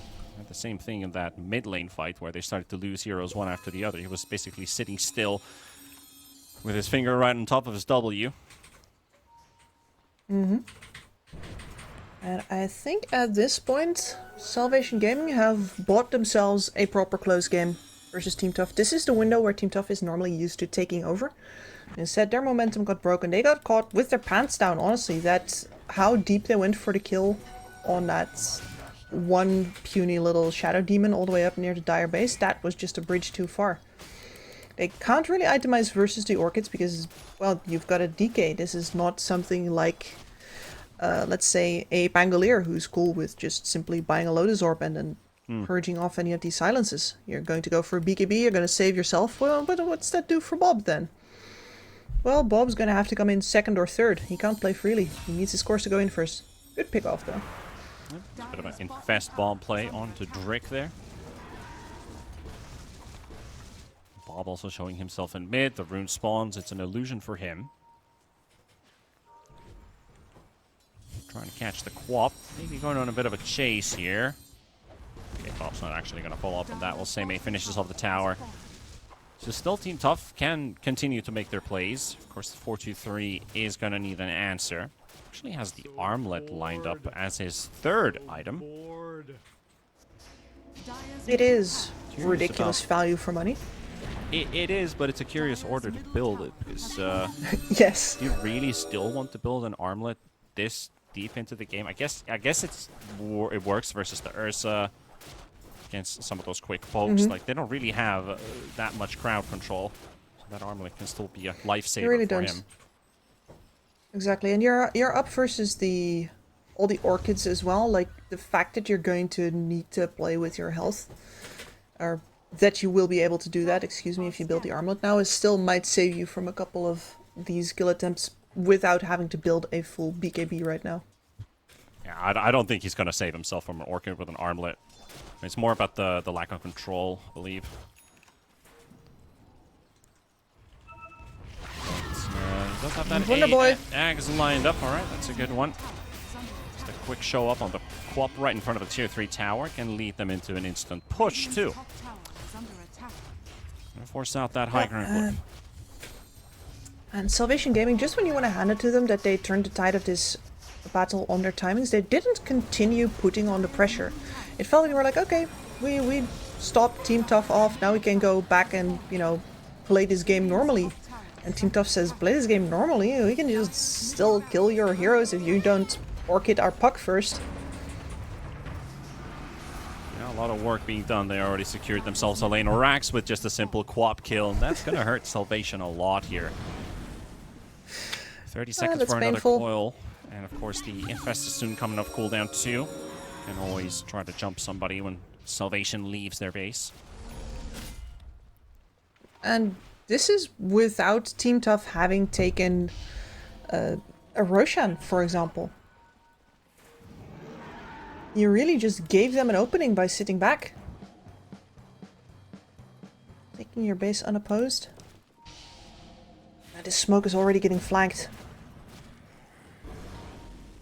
It's just Tsukimoto. You gotta blink out too. Nice double blinks instantly on top of Team Tough. But still, Rapido getting chewed by 4-2-3. Same A's dropping low to Young God. And a Sonic Wave to finish him off. They will get 2 kills for themselves. Maybe that's the third as well. But it's now down to the 2 playmakers. 4-2-3, can he stand his ground? Bob is cleaning the back line. And 4-2-3 gets to infest. Let's take themselves to safety here. Bob, he's got that extra mobility too. Still has his own Yules.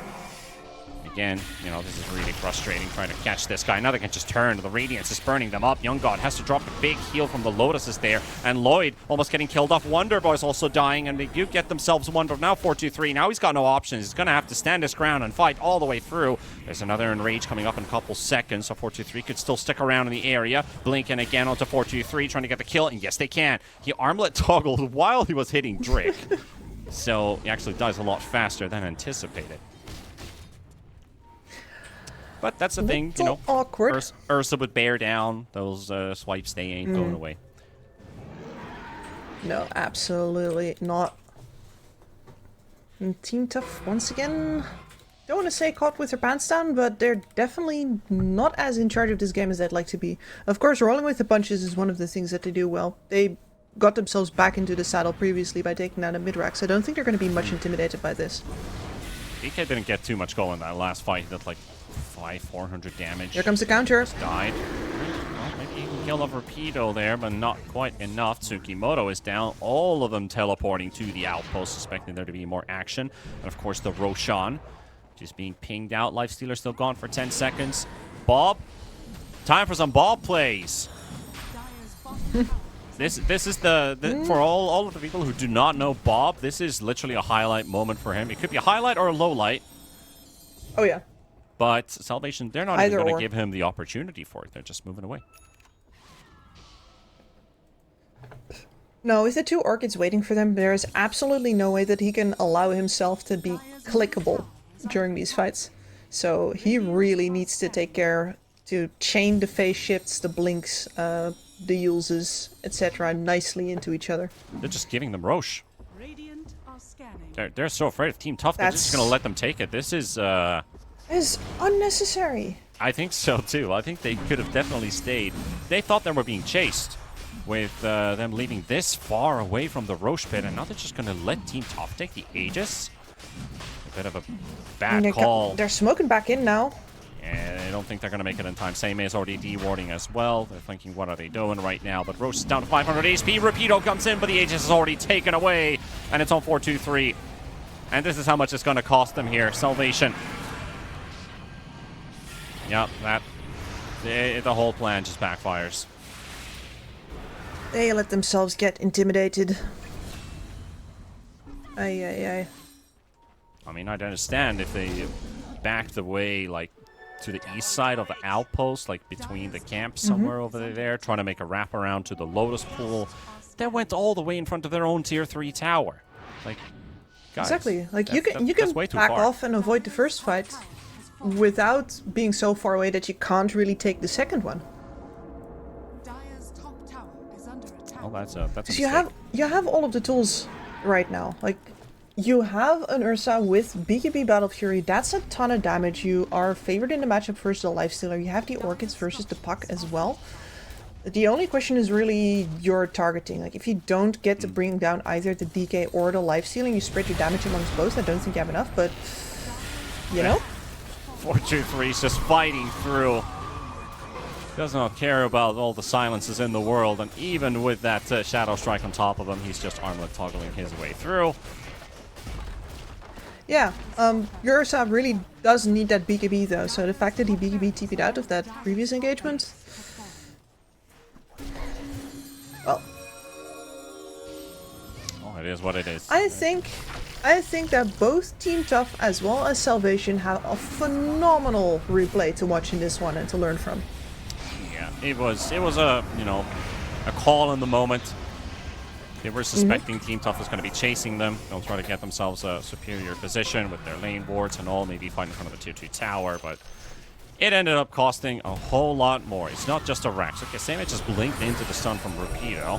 A nice 3-man stun. Still, there's no follow-up coming after the Centaur going in. 15 seconds for the Ursa.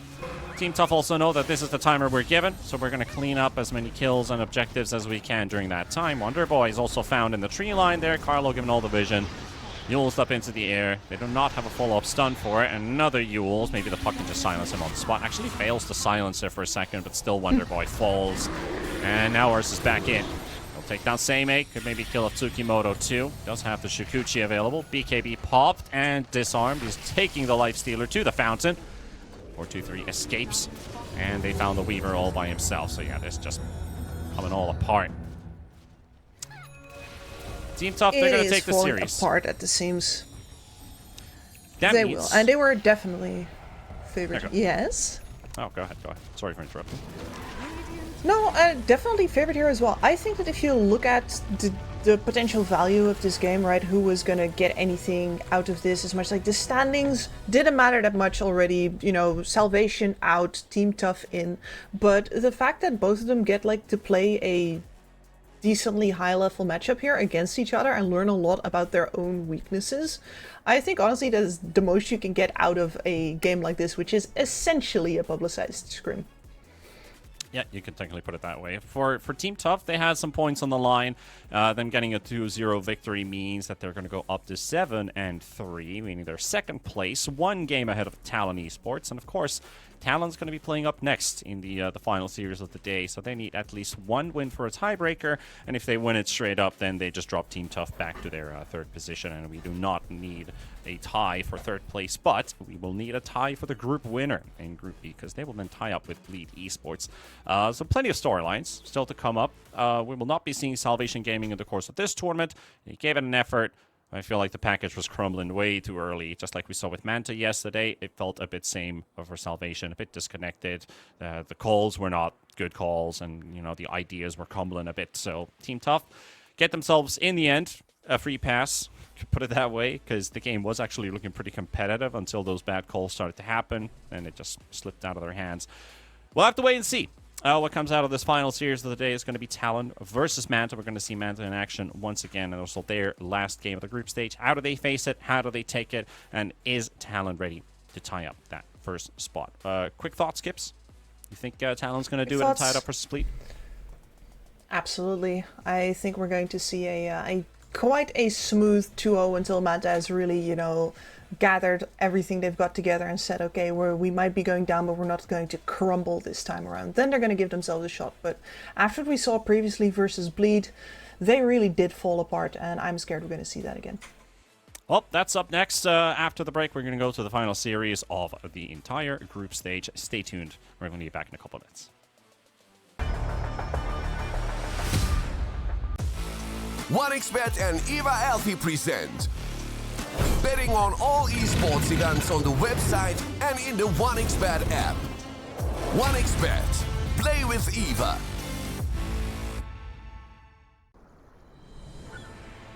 What if Kunka knew that he could not only play Dota, but also place bets? Better the best black hole.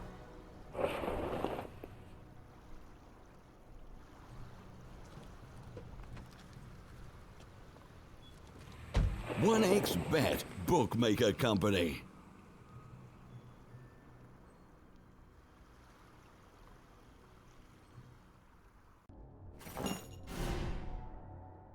Chances of breaking items in a tournament match are non-existent.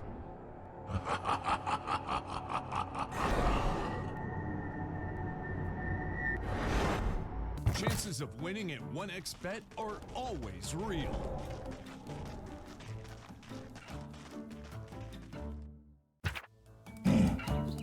Join with me. At your service. Stealing Aegis from Roshan is very difficult.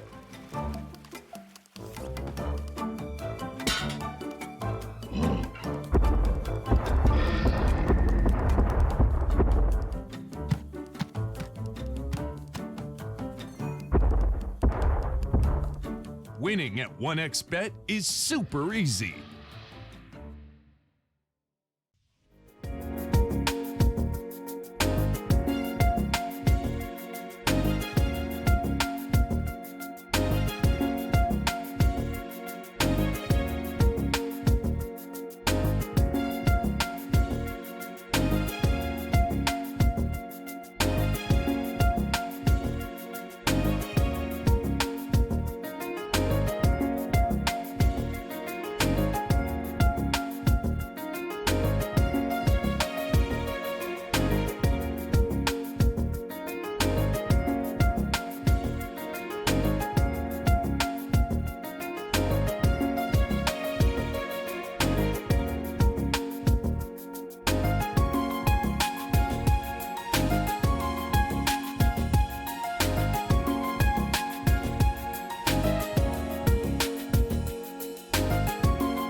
Let's go.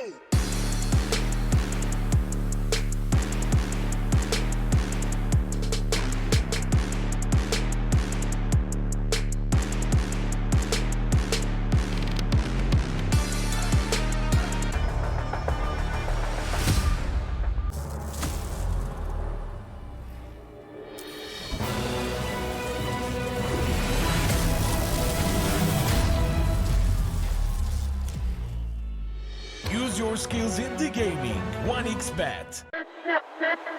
Respect from 1xBet. Respect from 1xBet. Respect from 1xBet. Respect from 1xBet. Respect from 1xBet. Respect from 1xBet. Respect. Respect from 1xBet. Respect from 1xBet. Respect from 1xBet. Respect.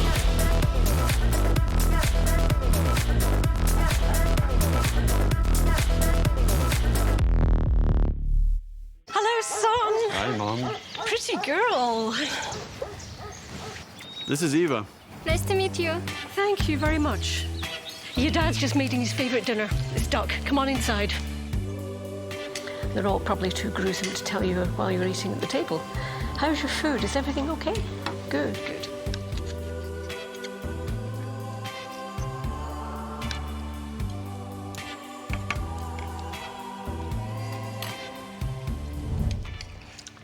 You seem to know each other. Yeah.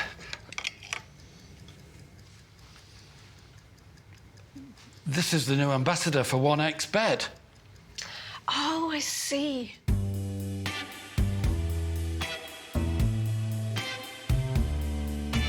Everyone felt good when Eva Elfie became the new ambassador of 1xBet.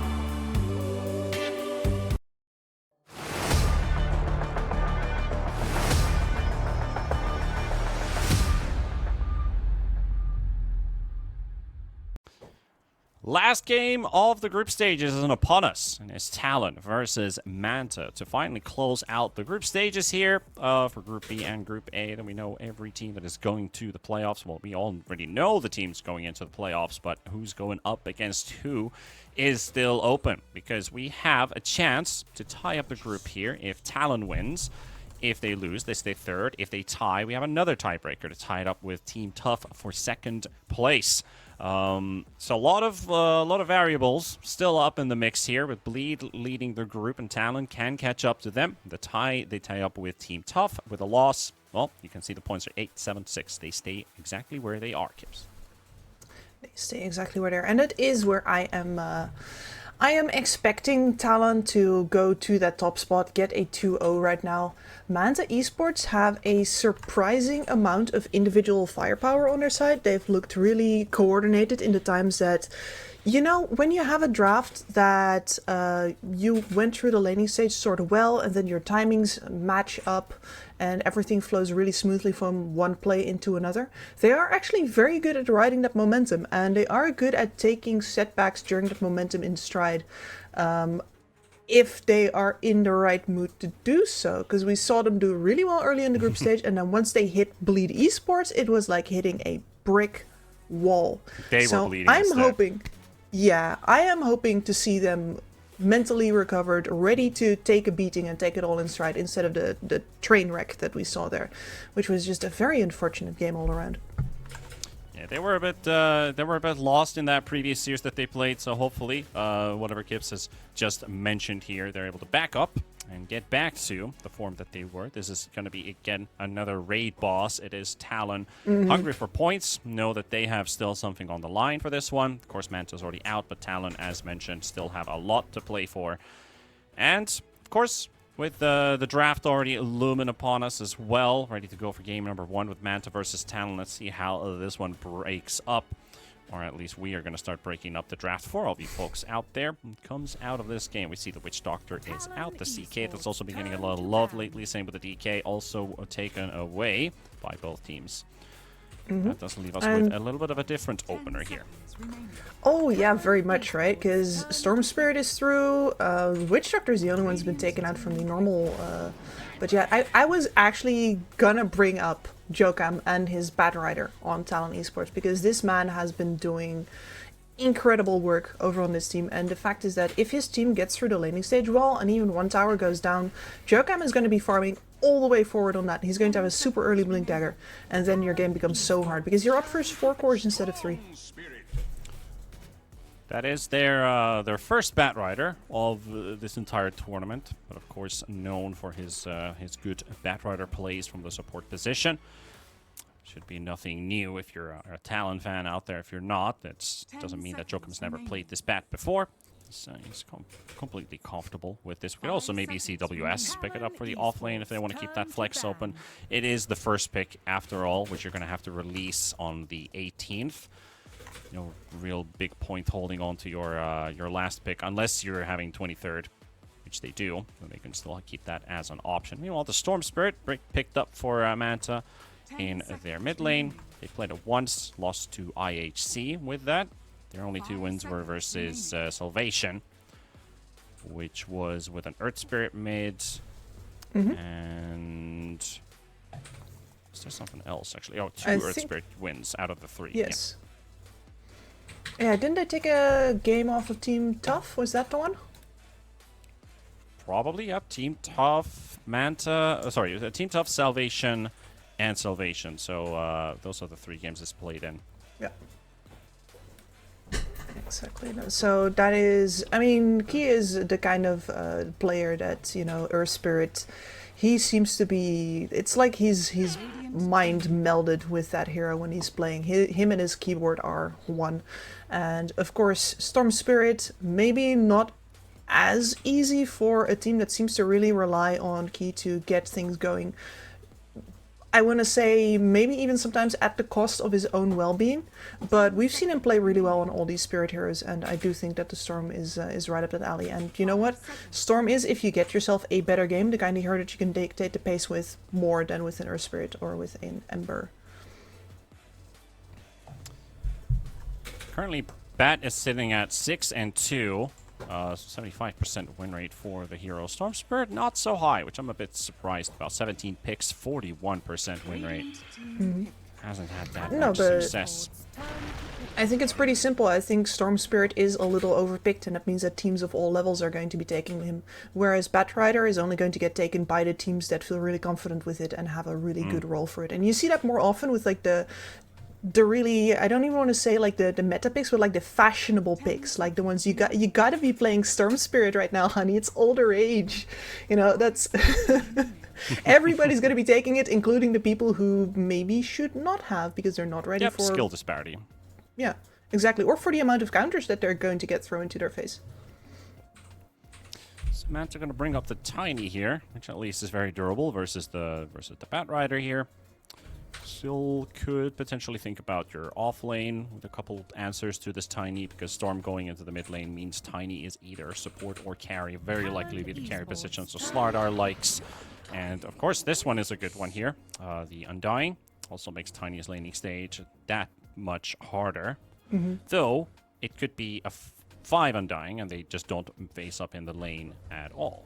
Unless we're going to see a 3 Undying, which I'd be very happy to see. I've actually played it a couple times. Very enjoyable, very fun. So let's stack up on the strength side. Let's go for Sven as well. Yep. Now, of course, usually you'd say this is the boss 5 support. The carry is very much an Akashi hero. And of course, Jugum for that Bat Rider, pretty likely. But you can still switch this Sven around. I think the extra physical health barrier, it's not health barrier, the extra physical damage barrier on the Warcry definitely makes for a better support Sven experience as well. So they could still shuffle things around. As you said, this could still be an offlane Undying. Could very much be. I mean, Talon, they have 3 unique heroes. They've not played a single one of these during the course of this tournament, so let's see what they can cook with this. Meanwhile, get the Enigma for the offlane. This was a win versus Salvation Gaming, the last time and the only time that they have played this hero so far. It does sit in nicely with your team. You already have good lane pressure. You kind of needed a pusher in this lineup. Storm Spirit's good at killing heroes. Tiny needs a lot of time.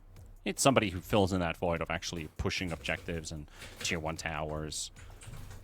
Try to burst off your black hole off cooldown. That helps your 2 cores also align and connect. It's mostly just about the pushing power here, which they were lacking because they need that. They have that later on. They just don't have it right now with Storm and Tiny. Having an aura carrier to play around is very nice. And Enigma is also the kind of hero that demands an answer, that demands people to come in and do something, especially about that black hole. And that is one of the things that they use it as a tool versus Salvation Gaming in order to get the rest of the enemy heroes to expose themselves. There was a Warlock up against them, and like, it's fine, we're going to black hole anyway, and we're going to win the fight after all of the counter initiators expose themselves. So Manta Esports not afraid to not necessarily hold that black hole back. The threat of the black hole, no, the actual black hole. The thing is, this Enigma, if played as a 3, this lane is not fun to play against whatsoever. Versus like, you're Sven? not really killing an Undying. The Sven also brings in the extra armor. That takes away from the Dolan's damage. They can't destroy a Tombstone either. So Talon can actually be the ones playing aggressive in this lane and just push out the Enigma and the Grimstroke. So I'm not too happy about it. Unless they play Tiny 4 and leave their carry open, I guess you then have small chances of toss plays. Crash Landing is the one good ability you have versus these two. I'm very much more expecting this to be a Tiny position 4. We haven't actually seen in this tournament yet a carry Tiny at all, even though that's the way that he has been played in a lot of the other regions. Not a single Tiny carry, you say? No, I don't think so. At least I haven't casted one in the past 4 days. 10 seconds. Maybe the other group had some. This. Well, I'll just talk about the Puck in the meanwhile, because this is of course the interaction between the Puck and the Storm Spirit, right? Storm's going to do slightly better in the lane. The Puck is the bigger kill threat. After has a lot of lockdown that the Storm is just going to have to work around. Then after that, Storm Spirit being a good Orchid builder, potentially forcing the Puck into defensive items that he'd really rather not buy. There's intersecting windows here of where one hero counters the other. Well, about the Tiny, at least, neither of these two teams have actually played it as a carry, but the majority are supports. There's 2 Tiny carry games, and they have won both. So undefeated as the position 1, but still, I think it's very slow in this game, and obviously if they play Grimstroke Enigma, do you last pick yourself a support? Probably doesn't feel too great when the lineup is like this, so rather put the Tiny as a support in this case. Get to ease up on the lane a little bit. And then you can pick yourself a core that activates earlier to combine with the Storm and the Enigma. Because right now they're just on the receiving end if these are 3 other cores. I was thinking about the Troll for a second, but they're going to take that one out. Clean it up with a Dawnbreaker. which I've used seeing on Talon as a support hero most of the time. In this case, could we potentially be looking at a Core Dawn or a Core Undying? Sven Puck Dawn looks pretty simple to me. You can also itemize to save the Sven. There's a lot of right click coming in from the Tiny, which they were supposedly thinking it was their carry originally until the draft shifted with the Undying Sven and had to swap things around. There we go. Put the Tiny support, put the Lifestealer in, who's going to miss a lot of hits on the Sven. Ponyo with the Undying. And WS for the Dawnbreaker. Yeah, there we go. So you can build into an axe this game. That will save the Sven from a lot of harm. And that Lifestealer is going to feel a bit miserable playing against this Sven. Yeah, that's definitely not going to be his favorite matchup ever. And now you have the perfect answer for if anybody gets blackholed, you actually are going to bring in the heals from the Dawnbreaker coming in globally. And hopefully whoever survives gets to turn with her help. And you will always have the lasso in this game to eventually go through the BKB as well. Of course, if Kimitsu gets big enough that you can also afford a Lincoln Sphere, things start getting a little harder. Then again, you can cast spells on heroes that have BKB right now, so Lincoln's BKB on Enigma, not the be-all to end-all that it used to be. Yeah, you need armor and stats this game. If you don't have any armor on this Enigma, you have no presence. Then you're just fully relying on your Black Hole, and Dawnbreaker gives you vision. The Puck's also giving you a lot of vision. You have Undying Tombstone and Batrider Blinks are going to be pretty difficult to use this game. And Gohan, the last game we saw him on Luna, he was quite heavily under-farmed, and well, basically the other cores that they had, I think they had like a Zeus, but Zeus doesn't win you the entire fight. He's going to help you win the fight. They needed that one hero to finish it all off, and that Luna did not have the impact anymore at that stage of the game. So this Lifestealer is going to need a lot of freedom, and their team needs to keep themselves ahead, or at least in a tie situation, to make this game competitive. Otherwise, Talon, they're gonna exploit all those weaknesses that Manta has.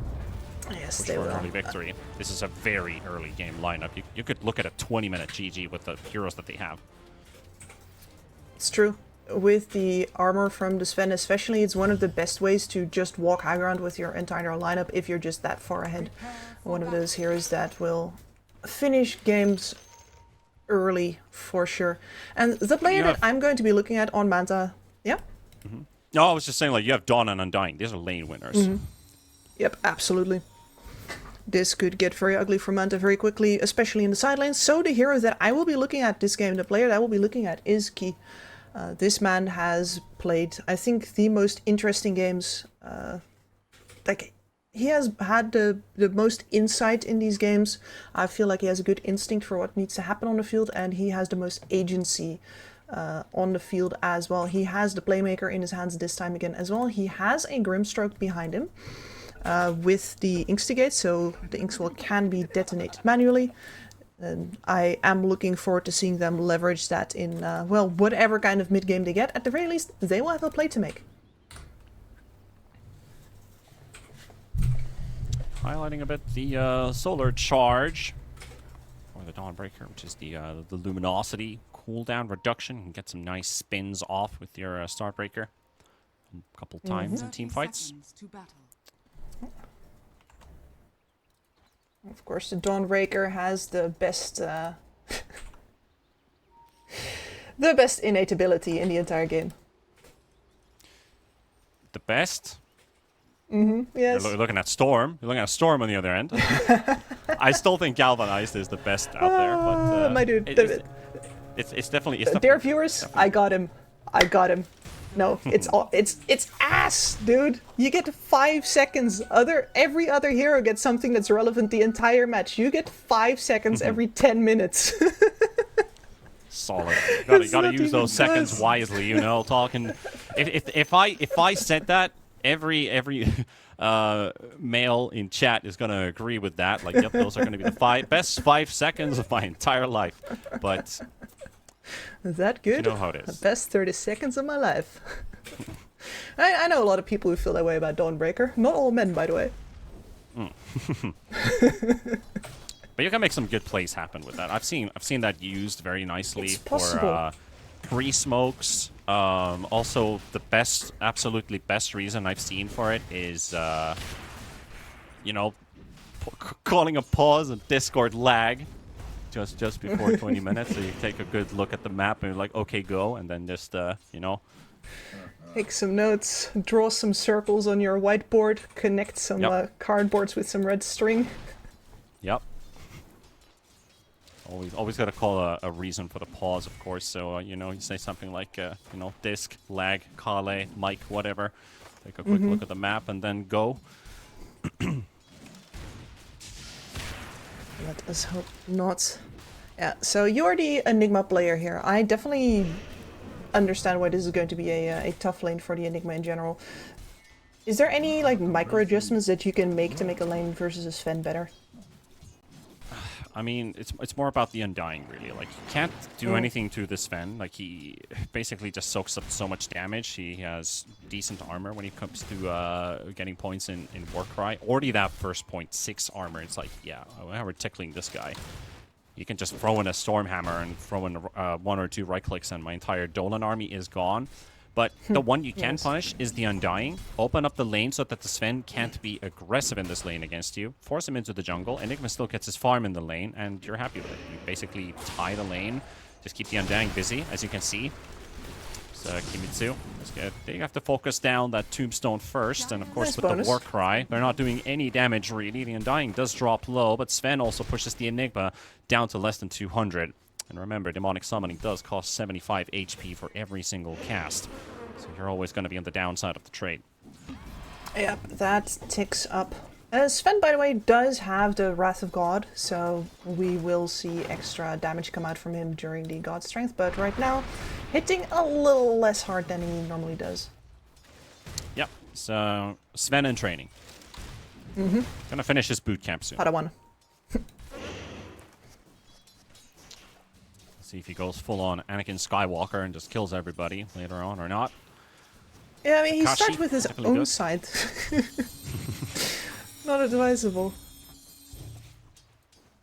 But it will take a while for the Sven to become strong. It takes a lot of levels until that Sven actually outscales his facet reduction. But what really makes this hero cool is the Init, 17% bonus damage to stunned enemies. So on that first hit, if it's a crit plus 17 damage, that is a sweet spot. That is pretty significant. If you have an AD rune, you're getting the full 100. You're getting 97% increased damage. It's really nothing to scoff at, and I'm liking that we're getting to see a Sven here. I feel like in times where people are playing the low cooldown carries that need to get involved early, Sven is one of my favorites always. The amount of burst damage he can bring in. I'm just looking at mid where Mikoto is following Key's movements. Every time Key moves left, he moves left as well. And it's like, you're not getting to this water rune, boy. I'm standing in between you and your hope to fortune. And he's going to get killed. So just like that. Your hope to life. Tiny is not going to get this rotation to work out. His courier, he's going to have to micro that too, so he doesn't accidentally feed it to the puck. Mikoto has been the most oppressive mid laner in this entire bracket, and I say that knowing full well that Emo is waiting for him in a 1v1 tiebreaker, most likely if Mikoto wins this series here. And I favor Mikoto there. He has been brutal to lane against in the first couple of minutes. Oh yeah, he's a good egg.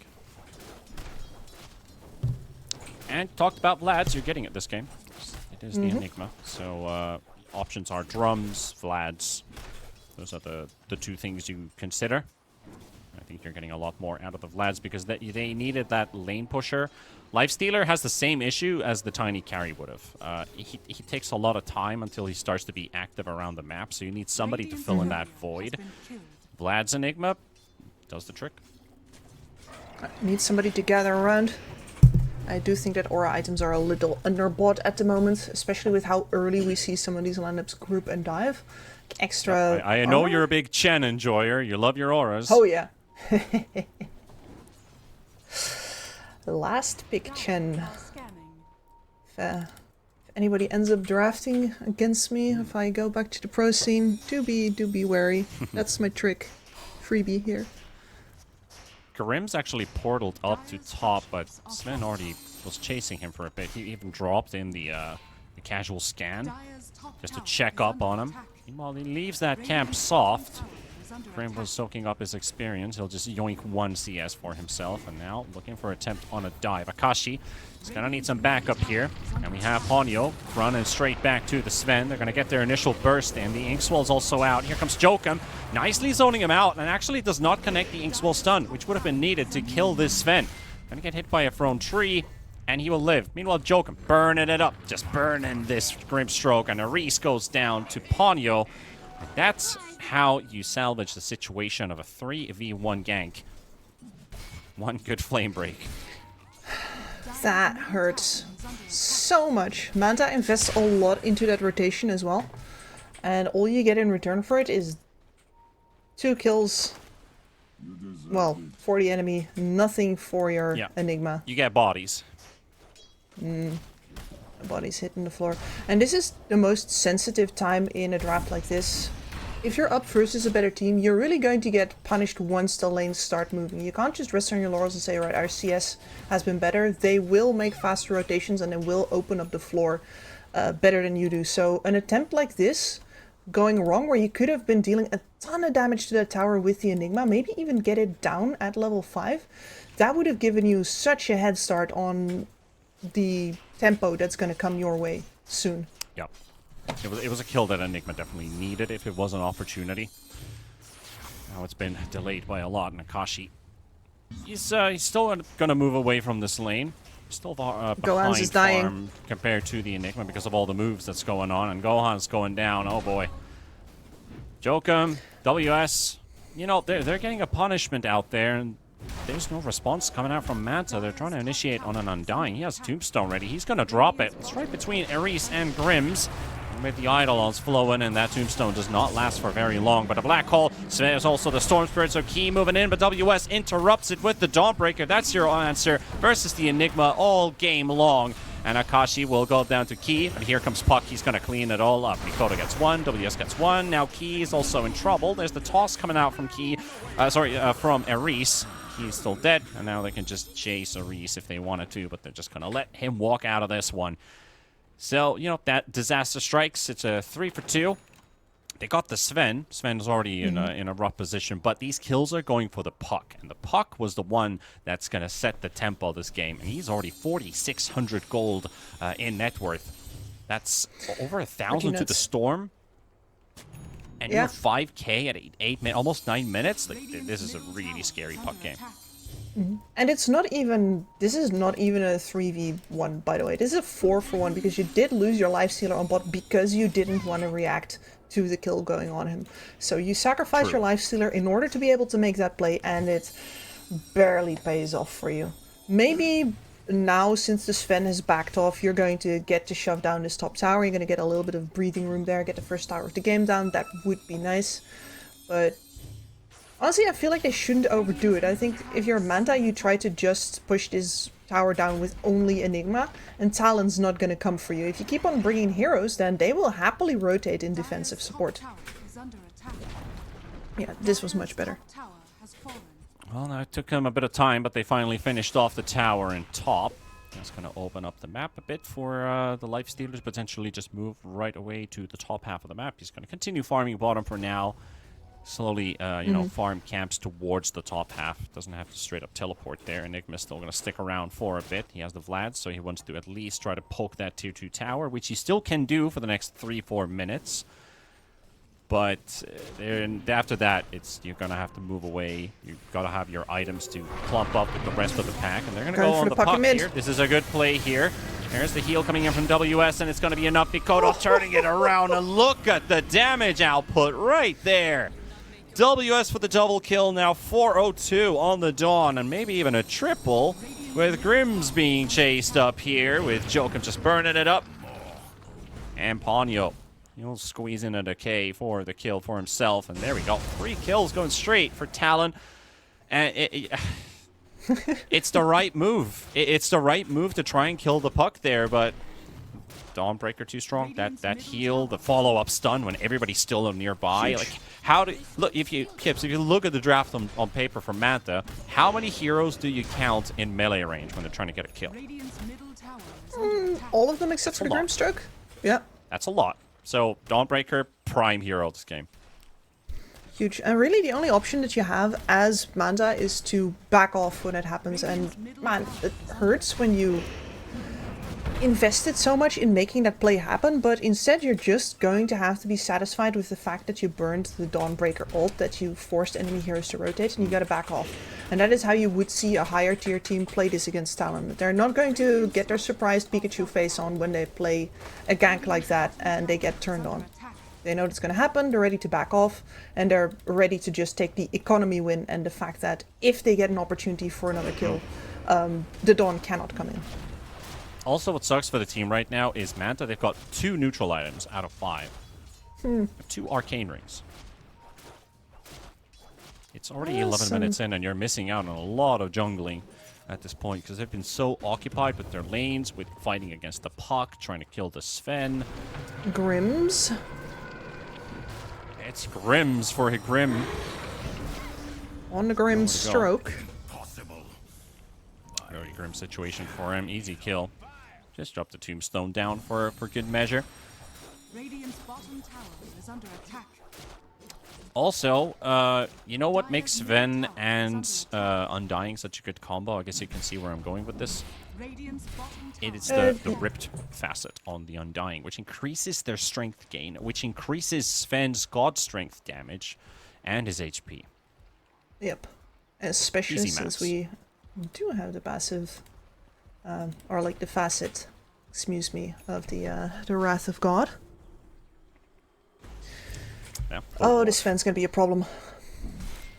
But you know what? The worst part of it is that he doesn't even need to be a problem yet. Right now, Talon are perfectly fine winning this game 4 versus 5. Yep. Yeah, Wrath of God is your scaling Sven. The thing that this hero lacked for quite a while. He had a strong mid-game timing. He was good in the early game. He was good in the late game. And now with that that facet, he doesn't need to be that strong early on because his mid-game and late game just got a whole lot better. I sure did, and Manta keeps on making moves. Don't blink back on the Tiny just yet. I found the Sven. That's a over 2,000 HP Sven they just jumped on. They do not have the firepower to take him out. Enigma without a blink, also getting jumped on by Makoto. Coiled up, Aris is dying to the splashes from Sven. One more needed, and he's got it. Kimizu is down. That's the second kill. Follow-up stun on Grims, and he might throw a, he might throw his wife at Sven, but really, is that stopping this big red evil machine? No, it is not. Absolutely brutal. And at this point in the game, yeah, and Talon hasn't had to make a single play themselves. It has all been Manta forcing themselves to do things, overextending themselves, not being ready to let go of attempts that were getting headed off by the defensive rotations of the Puck or the Dawnbreaker. And headed off or beheaded off. Yeah, well, we're certainly looking like the French Revolution took place over on the Radiant side right now. Yeah, they're a bit of a judge, jury, and executioner on the side of Talon. They dictate how this game goes. There's the lasso. Yeah, bringing in an Enigma kill inside the triangle. One of the 2 unkilled heroes, Mikoto and WS, on a 503 with this Dawnbreaker right now. How's the Orchid? Means no escape for the Storm. Very nice to get the extra attack speed. Radiant's top tower is under And you're going to get some more Luminosity hits out as well. Means you're going to get some more solar charges in from your facet. Yep. And it's already a free game for this Dawnbreaker, so she can pretty much build whatever she wants. He and Grims? Have an impact. Oh, that didn't react fast enough. So sad. Well, we know what kind of fate this is for this hero. Not going to repeat ourselves like a broken record, but it is a tongue twister for him as well. And another one. Manta is just getting picked off all over the place and kind of like with the Bleed game, where Bleed went from top to south to top, just going back and forth. Talon's doing the exact same thing. They're punishing whoever they can find. And Manta does feel the pressure to make those plays. They know they're not outscaling, they know they're already behind. So they keep on offering up heroes that are trying desperately to, you know, get a foot back in the door. Gohans is just watching on the sidelines as an observer as his Enigma gets jumped on, but Keith wants to go in. They can find a kill here, but again, WS with the heal. This time it's not enough to save him, but he will at least kill a P, and now Gohans. Yeah. Arlen All three of you course down. It's really hard to pop that during a Dawnbreaker, and of course when you're burning in fire. This is the first time that we've seen Manta, I think, fight directly into the Dawnbreaker in hopes that they can find an opportunity to fight without that Solar Guardian coming in, but she still distances herself, and the turnaround comes in. It's the 420 buff. Well, Enigma's gonna buy that blink, and he does have a black hole. Solar Guardian, only a minute left on the cooldown, though. It is fairly low. I don't actually think that the timing works out for Kimizu. Yeah, it's just that the you know, he's so underleveled. Doesn't even have his level 10 talent, where you could maybe even consider the plus 50 black hole damage. I see a lot of Enigma players picking up the attack speed. Honestly, it's 10 attack speed. It's not that great. You'd think it's significant, but it's not. Plus 50 pure damage is also very nice, but of course, obviously, most of the benefit is going to come through that right side talent, even if it is quite, well, bad. Yeah, exactly. No, it's much like with the Dawnbreaker, right? It's about uptime. What do you use more often? And the answer is the Eidolons. That's exactly the point. I myself, I love to pick up the pure damage because that is you're a player. 200 damage already, on top of what you have. It's pure. It's pure, it is relatively bursty. Radiant's top tower is under attack. Might make or break a fight. Dire's middle tower. Same time, Roshan is being taken, and remember when I talked about 18 minutes? It's going to be right on the money. With 18 minutes expiring right now, they pick up the Aegis, and now Talon look to play probably the top half of the map. Of course, they have to fend off a big Dolan stack. Swoop, one hit, Akashi. Got himself 10 last hits there. One click of a button. But they're going to play the top half, try to besiege that tier 2, take away the Tormentor, take the 21-minute Wisdom, you know, the usual. They're smoking up. They're ticking off those items on the laundry list, is what's happening. Makoto luckily just spent all of his mana here. Anymore. He wanted to rely on the power of the regen rune, but no. He's going to have to zap himself away to high ground. At least he doesn't get killed right away. Grims has fallen. Akashi is low. 10 seconds to his ult. Of course, the Aegis still intact. Meanwhile, WS already making sure the top lane is pushed in. The tier 2 is already taking some damage. He's only 500 gold short from that BKB. Now they're going to jump in. Zip zap straight to the camp. You could follow the Burning Hammer if you dare, but not a good idea. Okay, there's no one here. And suddenly on the other side, trying to go for a Reese here. No lasso just quite yet for Joker. Meanwhile, look at Sven. Akashi in from the back. Yeah. Good old backstab. Just don't worry about the bug first. And he's right next to Mikota. He goes for the silence. He's got the Storm Spirit here, but of course everybody else is so far away. Will not be able to follow up on that. So Manta, they're definitely defending their area, even if they are getting constantly poked. But that tier 2 in mid is now defenseless, which Akashi will take. Making a mess out of this, so Manta doesn't know where to go next. Teleporting, they're going to try for a kill on the bot lane. Predicting Dawnbreaker will be in here. There is an Orchid on the Storm Spirit. Look at that daytime reveal. It could not have been worse. And they jump as well on the top half of the map. They find themselves Grims. I mean, that was the biggest oversight I've seen in a while. Is the 20-minute fast that you talked about, or in it, even in this case. Yeah. Oh, Dawnbreaker sees everyone coming in like, oh, okay, I'm just going to move away from here. Guys, you do whatever you want and talk. Yeah. That... Well, You know what? Not a lot of uptime, but that is a lot of efficiency right there. Yep. Could have turned it into something good for Manta, but now they're training. Oh my god, 23,000 gold. Is this number even real? You haven't even taken a single Interax yet.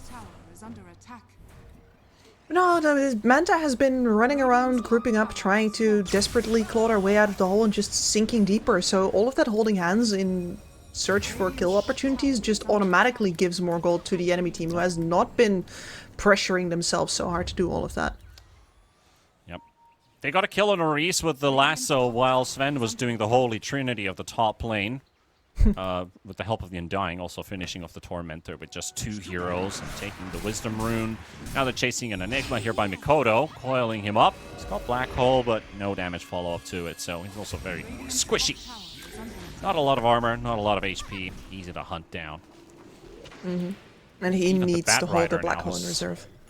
Look at Jokub's net worth. Yeah, this is roughly where I expect him to be. Expectations have been fulfilled. They see the Dire Ward right outside of their base, but it's too far. Grim barely has the attack range to ward it from the high ground. It's something. It's something. Didn't even get lassoed out of base for his trouble. Yeah, Jokum busy elsewhere. Picks up the gem. They're TPing in on Gohans. Finds where he is, orchid it up. I'll make this one, we'll take a bit. Actually, dude, that was actually beautiful. You see that? The flame break into the Starbreaker? That's some Very synergy small that thing, you but very nice. don't see very often, yeah. Because I've seen some pretty cool combos coming out. Not just a flame break, but with Caudal Willow. I think the highlight of that Caudal Willow in the same team is Blinding Light into Bramble Maze. And the amount of damage it actually does is pretty sick. Reese pushed, has been playing Ring Around Rosie very well, but not anymore. Yeah. Not a lot to do. Also okay, what is this tiny build? You have Crash Landing and you don't have maxed out Toss? Yeesh.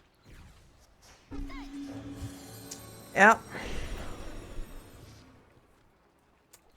I see Crash Landing with 1-4-1, but he's 4-3.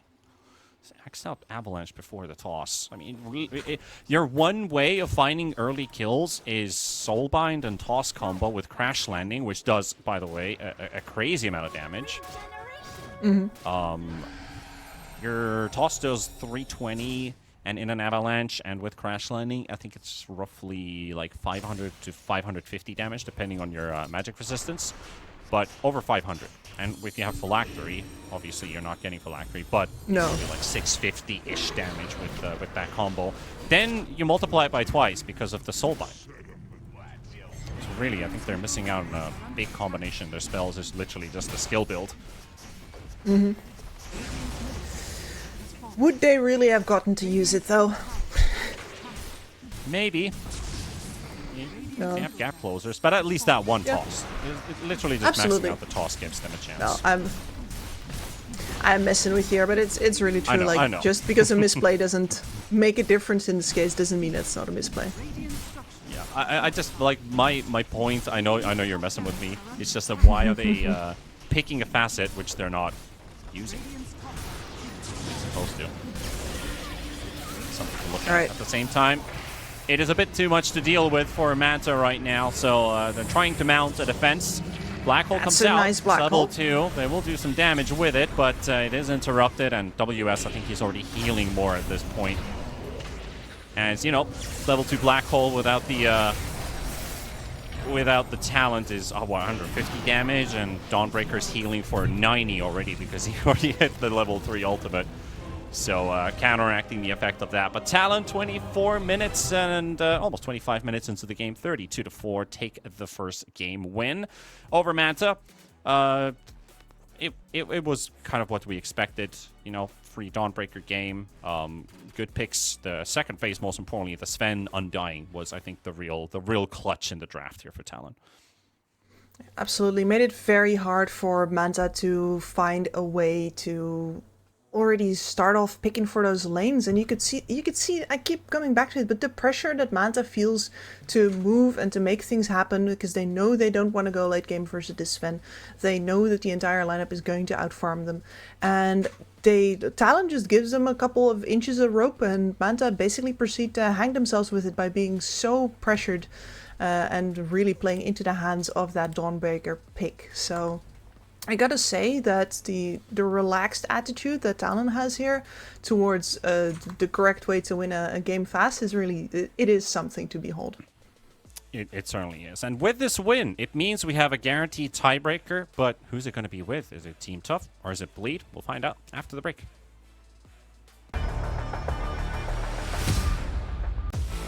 OneXBet and Eva Alfie present betting on all esports events on the website and in the OneXBet app.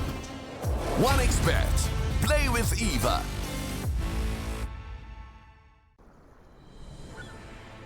What if Kunka knew that he could not only play Dota but also place bets?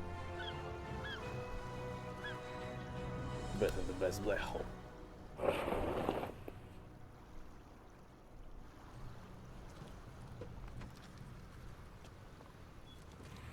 1xBet, bookmaker company.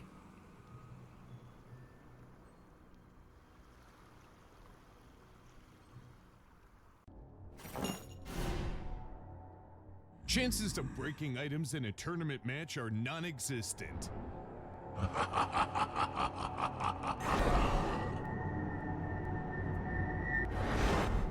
Chances of winning at 1xBet are always real.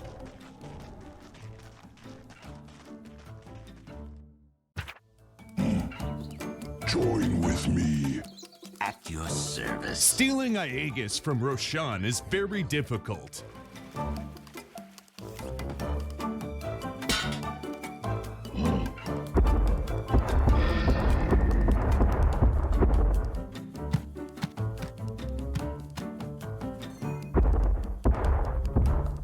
Winning at 1xBet is super easy.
Use your skills in the gaming. 1xBet. Respect from 1xBet. Respect from 1xBet. Respect from 1xBet. Respect from 1xBet. Respect from 1xBet. Respect from 1xBet. Respect. Respect from 1xBet. Respect from 1xBet. Respect from 1xBet. Respect.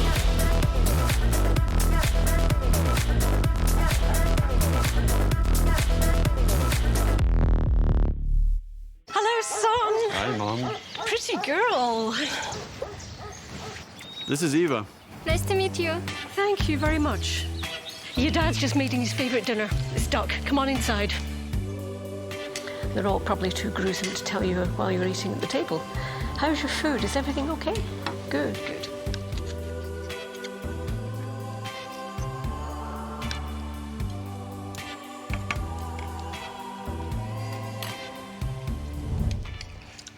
You seem to know each other. Yeah.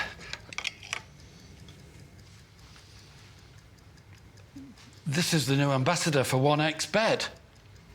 Oh, I see.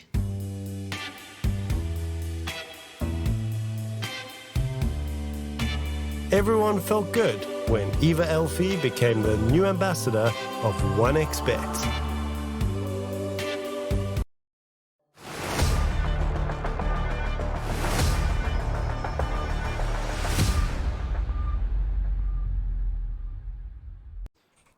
Well, howdy, folks. Hope you guys are doing well, because we're approaching the final game of the group stage here with Talon and Manta still going up against each other. Talon has already guaranteed a tiebreaker for Group B, but which way is it going to be? Is it going to be versus Team Tough? Is it going to be versus Bleed? That would require another win for Talon, tie it up for the top spot, and then we get to watch a 1v1 tiebreaker. Between probably the best two mid laners from Group B, maybe even from this entire tournament. Of course, you know, can't count out Lewis on the side of Execration, or Ken from Neon from Group A.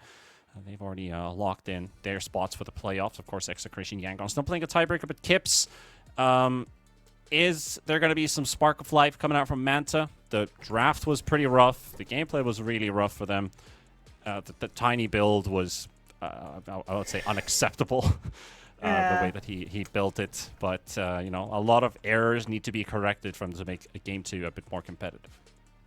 Yeah, and you don't really have the time to deal with all of that. Instead, if you're a coach and you're looking at this much of a disparity, you're trying to just get your team a game where they get to play. Just at all.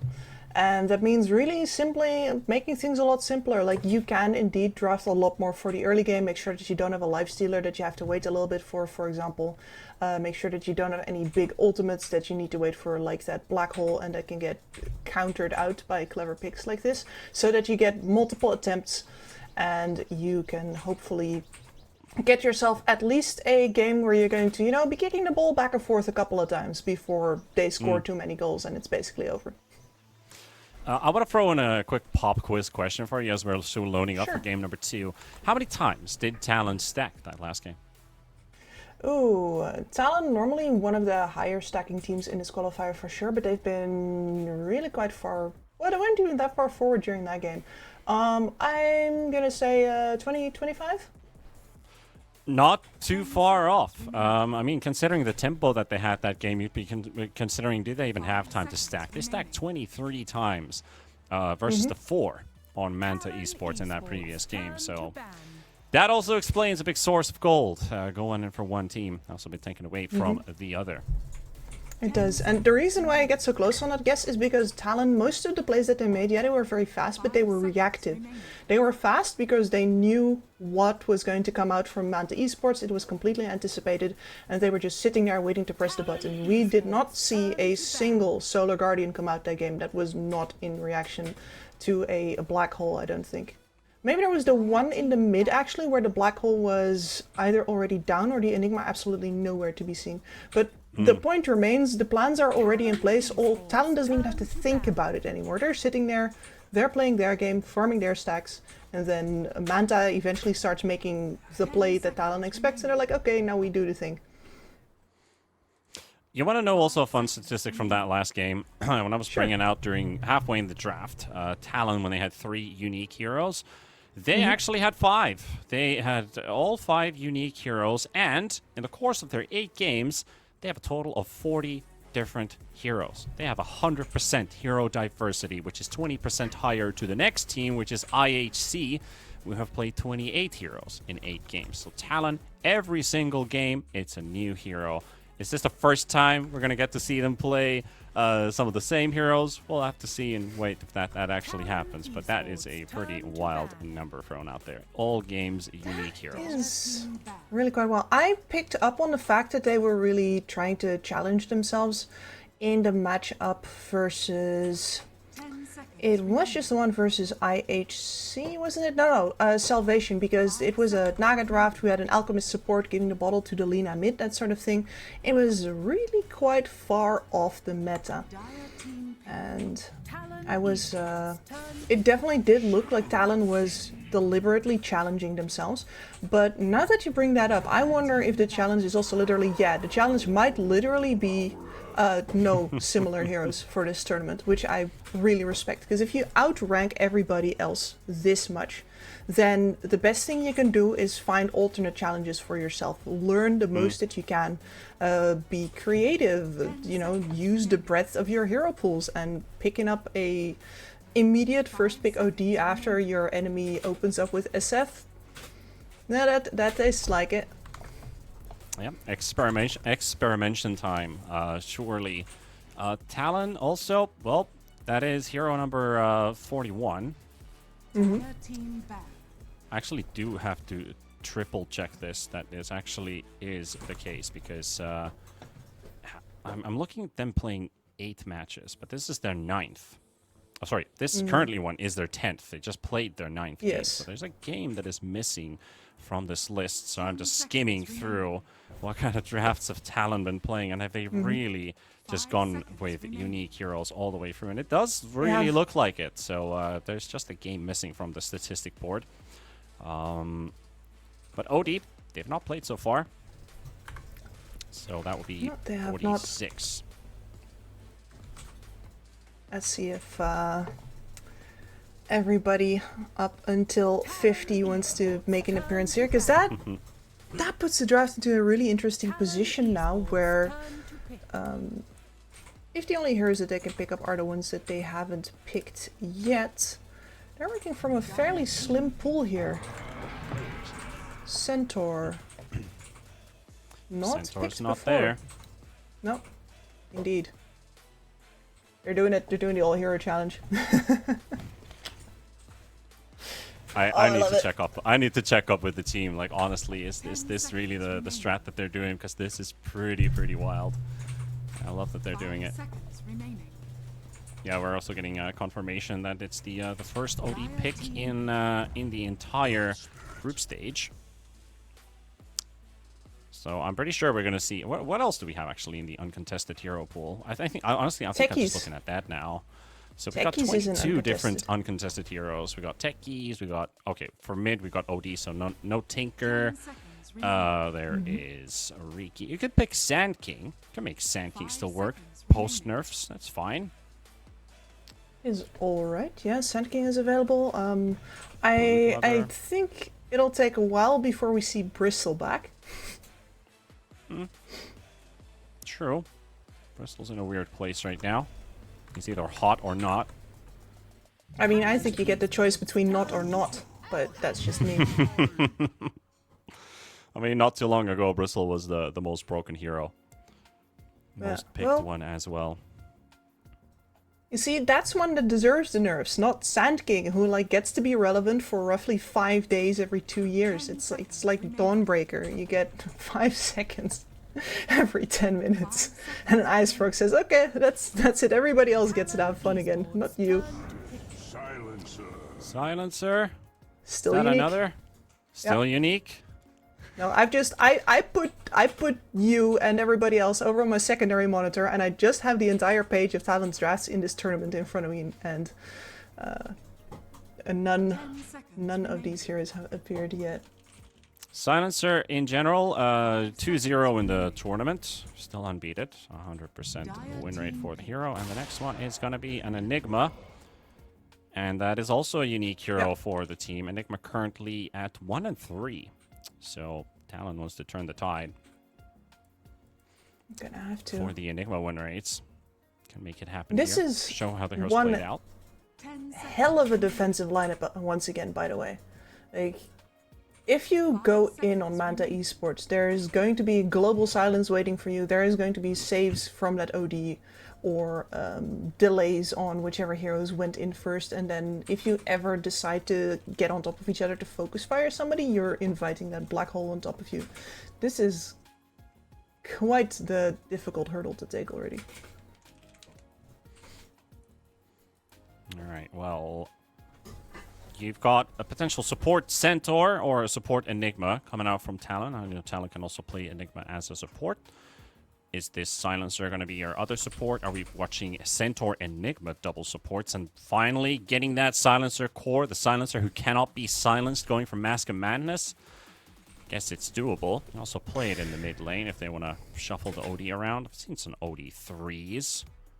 Not in this patch, though, but in the past. Yeah, in the past, but I feel that's like the heyday of the Meteor Hammer.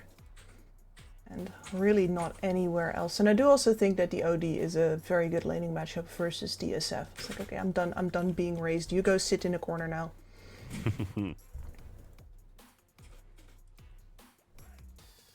Get some guaranteed denies in while he is in timeout.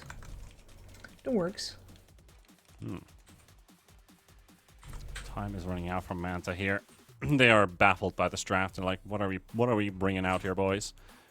Well, it's really not too easy. Doom, okay.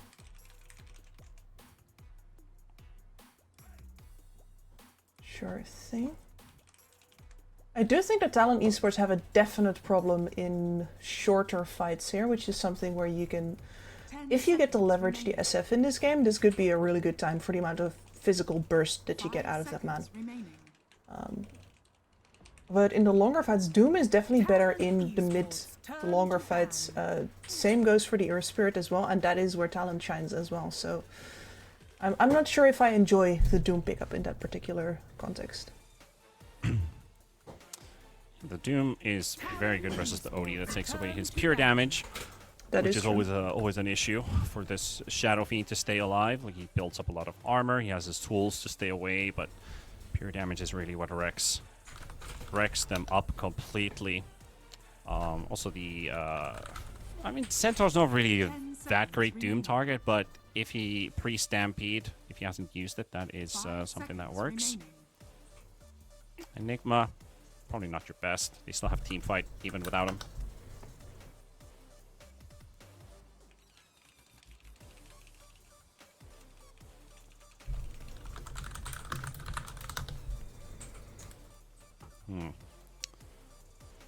Talon batting at the Naga. That would be one really valuable reset for Manta Esports, and the kind of core that definitely an SF can back up. I really like the idea of SF as the backup core to Naga. Anytime that they go on your SF, you can stall out the fight with the song. You're going to be shoving out the waves, so the SF doesn't have to farm on map, and then on top of that, Naga doesn't necessarily end fights, or end games, excuse me, but an SF definitely will with the presence of the Dark Lord. So that's a very insightful ban from Talon here.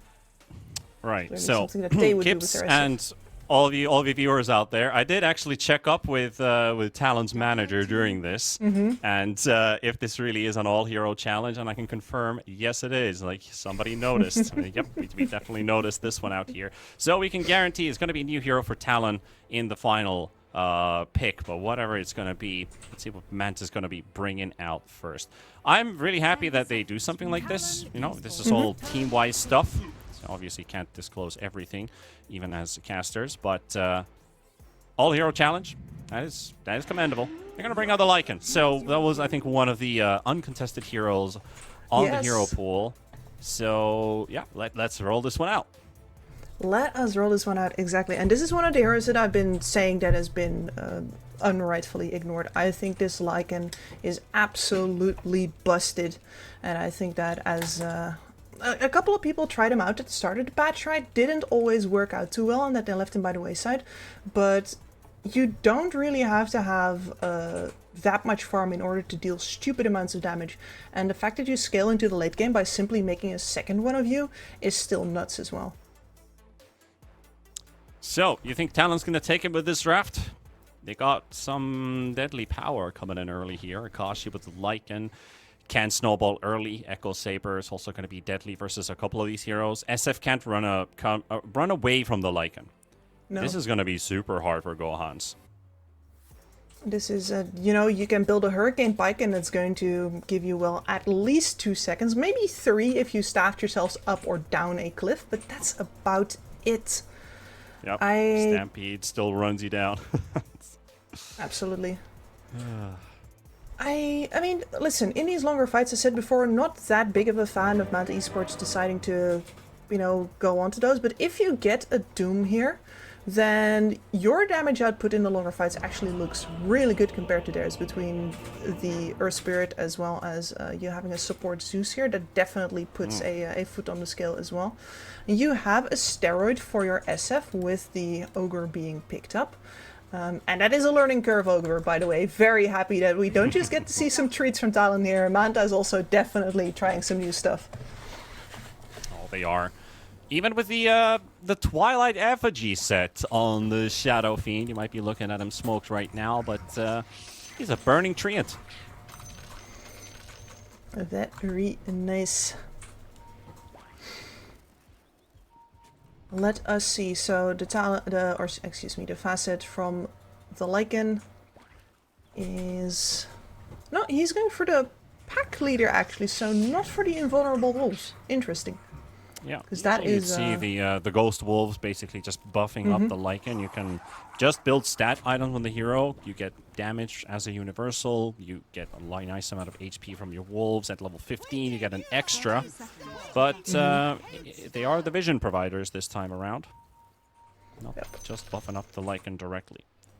And I think you're right on the money with the fact that it's about the vision providers, right? Because this is a very reactive lineup from Talon. You've got a setup for a stun on the OD, and then you've got one non-ultimate stun, and the rest of this is just all positioning based.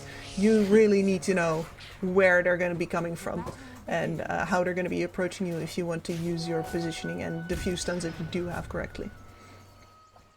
All right, well, we got our bounties 2 for 2. We're not going to get to see the core silencer, which is a bit of wah, but he has the double silence, which is actually very good versus the Zeus, who's a spellcaster.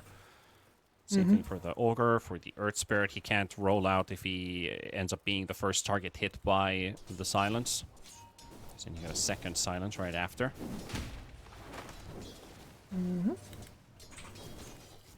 Get a maximum of a 6-second silence in total at rank 3. Which is pretty nutty.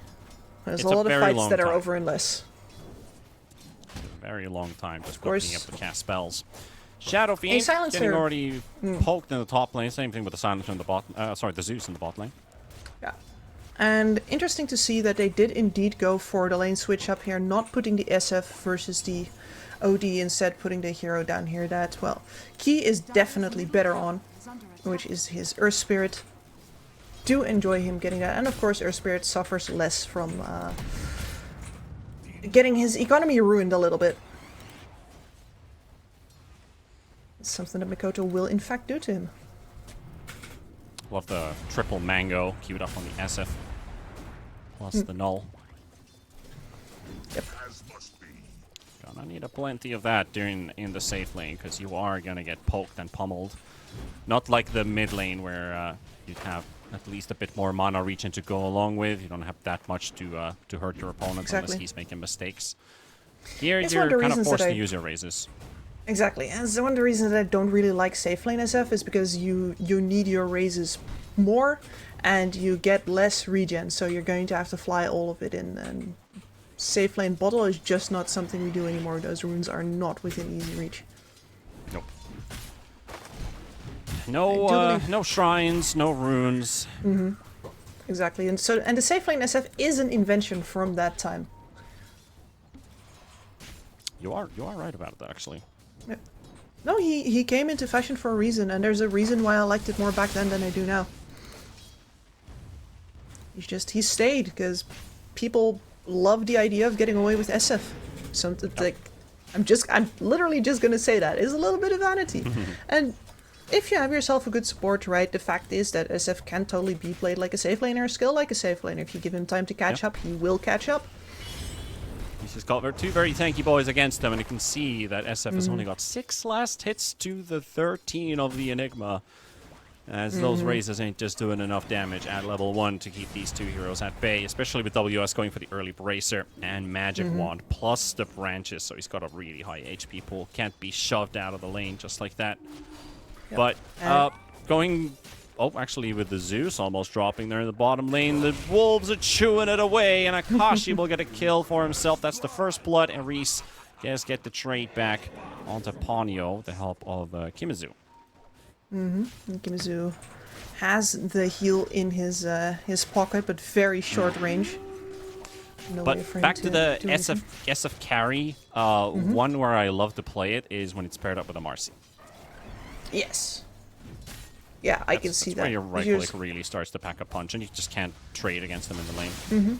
No, exactly, because the problem is the raises here. Being reliant on the raises, on your mana regen that you get less of, and on your levels, as we watch Grims get Gohan really wants this kill on the Enigma. He really wants it, but he's not going to get it. No, not through the Dolans, my man. Not through the Dolans. Tanking the entire creep wave. Everything just goes down south for this SF and Enigma. All that extra HP means that he lives. The hero is like, what, plus 600? He's up to 900 with the items mentioned. That's the difference between life and death for him. And getting credit for a kill, Joka. Yep. This lane is lost already. No, it has absolutely been lost. And it's really now down to the Enigma and the Centaur for how much they want to milk it for. You can pull this wave all the way back, make the SF overextend and then walk him down. Alternatively, you can shove him all the way under his tower and dive him for kills. Either of these scenarios work out perfectly fine with this lane. Only thing is, of course, if you want to start diving him, you have to start doing it fast. The Earth Spirit is touching level 5.5 right now, and he is going to be so very eager to be in any other lane than this mid lane versus Mikoto right now. Holding up very well though, actually even in the net worth right now. Net worth, excuse me, in the XP, not in the last hits though, of course. Joka. Soaking up damage here from Grims and Gohans. He's trying to bait him out for the stun, and there we go. Nicely walking it out, waiting for the Malefice to kick in first. So Joka will close in the gap and follow it up with the hoof stomp, and they just clean the SF. At first they thought, yeah, we can kill this little Centaur out of the lane, but Enigma presses Q. Listen, Talon is better at math than you. If they're in a position where you think you can kill them, you are wrong, because they wouldn't be in that position if they could die. Also, this is all for them, you know, bit of practice. Not only just the hero diversity, tell some kind of a story about that is, you know, they have the Southeast Asian TI qualifiers right behind the corner. 3 more days for that. So as soon as the RES regional for SEA finishes, they are going to be playing the TI qualies alongside Manta, Bleed, Execration, Salvation Gaming, IHC, Yangon, Galacticos. They're all there. They're all there. This is just a warm-up, and this is also a very good way to not give anything away to any statisticians, people like me. Thanks, I can use words, I swear. Yeah, no, but you muddle all of the information that is available by adding all of these extra picks in. There's a lot of extra work filtering them all out, and then all of the information that you do have is old. Now we got some rotations to the top lane with Key and Ponyo. They're already finishing off the Ogre NWS. He's not as lucky as he would hope to be with that teleport out. Now Ponyo is in trouble. That Earth Spirit definitely packs a punch. The Howl does reduce his damage output by a bit, but Gohan's is down. Jokum is now there for this follow-up stun on the Earth Spirit, and he's blocking the rollout. And He just doesn't have any mana. They're just kiting the guy to death. Oh, that is humiliating. All right.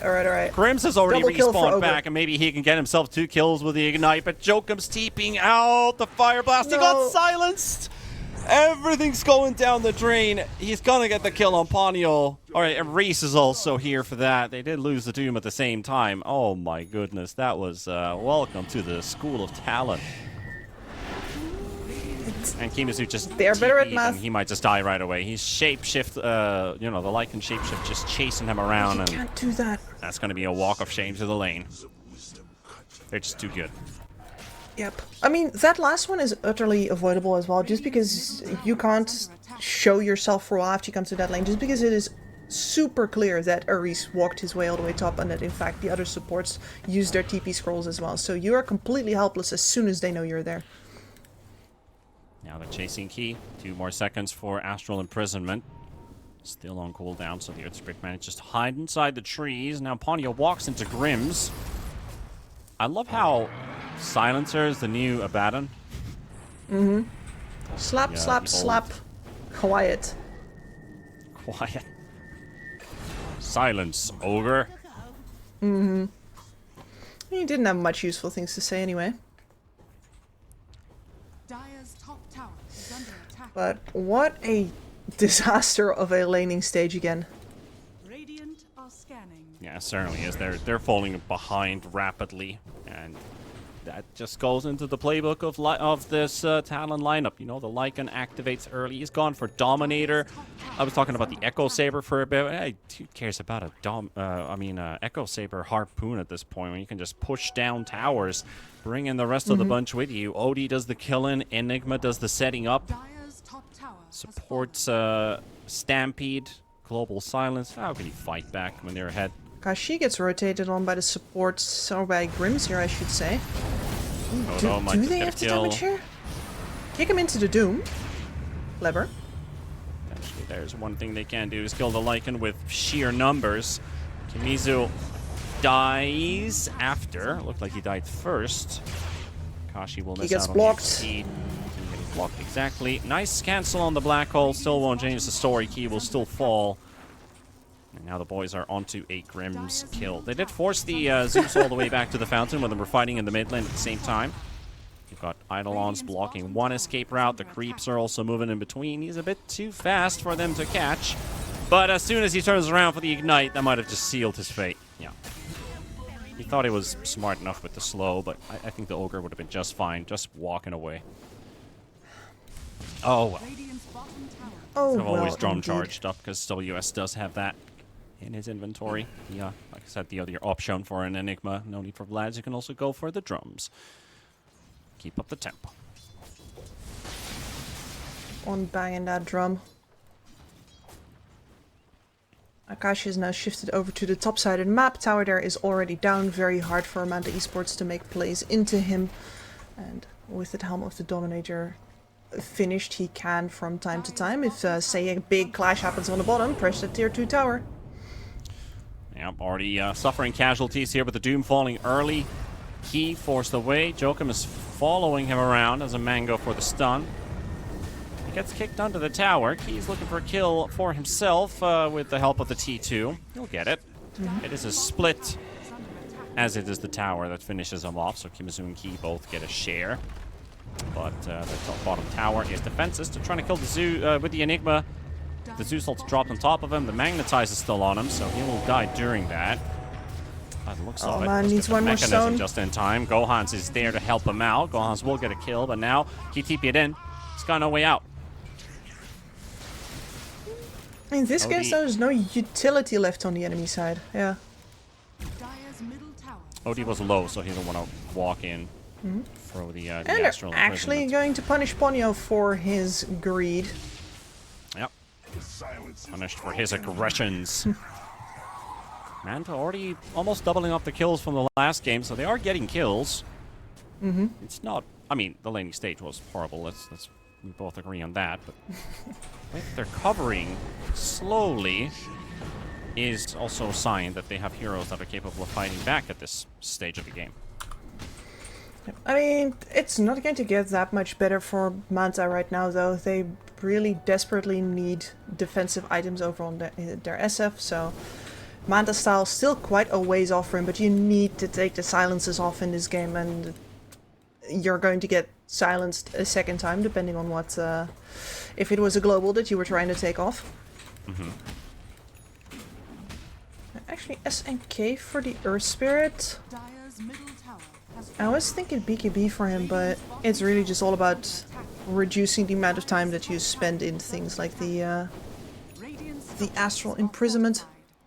Making sure the silences don't last as long and get to fight long fights, tank up a bunch for your team. Your team very much does need a frontliner. They do, and for that reason I would have probably even liked an Urn Vessel build-up. With the Blade Mail. Maybe just, skip boots, pick up Blade Mail, go for the Vessel, or Vessel first and then Blade Mail after, either way round. But it is what it is. There's an Ancient Black Dragon. Look at the amount of damage this dragon is doing by himself to the Shadow Fiend. The Requiem is just forcing an Overlord creep away. Choke up the stun on Kimazu. Kimazu does not get his Doom off. He finally does. Key tries to connect on that, trying to take down Mikoto. Tanks the tier 2 tower. Earth Spirit's still following up on him. The Wolves are beating the Shadow Fiend, and now they find the Earth Spirit. Rolls himself away. Nice The kick connects on Mikoto. He does get the Astral Imprisonment out, and the slow's not there, but the Black Hole is, and Key's outside of it, so Mikoto dies. They will get the follow-ups on it, and Enigma's going to be like, oh well. It was a pixel away. It couldn't have been that much closer.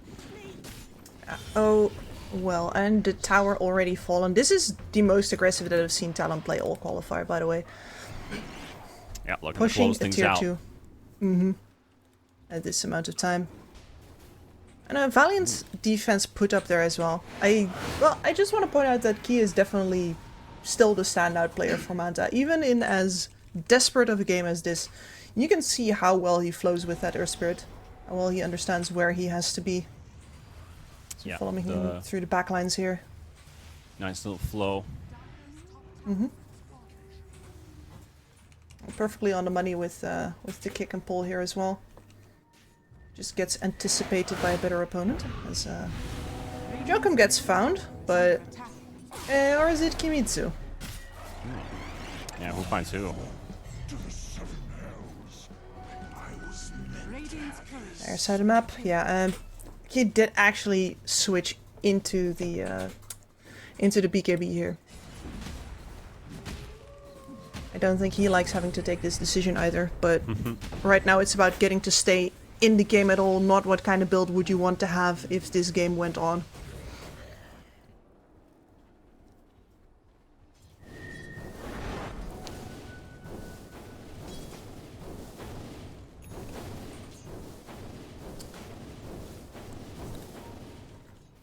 I think that, honestly, Talon might, if they get another opportunity, of course, we're going to see them be aggressive again. For now, they're just going to take a Roshan, and depending on if Manta messes up or not, we might be waiting for the AC before Talon commits to a high ground push. But, as I said, that really all depends on whether or not they get an opening. Yeah. There's time to either wait for their items, what they want to do. You can also try and poke the high ground. It feels like they're capable enough to find openings for themselves even without the items. Maybe even get a pick off outside of the base. There is an Earth Spirit right next to their Shizu tower. Do they have an idea about it? Dire scan does connect.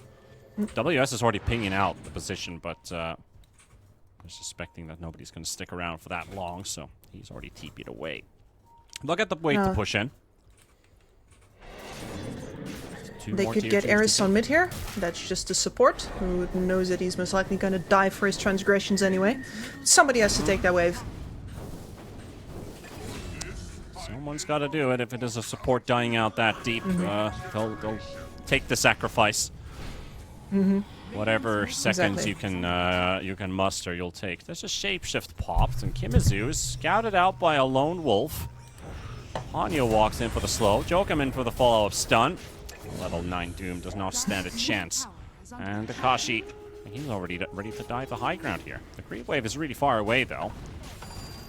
Suffice with cleaning out the creeps. I feel like he's regenerating faster than the tower was doing damage to him. He's only level 13, too. Yeah. So no, Feral Impulse is definitely something. Sure is. 23 HP regen. 7 from the Helm, 7 from the Impulse. And he has the Strength, giving him 8.8.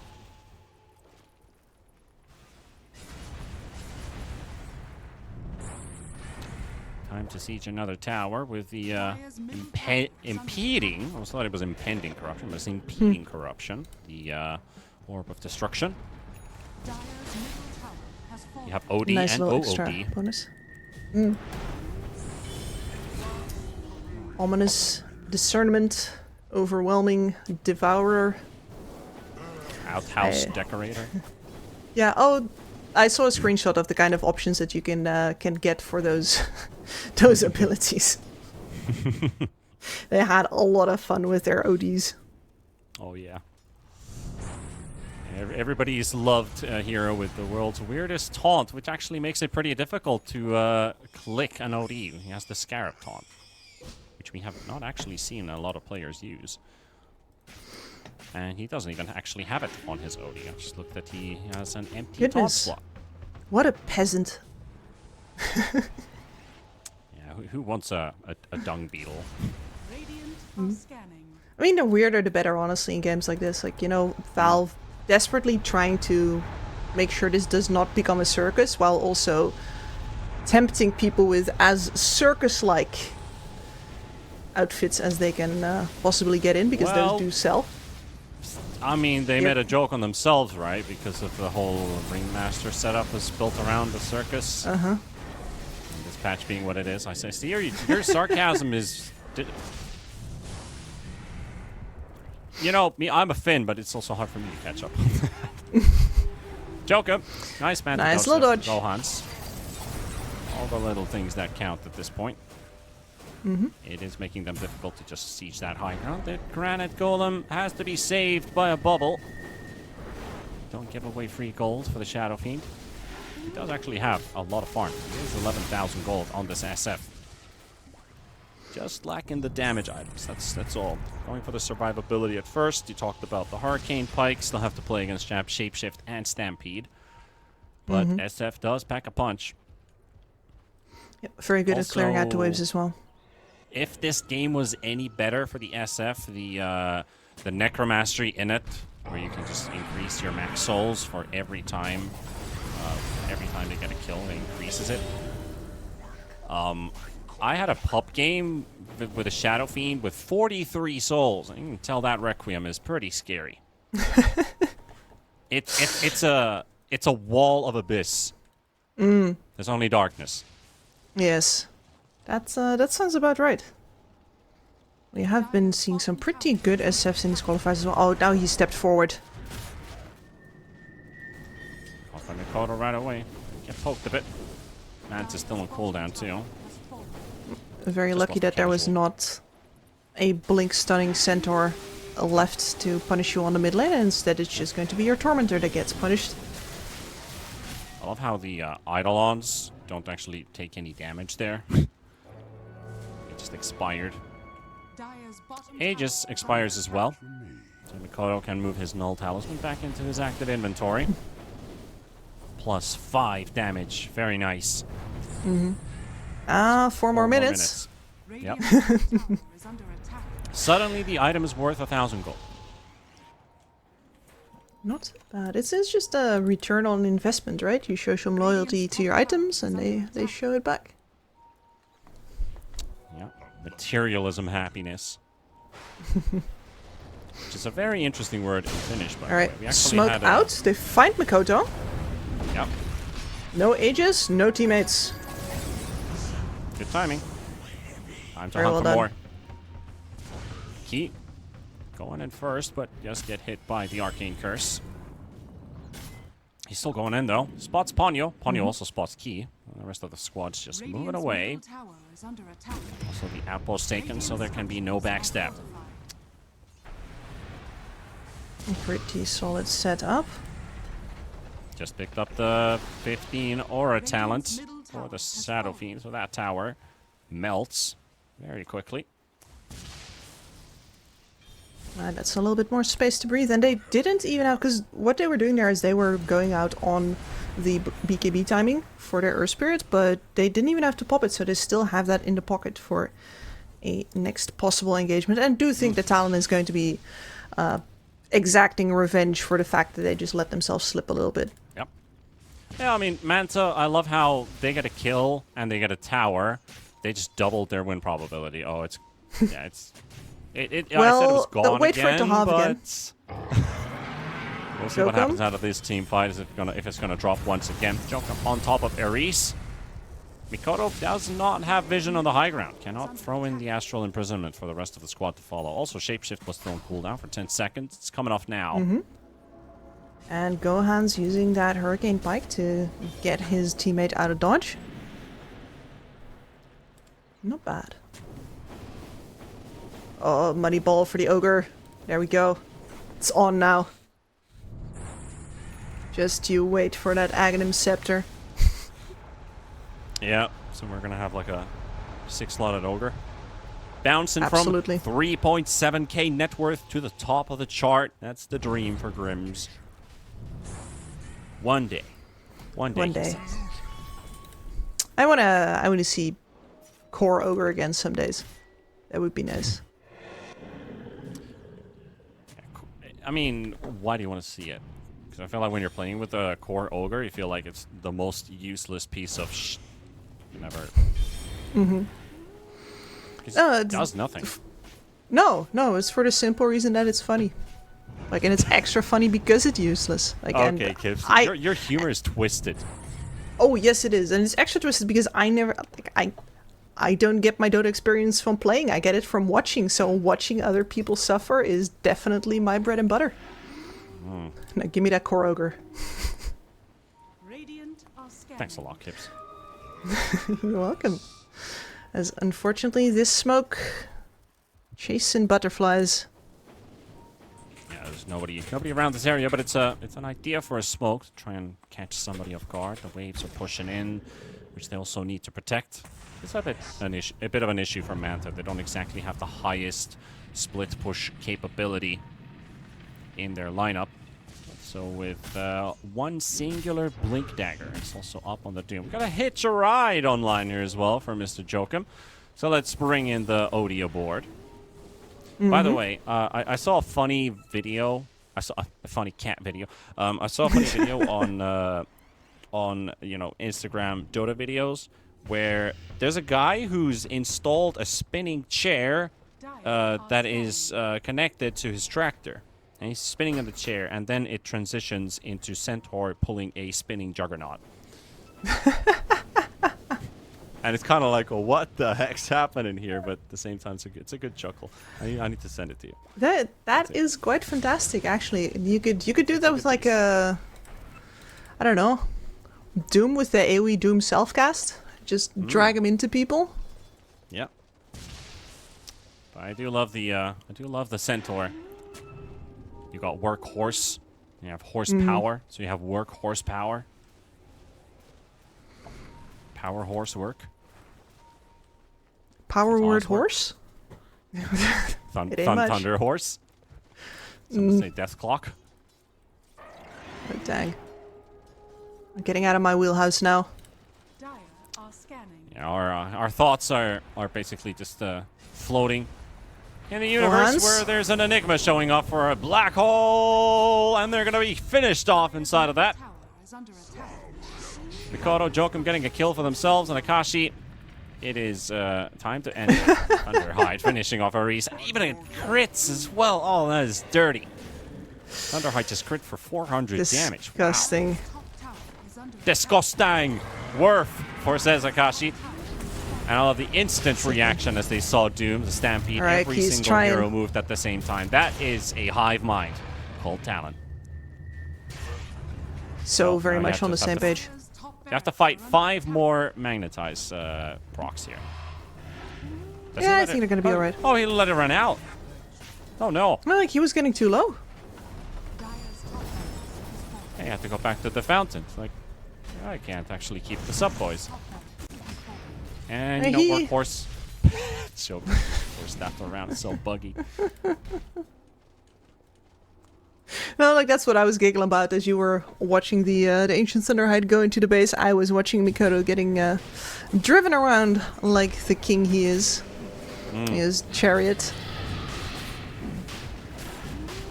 Very easy. You know, the other thing, once you reach a level like this with talent, like you shouldn't just think that okay, they're this good so they can pull lineups like this off. It's also that doing things and challenges like this means that you're working on a lot of the basics of your communication because you're getting yourself out of your comfort zone. Suicide, Scout, Doom didn't go They're off. coming in. Hanyo getting caught. Gohans does get the Requiem off, and that's a start for a fight. Kimizu, though, gets his Doom off, dies at the same time. Ki trying to keep the chase up on Mikoto with a Reese on the other side. But that is still an Aegis that you have to work through. Jokum, he's juking his way out. Akashi slowly cleaning them up, one after the other. WS is now getting jumped on. An Enigma still standing his ground. The Stampede saves his life. Gohan wants to finish him off, but he won't be able to. And that's going to be the final casualty of this team fight. Talent, they wipe him up. And with that, solidifying their position of winning this potential group, or at least tying it up with Bleed. Jokum also grabs the wounded Enigma aboard. But here we have it. You know, the workhorse doing his own stuff. Actually quite surprised that Manta didn't call it right there, just because this is not something that you come back from. There is going to be a wolf at your door with an AC. I guess the fact that they still had the glyph counts for them. Our levels are low enough. We're gonna respawn again. You have a glyph to hold your base, but you have Shadow Fiend at half of his Necromastery souls. That is the thing you always have to take into account. This really, I was also expecting the GG call to come out. This has been a very Talon-sided game, a very Talon-sided series, a very Talon-dominated group stage. Jokum charging around, will get taken down, and here's the black hole, catches Ki, force another buyback. That's 2 more gone, and that leaves with just the Ogre. Kashi chasing down Kimizu, he's gone for good, 44 seconds out of play. Ki did jump the back line. He's prisoned for the time being. Going to be shown again, rolling about. Mikoto, nice little sidestep dodge there.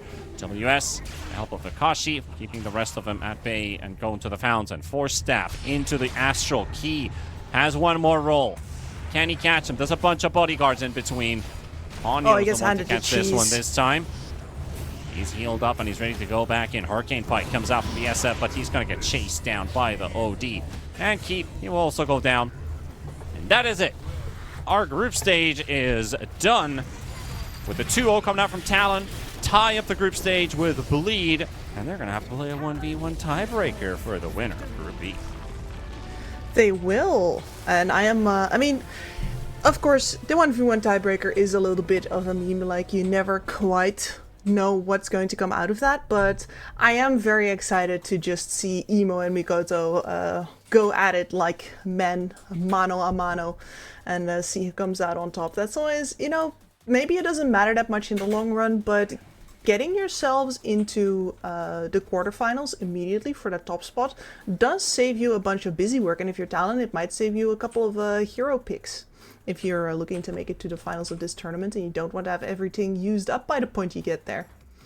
I think with the whole point situation as well, Team Tough and Talon are currently the number 2 SEA teams to lock in that spot for the LAN, and that's going to be a discussion as this is the 3rd SEA tournament. There's only going to be one after this one, and that will be the last. So you got to start to rack up those points and make sure that you're going in to the LAN event. And that comes for quarterfinals, semifinals, or maybe even participating in the top 2. Tiebreakers first. That's going to be tomorrow. We got 2 sets of different tiebreakers happening, with Group A having its own, and Group B, Bleed versus Talent. So we have at least 2 tiebreakers happening. Do not miss out on them tomorrow. After that, we also have the quarterfinals for the first playoff stage, because we know our matchups after the tiebreakers. We also get to play our first round. And of course, on the 18th, 2 days from now, it's going to be the final day. So instead of a 3-day playoff session, it's going to be 2, where both semifinals and the finals are going to be played out on the 18th. So we got our last 2 days remaining of this SCA regional series until we head back over to our second region, which is going to be South America. Looking forward to what kind of teams are going to be pulling up for this particular SA tour. But SCA, of course, still a couple more games to go, and then we're done, Kips, for tour number 3. Yeah, and really enjoying that we are literally the last show going on before the SCA qualifiers kick off. So this is the preview. This is the standings for all of the teams that participated right now. These are their strengths and weaknesses. And we're going to get to crown a champion of Tour 3 in SCA literally the day before the actual real deal starts off. So I'm very hype about what we're going to see in these last couple of days. Well, it's definitely not going to be a no-work, no-play situation, because nobody's going to be a dull SCA viewer for these next few days. We're going to be finishing off the SCA tournament and then over to the next SA tournament. But for now, thank you, folks, for tuning in and watching and listening to our cast. This was T-Panda and Kips, and of course, earlier on we had Harry Freak joining in the play-by-play. But until then, folks, tomorrow, tiebreakers. Take care of yourselves. Good nights, and bye-bye.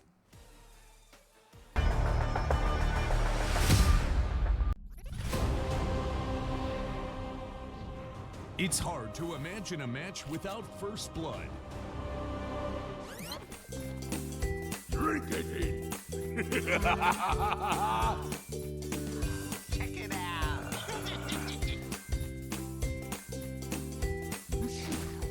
There are more chances you'll be paid at 1xBet. One chance. One dream. One match. One energy. One fight. One aim. One action. One hope. 1xBet.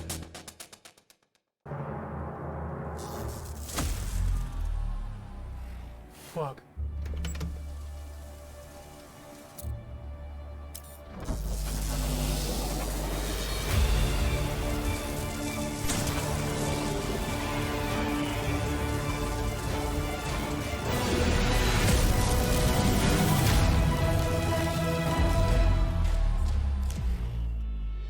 Use your skills in the gaming.